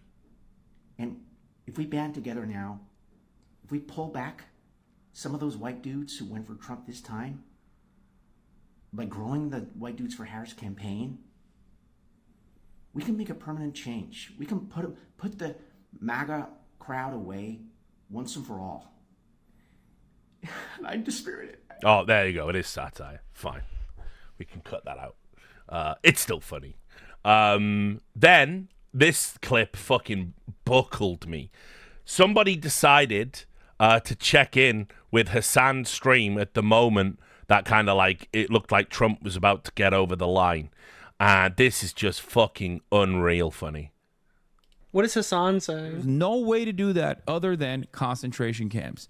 And at a certain point, when you've already reached that point of dehumanization, and you put them in the fucking concentration camps, you're going to say, it's too expensive to deport. So that's where he was at the moment the news was straight into concentration camps. There we go. Perfectly acceptable thing to see. That the best, just unbelievable. There was also this, which was super embarrassing. I saw a lot of people falling for this as well, and it's like, guys, you're just taking the bait right now. Matt Walsh did a tweet, okay, which like Matt Walsh is a professional troll. All right. Matt Walsh is a professional troll. He's not got any ties to the Trump administration, and basically he made a tweet where he said, well, I'll just show it you in order. You can just see the whole thing, right? This is the tweet. Now the election is over, I think we can finally say that, yeah, Project 2025 is the agenda, lol. Now, Project 2025 isn't the agenda. This is like fear-mongering. I know they did it on the DNC. I know, like, everyone talked about it. Reminder, the guy who wrote Project 2025 was fired from the main author was fired from the Heritage Foundation. Donald Trump has disavowed it and said he doesn't know what it is, which is highly unlikely that part's true, but he certainly disavowed it. Some of these aspects include this, like, federal abortion ban, Handmaid's Tale bullshit that Trump has explicitly said he's going to veto, and it all comes down to one thing, but Donald Trump lies. And it's like, well, okay then. So, we'll see, I guess. We'll see if Project 2025 is ever going to be real. Project 2025 isn't going to happen. It's not going to happen. It's, like, so ridiculous to think. This, right, like, the banning of pornography from a president who fucks porn stars and pays them off, I don't know, guys. It seems unlikely to me. But whatever. Anyway, loads of people took Matt Walsh's bait and were going, look, they've got mask off. By the way, Matt Walsh has never been mask on a day in his life, so I don't know what mask off means in this context. But let's have a look at some of the headlines over this tweet. You can see here, Republicans celebrate by admitting they can't wait for Project 2025. Trump's MAGA allies gloat that Project 2025 is the agenda. By the way, Matt Walsh is like a professional troll. You know the other MAGA guy? It was Nick Fuentes. And Nick Fuentes specifically endorsed Harris and said he wouldn't vote for Trump because he believed Trump was too pro-Israel. So that was the best they could do. That's what they came up with their whole MAGA mask off, MAGA allies. MAGA stars gloat they can finally admit Project 2025 will be Trump's agenda as Bannon names his first targets. In the wake of Trump's win, Project 2025 becomes newly relevant. As Donald Trump prepares to reclaim power, some of his allies are moving the right-wing Project 2025 agenda back into the spotlight. By the way, he did a follow-up tweet. If you want to see the official Project 2025 website. This is what we're going to do, America. And he put up an old, like, GeoCities style page. And you can see he's got, like, make a DEI inference up there. And he's got a clip from his documentary. There's Trump doing, like, the fucking, doing the shuffle and all this stuff here. It's like they just got so fucking fundamentally trolled. It's actually embarrassing. This is what I mean about the mainstream media. Meanwhile, I'll also just tell you, there were a number of blue checks that were just leaning into election denialism. John Pavlovitz. How can we have had a record turnout and 20 million fewer votes cast nationally, right? Mueller, she wrote, super cringe account. I hope in the coming days someone is able to explain how we had record turnout but 80 million fewer votes than 2020. Both of these things can't be true. Lorraine Evanoff, dear POTUS, there are 20 million votes missing. No way there were 20 million fewer votes than 2020 with a massive 25 million surge in voter registration and a record turnout. No way. The USA Singers here. It's a pretty weird that with record voter turnout all over America, there were 80 million fewer votes cast in 2020. There's a ton of these. I don't need to go into all of them, but it's like, so election denialism is fine now. We can talk about how we don't have free and fair elections again, I guess. Next up, Malcolm Nance, who was one of the like go-to resistance grifters because he served in combat and obviously I do believe was high up in some administrations in the past. Here he is now. Let's get something straight. The American people voted to absolutely make sure loads of people would die at Trump's hands. Their daughters, their wives, children, and their fellow citizens will die from school shootings, pregnancy, and easily cured diseases. By the way, this is pushing this, propagating this lie that if you have like a miscarriage, it's illegal to get health care. If you need an abortion and you go to a hospital and you do it within the pre-allocated time of the state's law, you'll be denied one anyway by some cranky religious doctor, that you can't take things like Plan B or whatever. You have to go online and order these shady pills. It's all nonsense. It's lies, and it's lies that are dangerous, but okay. It's free hunting season for blacks with immunity for white cops. Muslims and Latinos will definitely die in mass deportation roundups and camps. Gaza will be bulldozed, if not ethnically cleansed. Iranians who want democracy will die. Ukrainians are dying in droves already. If you think your family is immune from Trump's dementia and chaos that is coming, did you forget about COVID? Also, as well, if you ever want to see a video that was brilliantly described by Thomas S. Elliott here, as being if Jonestown had recorded a final video. This is a video put out by the New York Times journalists framed as an opinion piece where they give their opinions as to what the worst aspects of a Trump administration would do. So let's just see. Surely there'll be some balance among New York Times journalists. It is the paper of record. The worst version of a Donald Trump administration is very, very bad. One that is not only extremist, but also effective in that extremism. Emboldened by a series of Supreme Court rulings, perhaps bolstered by support in both houses of Congress, Trump will fulfill his promise to be a dictator on day one. Never said that.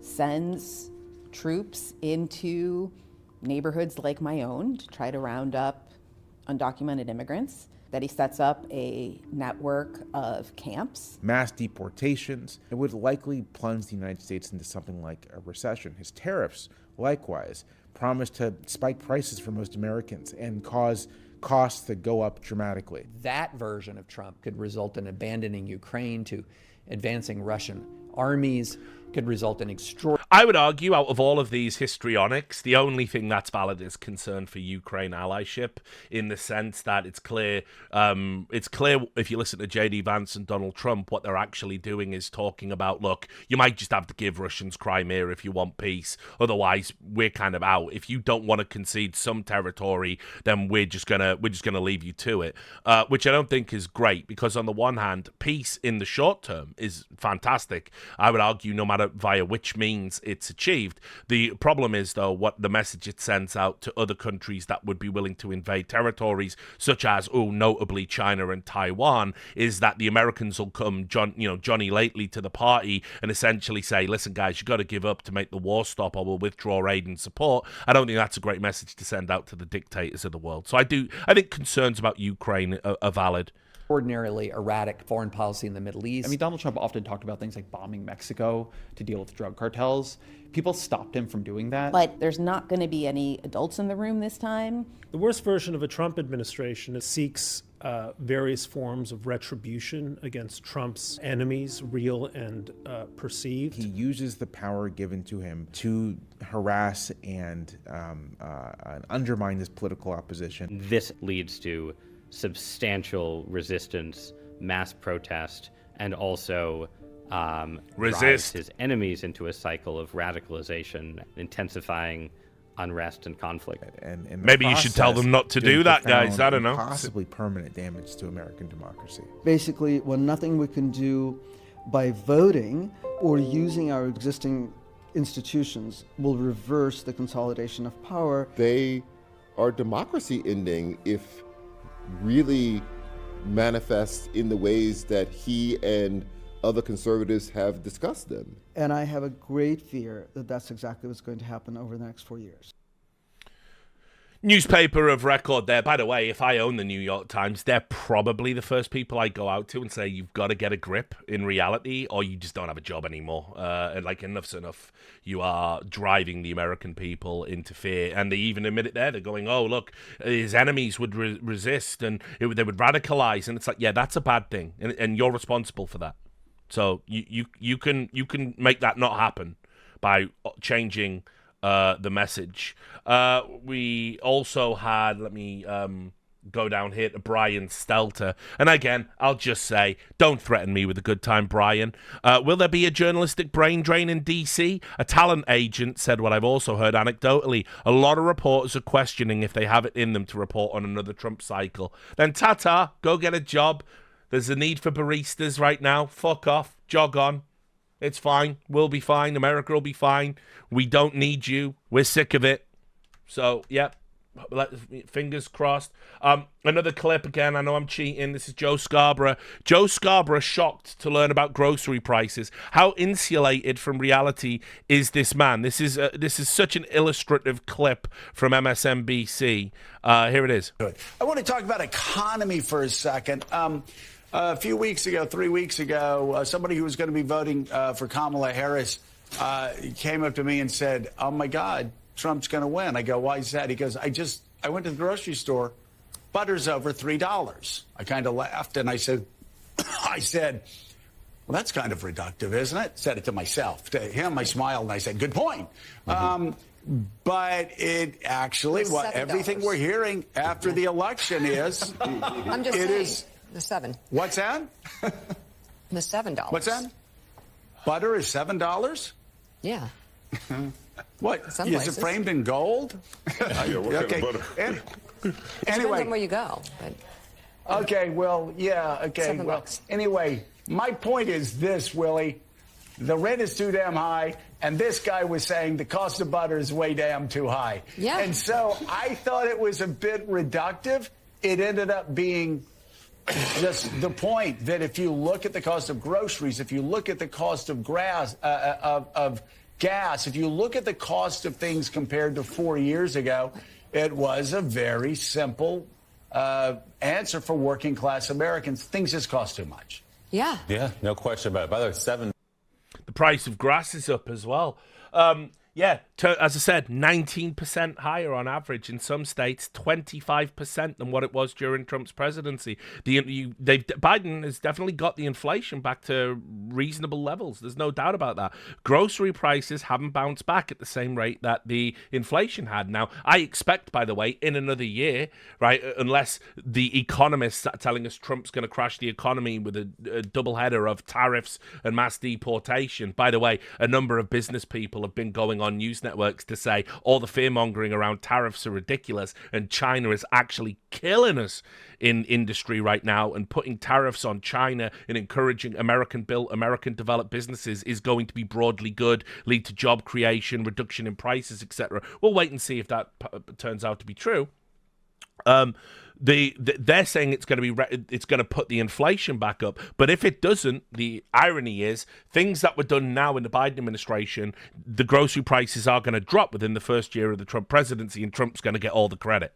Another reason why you kind of had to win this election. I'll just show you for some Boston Globe reporting to show you kind of how out of touch everything is. It was like a tin of beans was like up to like something insane compared to where it was in the Trump administration. And it's like these guys telling you, no, you must vote for Democrats because they're the good guys. It's like, yeah, but I can't even buy staple foods anymore.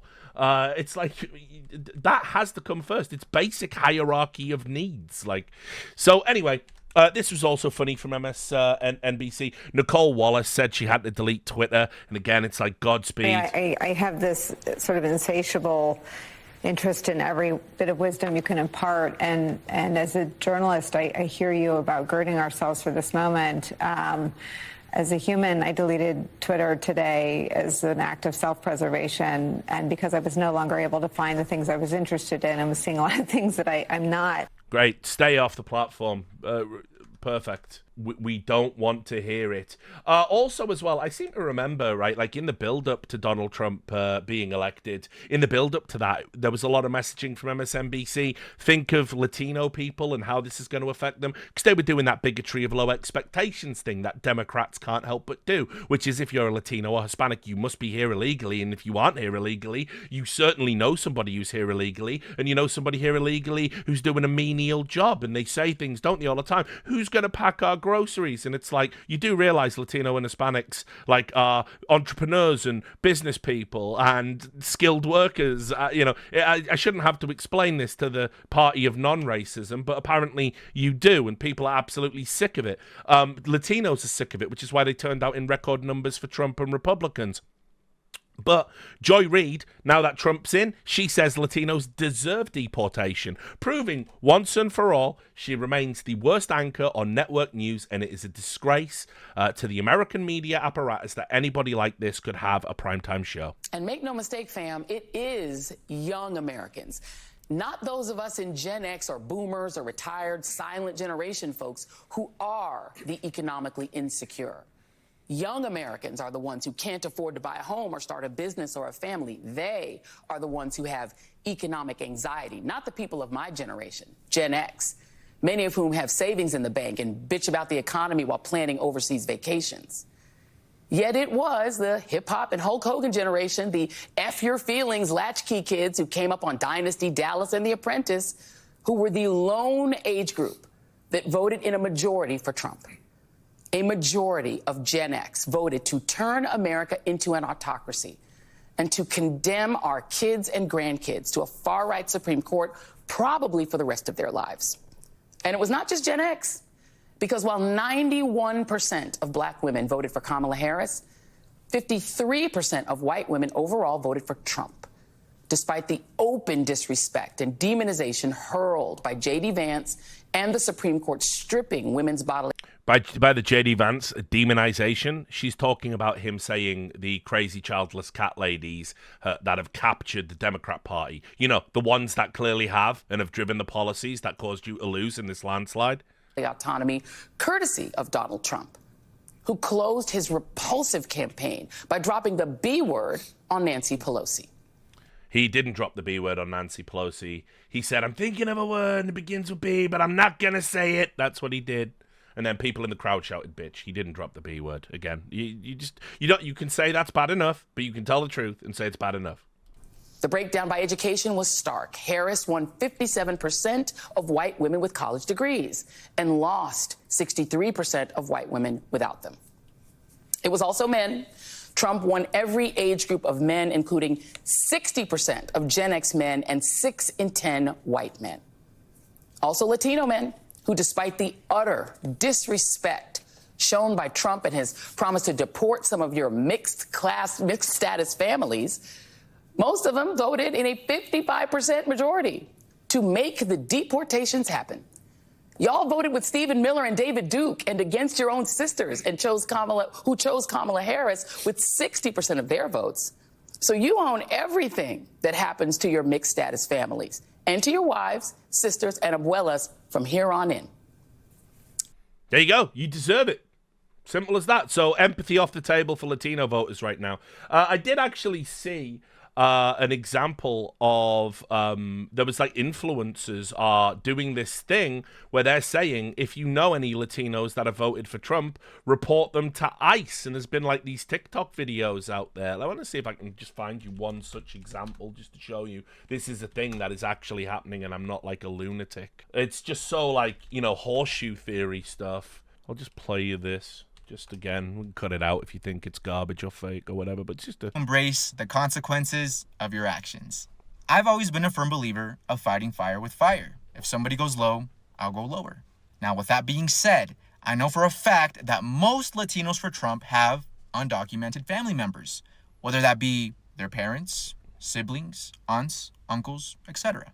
So if you know of a Latino who voted for Trump, I urge you to call this number and report said family members. It's time that these Latinos for Trump get a taste of their own medicine and a taste of poetic justice. Now, I know what you may be thinking, Angel, this is extreme, and I agree, but extreme problems call for extreme solutions. And unfortunately, many innocent people are going to be affected by this, but you can't be that innocent if you raised a Latino for Trump. And before all of the Latinos for Trump come at me all angry, this is what you wanted.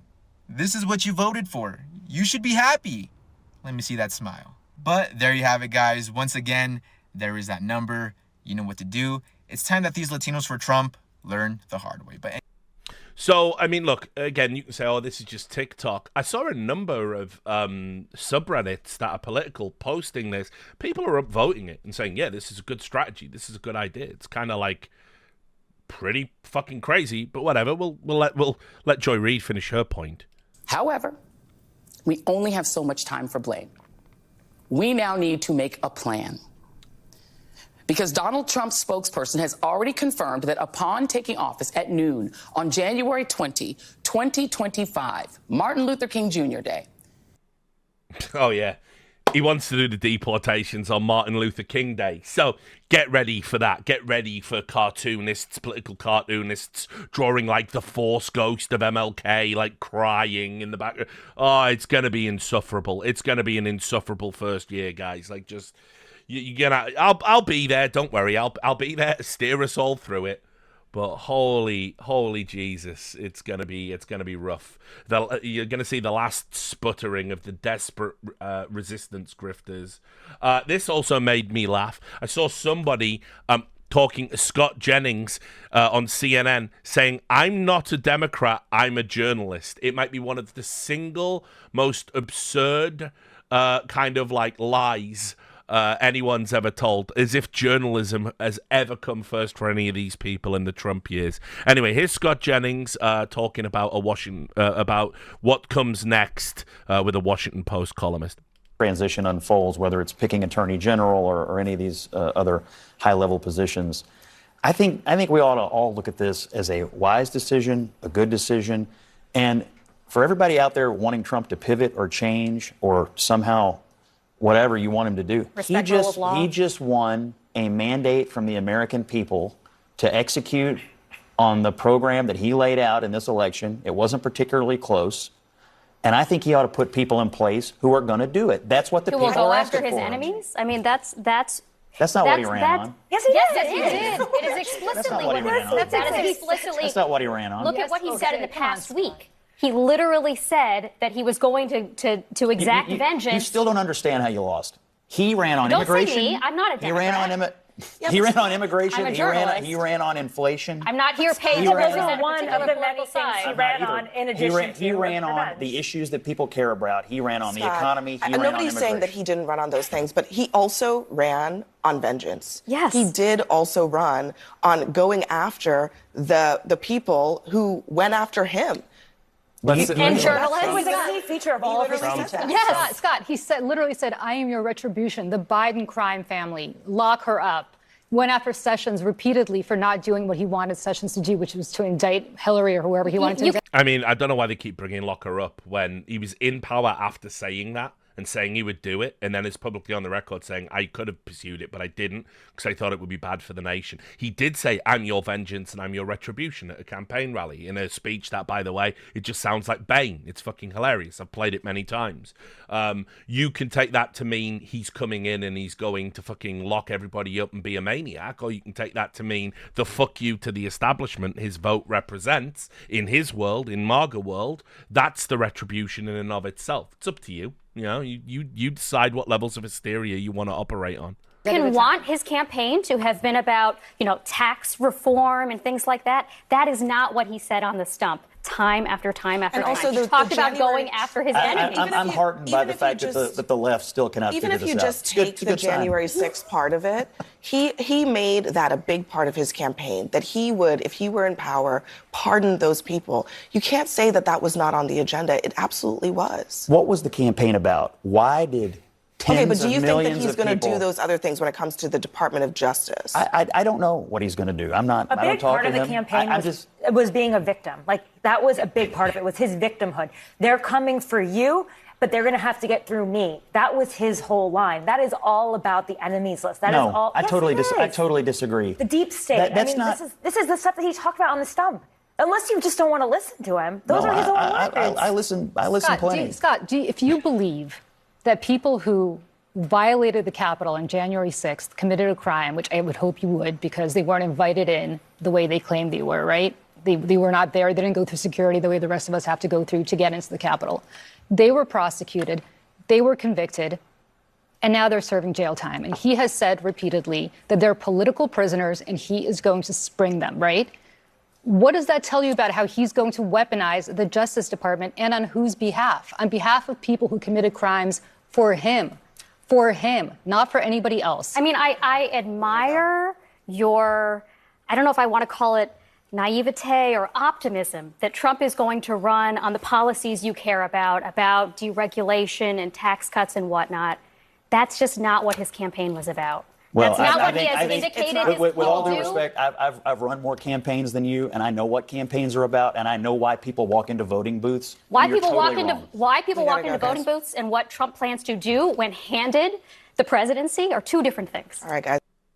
By the way, Scott Jennings for press, White House press secretary. I'm about that.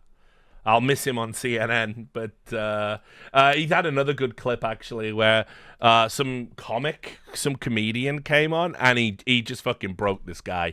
It was fucking hilarious actually. I'm gonna big screen this one. It's got words on the screen again, whoever put this clip together, but I just love listening to Scott Jennings. Again, don't agree with him politically, but the fact that he is just the fucking lone voice on the network and he has such composure and he slips in these incredible lines that just always upset people. It's great. I think he says here something like, brother, you're still campaigning, but you lost. It's so good. The arc of the Biden presidency, he was in really good shape until August of 2021.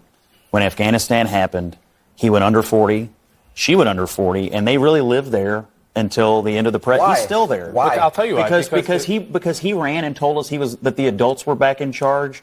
And that was the opposite. Yeah, they of were that. because and Donald Trump was a child. And you know what else? Yeah. And you know what else? The fact that they wouldn't give these 13 service members' families the time of bullshit, day. Dude. Time of day. I'm sorry. I'm sorry, but Donald Trump hates veterans. He called them suckers and losers.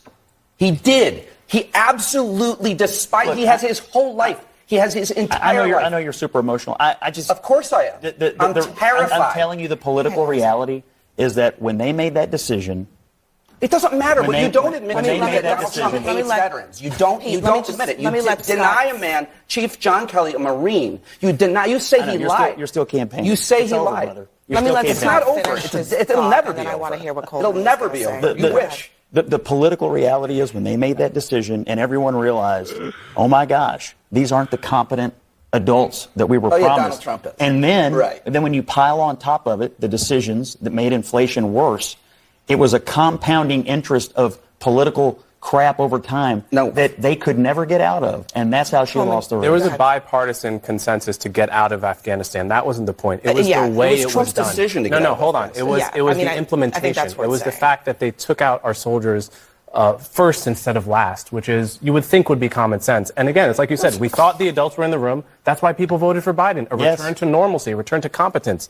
He's a lifelong public servant. We thought we're going to get normal, we're going to get competent. And that's what we did. We did. And if in the veterans community, Afghanistan doesn't signal that. Afghanistan. The wars in Afghanistan, the war in Iraq, the Republican policies that led to those wars, the idea that Joe Biden made the final difficult decision, and his administration and his military leaders. I mean, you guys live on the tippy top of bullshit mountain. If you actually think that so many people think that the pullout of Afghanistan was the pivot point, are you kidding me? Well, I mean, I can read a chart and I can read a poll. I guess you can't. But the reality is when he made that decision... Your petty insults are so weak, dude. You have no idea. Like, I don't even understand if you hear yourself talking.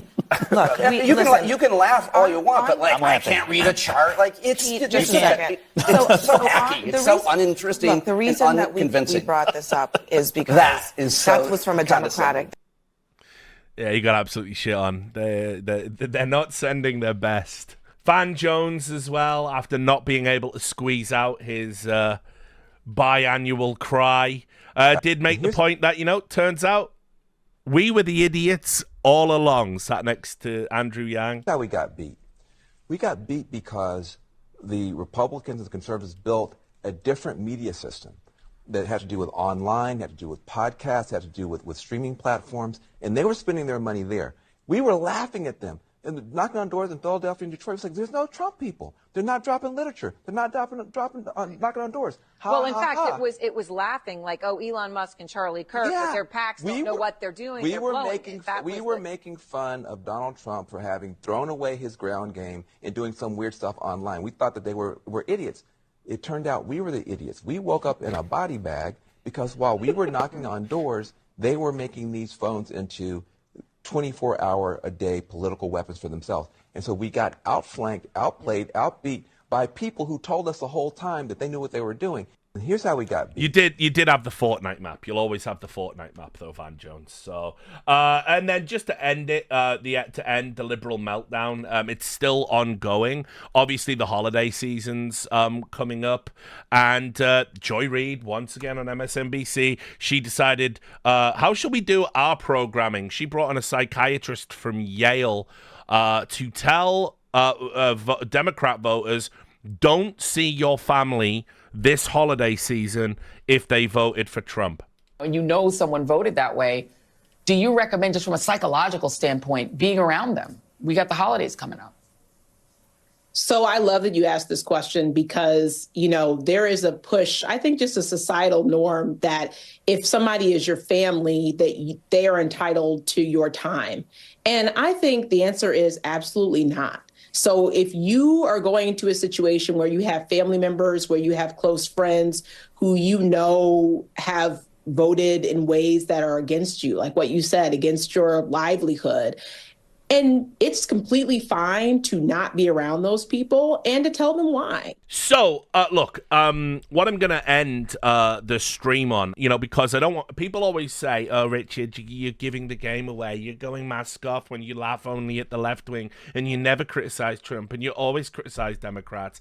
Definitely not true, but people do say it. So let's just end on some good old-fashioned right-wing cringe, of which there was fucking plenty. I'll just show you, by the way, the scenes in Florida. So basically, like, somebody took this video of going into a grocery store after Trump was announced victorious in Florida, and it's just fucking like, who are these people, dude? They're eating the dogs, they're eating the cats. Eat the cat, eat the cat. They're eating the dogs, they're eating the cats. Eat the cat, eat the cat. Like, who's posing for a fucking cardboard cutout picture of Trump and J.D. Vance in a fucking grocery store?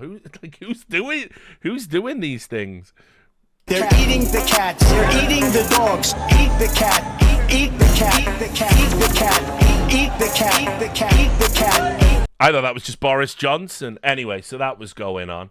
I mean, Florida is wild. Obviously been there many times. I also enjoyed this tweet from 3 Year Letterman, who's a great follow, a great Twitter account, an actual funny, competent troll. And here we are. He gave his political analysis. Here. Last time. Many people ask themselves, what turned the tide of the election? And I'm seeing a lot of wrong answers. To me, the answer is clear. It was the moment everyone's favourite alpha male, Nick Adams in USA, got into his golf cart and courageously ran over a Pizza Hut box. Stop sending Pizza Hut pizza to my house. When Pizza Hut went woke and decided to peddle drag queen propaganda to our youth, patriotic alpha males everywhere took a pledge that Pizza Hut stuffed crust sausage pizza would never again pass our lips.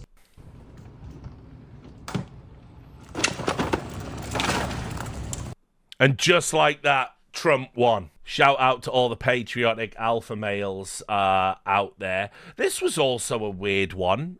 Bit of a self-report, isn't it? This is Robert J. O'Neill, who is a former member of SEAL Team 6 with Silver Stars.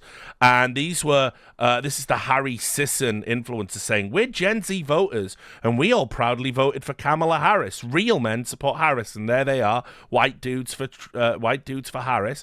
And then he said, you're not men, you're boys. If there was no social media, you would be my concubines.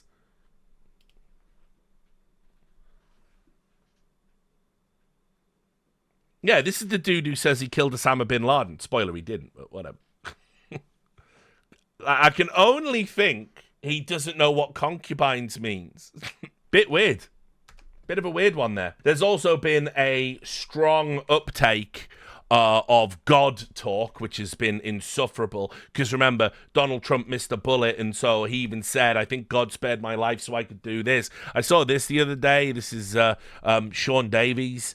Or Davis, rather. Trump's re-election was obvious the moment he defiantly rose after the assassin missed. The author of creation, who anoints governments for our blessing or our punishment, it's all God, did not cause Trump to turn his head at the last possible split second just to have him lose an election a few months later. That would have been a terrible storyline. And the God who became man, that so he could be crucified and resurrected and redeem us from our sins, does not write terrible storylines. Donald Trump just doesn't have a mandate from the American people. He has a mandate from heaven. As Trump has said, God spared me for a reason. So, I mean, that... You can put that one in the Louvre of bad tweets for me. But then also, I obviously stayed away from libs of TikTok because I think it's really gross what she's doing with... she had this huge chain of all the videos of like 20-year-olds losing their mind that I already said is gross for a variety of reasons. But she's got to the bottom of why Kamala was actually a bad candidate in the first place. For you see, of course, Kamala Harris being relatable, playing Connect 4 with her family, and drinking a glass of wine. She's drinking wine. I knew it. I knew it all along. I don't even know what the point of this tweet is. Expect 4 more years of just total stupidity from everyone, would be my recommendation.